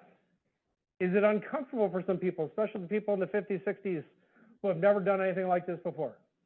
Yeah. So, you know what, did you catch the one thing that Ted said about recording the video? Because of the speech that he has? You know, it took him like 10, 12 takes to get it done. 15, sorry. I was more confident than you were. So it took, 15 tries for him to get it done. If Ted can do it, 15 tries. Okay, I got to give you a different analogy. I'll take your name out of this. And Mary and Milty know this one. Mary and Milty know this one well. So at the last company that I was the COO of, Prospect, there was this guy that I bring up fairly frequently. And he was the #1 producer of Prospect. And last year he did $600 million in Westlake, California. Some of you guys know it. You know it was Brian Minkow. In Westlake. Funny dude, Brian Minkow. But he has the worst speech impediment of any adult I've ever known in my life. He will take 5 minutes to get out one sentence. He was the #1 producing loan officer in the entire state of California 3 years running. Units and volume. When I hired him at Prospect, when I always ask for W-2s when I hire somebody, he had a $10 million W-2. He had an 8-digit W-2 for somebody who had a severe speech impediment, worst I've ever seen from an adult. And guess what we asked him to do? What I asked him to do multiple times. And will you go on stage? Talk to people for me. He said, well, I'm not gonna imitate because it'll sound like I'm making fun of him or not, but he started through it and he said, yes. He got on stage and talked to, we brought him around the different places in the country, and my answer after that was, this guy's running 50 to 60 purchases a month, and he can't get out a sentence, and you're telling me you can't do what? So all I was bringing up with Ted is it's harder for Ted. It is. Okay, he's got one arm tied behind his back to do this, but he still did it because he was committed to actually getting it done. So my ask here is, and why I stopped right there is, we've spent a whole lot of effort as an industry, as a company, as a region to get this in your hands. But I got less than 5% of our people are actually doing it. Lisa, this is my challenge this time. I'll come back to this in a second. Where's Lisa? Where'd she go? This is my challenge this time. You get 50 people in this room to send me an AI scripted video. If John doesn't pay for it, I'm paying for it. Next Kickstarter, okay? But I gotta have 50 people sending me a Vidyard video reading an AI script off of a prompter. Got it? Vidyard to me off of an AI script. So there's 2 things you gotta learn and 1 thing you gotta get comfortable doing. I need 50 of these. Got it, guys?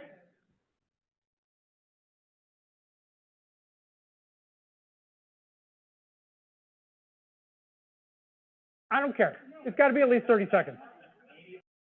30 seconds. I don't care. I don't care. 30 seconds. Vidyard AI. 50 of them. You guys cool with that? Who thinks they can actually do that in the next 2 weeks? Joey, they may be calling you a lot. What else with marketing? If you want to be in the top tier loan officers right now, community events. And what else? I do too.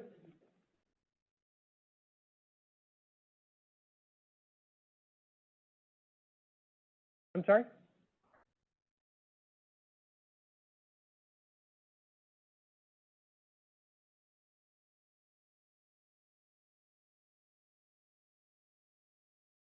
Milty, what used to happen at Fox Valley Resort every year in August? Home improvement shows.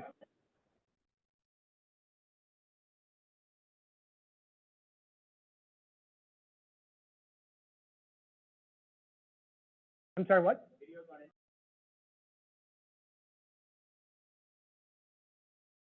Crazy kids, meddling kids, TMK. Yeah, I grew up with Scooby-Doo. What's that? What do you do with the mellow minute though, Ira? Yeah, it's not, what are you saying? I agree with you, but flesh it out a little bit.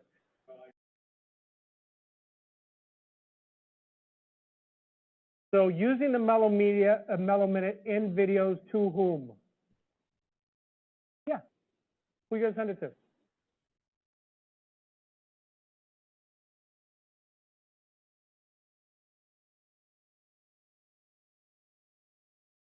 I've seen on LinkedIn too. Absolutely, that's the social media poll here.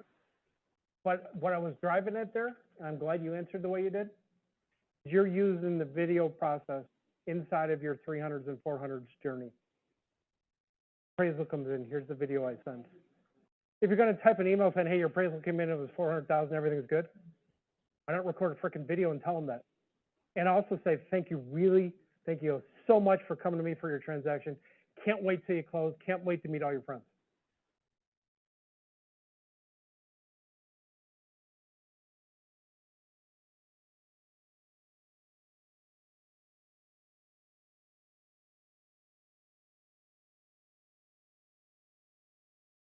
You guys hear that one? So what is the number I gave you from Norm? 295,000 leads distributed in 2023 to our loan officers. What if 295,000 leads that got answered by Loan Depot got a video from us after they hung up? Do you think our capture ratio would go up? You would think, and here's the thing I want you guys to hear. First the question, do you think our capture ratio would go up? For sure. You would think our brand recognition will go up. Do you think somebody from Quicken's going to send them a video right after I get off the phone with them? No chance. Think somebody from UWM is going to send them a video right after they hang up? No chance. But this goes back to this thing I started at first. I need you guys to get comfortable recording a video and sending it.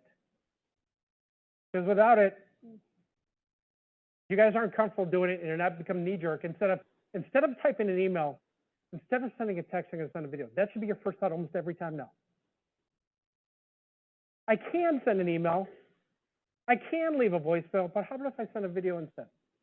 Why not? Because, and again, it's why not. One is the fear of learning something new. Secondly, it's fear of I'm uncomfortable with it. Third, it's the fear of I don't sound good on video. I don't look good on video. Any of you guys feel that way? Yeah, okay. You guys saw what I looked like in 1994 and you see this now, okay? You see me going to my trainer and saying, you suck as a personal trainer, which was 100% true. It's exactly what I said to him. So now, because I'm going to put it on this side. Yeah, go ahead, Lisa.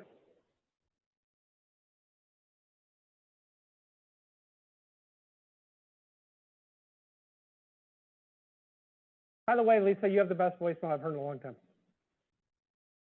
Called you twice last week, got your voicemail, and you called me back, but I listened to the entire voicemail because I enjoyed it.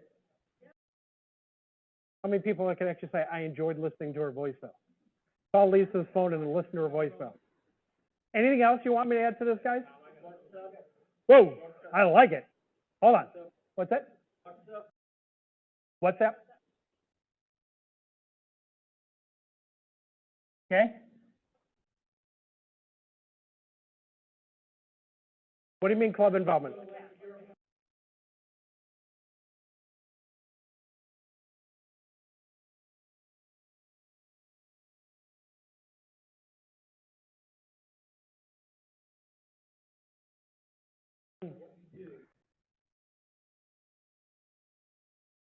Okay, so I want to take something you said. You guys okay for 5 more minutes? This is all money generating shit. Right here, Miss Cindy Gordon brought up the good name of Scott Snap. You guys know Scott Snap? Scott Snap's number 2 LO units in the company. Him and Baird are fighting neck and neck right now for number of units every month. Scott spent his own money, a little bit of Mary's, not much, but he spent a lot of money, and he owns Findlay, Ohio. 50,000 of population. He has a 30% market share. He owns every softball stadium. He owns Bowling Green University. He has the popcorn bags have Scott Snap, closed in the snap on it, at the basketball games at Bowling Green University. He freaking owns it now. But that's part of the marketing stuff, okay? And that's just, I want to own it. He said, I want to own this. But did you ever watch his social media? You ever watch his Instagram? You ever watch him doing the karaoke shit in his office with all of his people? You ever watch him doing the drive-bys every year with the police? You know what this is? Christmas time, he rides with the police. They pull over people and he gives the people gift certificates. And it's on the police social media, it's on his Instagram, it's on his LinkedIn. There are 5-minute videos of them pulling over people and Scott handing them a gift certificate. You ever see him, every year he posts going to a diner with his entire team and giving at a underserved marketplace and giving the waitress a $1,000 tip? He owns that marketplace. He made a decision, he made a commitment that nobody is going to take market share from me in this town where I live. 60,000 people, you know, it's not like a small thing. It's not a podunk town. He owns it. His average loan size is 170,000. He's going to make $1 million. Doing FHA loans up and down and up and down and up and down. He owns that marketplace. Nobody can come in and take him down because he's that committed to what doing. Remember when I said there's a difference between these things being exceedingly difficult and these things just being effort and commitment?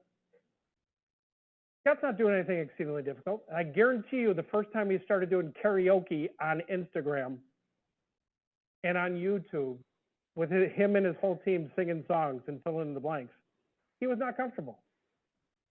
You know what he said? Fuck it. I'm doing it because I want to own this marketplace. So that's where I come back to. All of this stuff is about effort and commitment on this side. There's very little of this that takes immense amount of time. There's very little of it that takes immense amount of skill, but the ones that do take skill doesn't take a whole lot of effort to get there. Really, it's about effort and commitment. All that makes sense to you guys? I think I had one more thing, but then I gotta get out of here. No, I wanted to tell you one other thing though. How many of you guys are managers, manage people in this room? Okay. I want you guys to hear this, and the loan officers that work for you are also going to hear this simultaneously. So it's a little scary, but I want you to hear it. These were things that I wrote down that I spoke to. Man, no, guys, I was in my storage locker. I used to have, when I ran operations for that last company, the whole COO, I would have an ops summit every year. I'd bring in all of my ops leaders from all around the country and pour into them for leadership. And the last one that I did was in 2012. And I pulled off some of the things that I gave them about you need consistency to be a great leader. Leadership, a leader always has a bias towards action. Here's the one I want you guys to hear as branch managers. And I need your loan officer here too, because I'm going to put all the managers on the spot that are managing people. I don't care, sales manager, branch manager, ops manager, okay, regional managers. Here's one I want the managers in the room to hear, and I want the loan officers to hear that report to those people. This, you know how people say the speed of the team is the speed of the leader is the speed of the team? And it's something that's been out there in management circles for like decades. The inversion of that, or a slight perversion of that, is this. The speed of the team can't exceed the speed of the leader. You guys catch that? That has a completely different meaning. So those of you guys that are managing people in the room, if you aren't doing this shit, and if you can't teach it to your people, they're never going to do it. So you loan officers that are working for people, say, hey, Mr. Manager, Mrs. Manager, let's go do this together. All you guys should be doing this together, because if the leadership isn't doing it, the people aren't going to do it. There's no way I can hold somebody accountable for stuff that I'm not willing to do myself. Can't. It's just a facade, and people see through that right away. You have to be committed to it. Remember, I want to come back and say, this is all about a commitment and a little bit of effort. Not a huge, this is not rocket science, guys. Not frickin' rocket science. Now, I want to go back real quick on this, because if you were to take away anything like tomorrow on this, you know what you guys didn't bring up here on the knowledge side? You did it generically.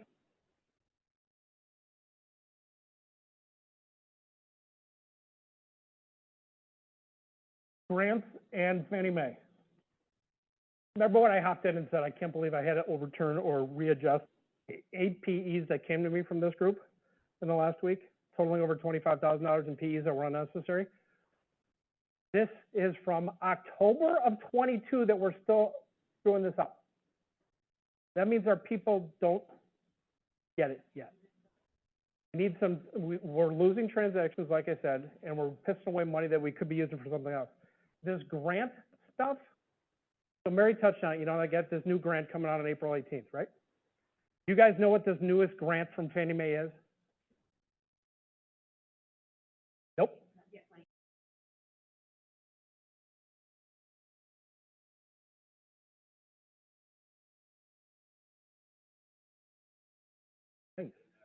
You also know you also know it has to be tied to the LFA, the Access One. Fannie Mae won't buy it unless the lender contributes. So it's not just the 5 from Fannie, it's whatever we agree to continue to contribute as well. Lender funded assistance. So, okay, so this is what I'm talking about right here. So give me 2 minutes and I'll bring it to a punchline, right?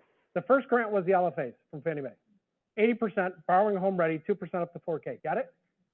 80% AMI, 2% 4K under the home ready code. You have to run his home ready LFA to run. Cool? Second one that came out, and we released it 3 weeks ago, was the VLIP. Very low income product.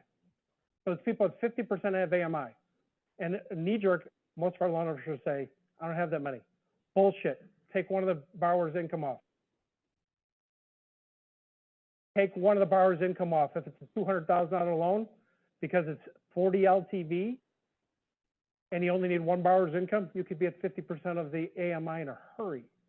And you get $2,500 from Fannie Mae for free. Okay? Third one is what we talked about, and this is where I want to come to, is the one that Marissa's going to release on 418. In the meantime, we're driving her nuts doing these manual shit, which is you have to live in a census tract that Fannie Mae considers below served, like underserved slightly, including Queens, including the Bronx, okay, all kinds of New York. In fact, I just looked up one, I forget which branch it was for, some Corona. Who covers anywhere near Corona, New York? All right, it was from you. So Corona, New York. Okay, so there's no AMI limits. They have to be a first-time buyer, and they have to be moving out of one of these census tracts. Not moving into, moving out. First-time buyer moving out. Okay? So you know what? When I pulled that one up, and I think it was out of Steve's office, I do. Yeah, it was. It was in Corona, New York. The person was moving out of, and they were eligible. They had 5K. Right? Did we close that one? Tomorrow. So we closed it. So they ended up getting what, 9K? Are they thrilled? Okay. So you know, let me give you guys an assignment. I'm going to give you guys an assignment. When we pulled this, we discovered Corona, New York is in the census tract. I'm guessing there's some apartment complexes in Corona, New York. I'm guessing there's some apartment dwellers in Queens, in Corona, New York, that need to know that they can get 9K as a grant to buy a house if they move out of the residence. Don't you guys kind of agree there? How hard would it be to get a mailing list or email list of people who live in apartment complexes in Corona, New York? Not hard. I could get it for you in 24 hours. So what people are missing is not just these grants. It's as we're going to this last batch of grants, we're finding this area where we can give free money to people. But here's the last piece I want to give you on this, and then I'll shut up. Promise. All these grant stuff, the 4K to 2,500 to 5K, right? It is here because of this present administration. If this administration turns over, if it does, I would guess that these things will be pulled back within 90 days. Which means that we're on the clock, because right now it looks like the Republican administration is going to take this up. But we're doing it right now. So don't like sit around by the fire and take a long nap and say, hey, I'll get to it in a month. Because soon this thing probably will go away, all three of these grants, because the Republicans deem this as socialism, taxing the rich to give it to the poor. That's what they deem it as. Okay, it's here now. So we're mortgage professionals. We got something that we can give away money. We can give away money. And our loan officers aren't paying attention to it. You know how much that pissed me off? So all of the grants that are there right now, the 4K, the 2,500, and now the 5K, which will be officially released April 18th, but in the meantime, if we find one, we can do them manually through Marissa, are all out there. But when I talk about knowledge, I still get people asking me what LFA stands for. We had 2 recordings on it. We had 2 national trainings on it. We had recordings on it that are still online with the training department. But yet, people are, this is dedicated, this is their career, and they still don't know this. I had turned over 8 PEs this week, stuff that we trained on 15 months ago in October, November of 22, because, I'll tell you why. But I can tell you that if somebody was really on their game, I would not have had to reverse those. And also, caveat, again, like I told you before, how many of those 8 PEs that I restructured and saved money or got a lower rate for the customer, whatever it was, how many other transactions did that loan officer or that branch miss? I say that branch because I don't see a PE until it goes through the BM. That means not only did a loan officer miss it, but the BM didn't check it. And that's where I start to say, holy shit, we got to reiterate some stuff here because, yeah, we lost some money on those, or I saved 8, but maybe we lost 15. But how many transactions did we not do? Because the LO can't remember this from 16 months ago, and they're quoting 7 1/4 instead of 6 5/8 3 weeks ago. And they're bitching to us because our rates are so high. No, the other loan officer just knows their shit better than you do. Because they figured out they don't need the wife's income, they don't need the husband's income, they can fit it underneath 120 AMI, and they can have all the LLPAs linked. Yeah. Yeah. You don't need social security income, you don't need dividend income, you don't need everything on here. Hey, if I don't need SSI and I just leave the base income and I don't use the bonus, I'm underneath 120 AMI, I get no LLPA. Okay, so the loan officers, that 10%, that last 10% who are on their game, know that shit cold. So the question comes again, now how I'm gonna close this is, are you in the 80? Are you in the 10? Are you in the 10? And if you're in the 10 or the 10, all the stuff that we're gonna get out to you, how soon can you get this done? Make a commitment in between yourself and somebody else, maybe it's your BM, maybe it's your best friend, that I'm gonna get these 5 things done in the next 2 weeks and then these 5 things done in the weeks after that. And we'll try to support you in every way I can. And 50 videos of at least 30 seconds using the AI as the scripting. So you're just reading the script on AI, Vidyard sent to me in the next 30 days. And if John Bianchi won't cover this, I got it. All right, guys?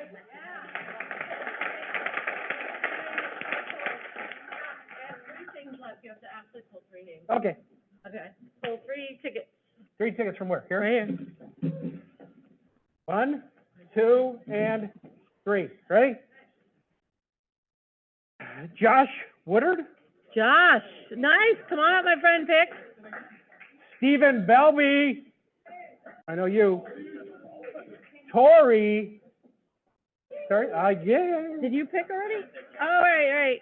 Tori, man, you and I will talk. There you go. Okay. All right, cool. Thank you for everything. All right, you guys. Thank you for staying. Thank you for everything. Those of you who are staying, heading over to the restaurant. We are downstairs. And I could probably, Dave Rodriguez, do you think we could get a couple of hands? Maybe we could move that wall to the restaurant. I don't know. My husband's here. He could probably figure it out too. All right, guys. Thank you. I can't wait to see you next time. Bye, guys.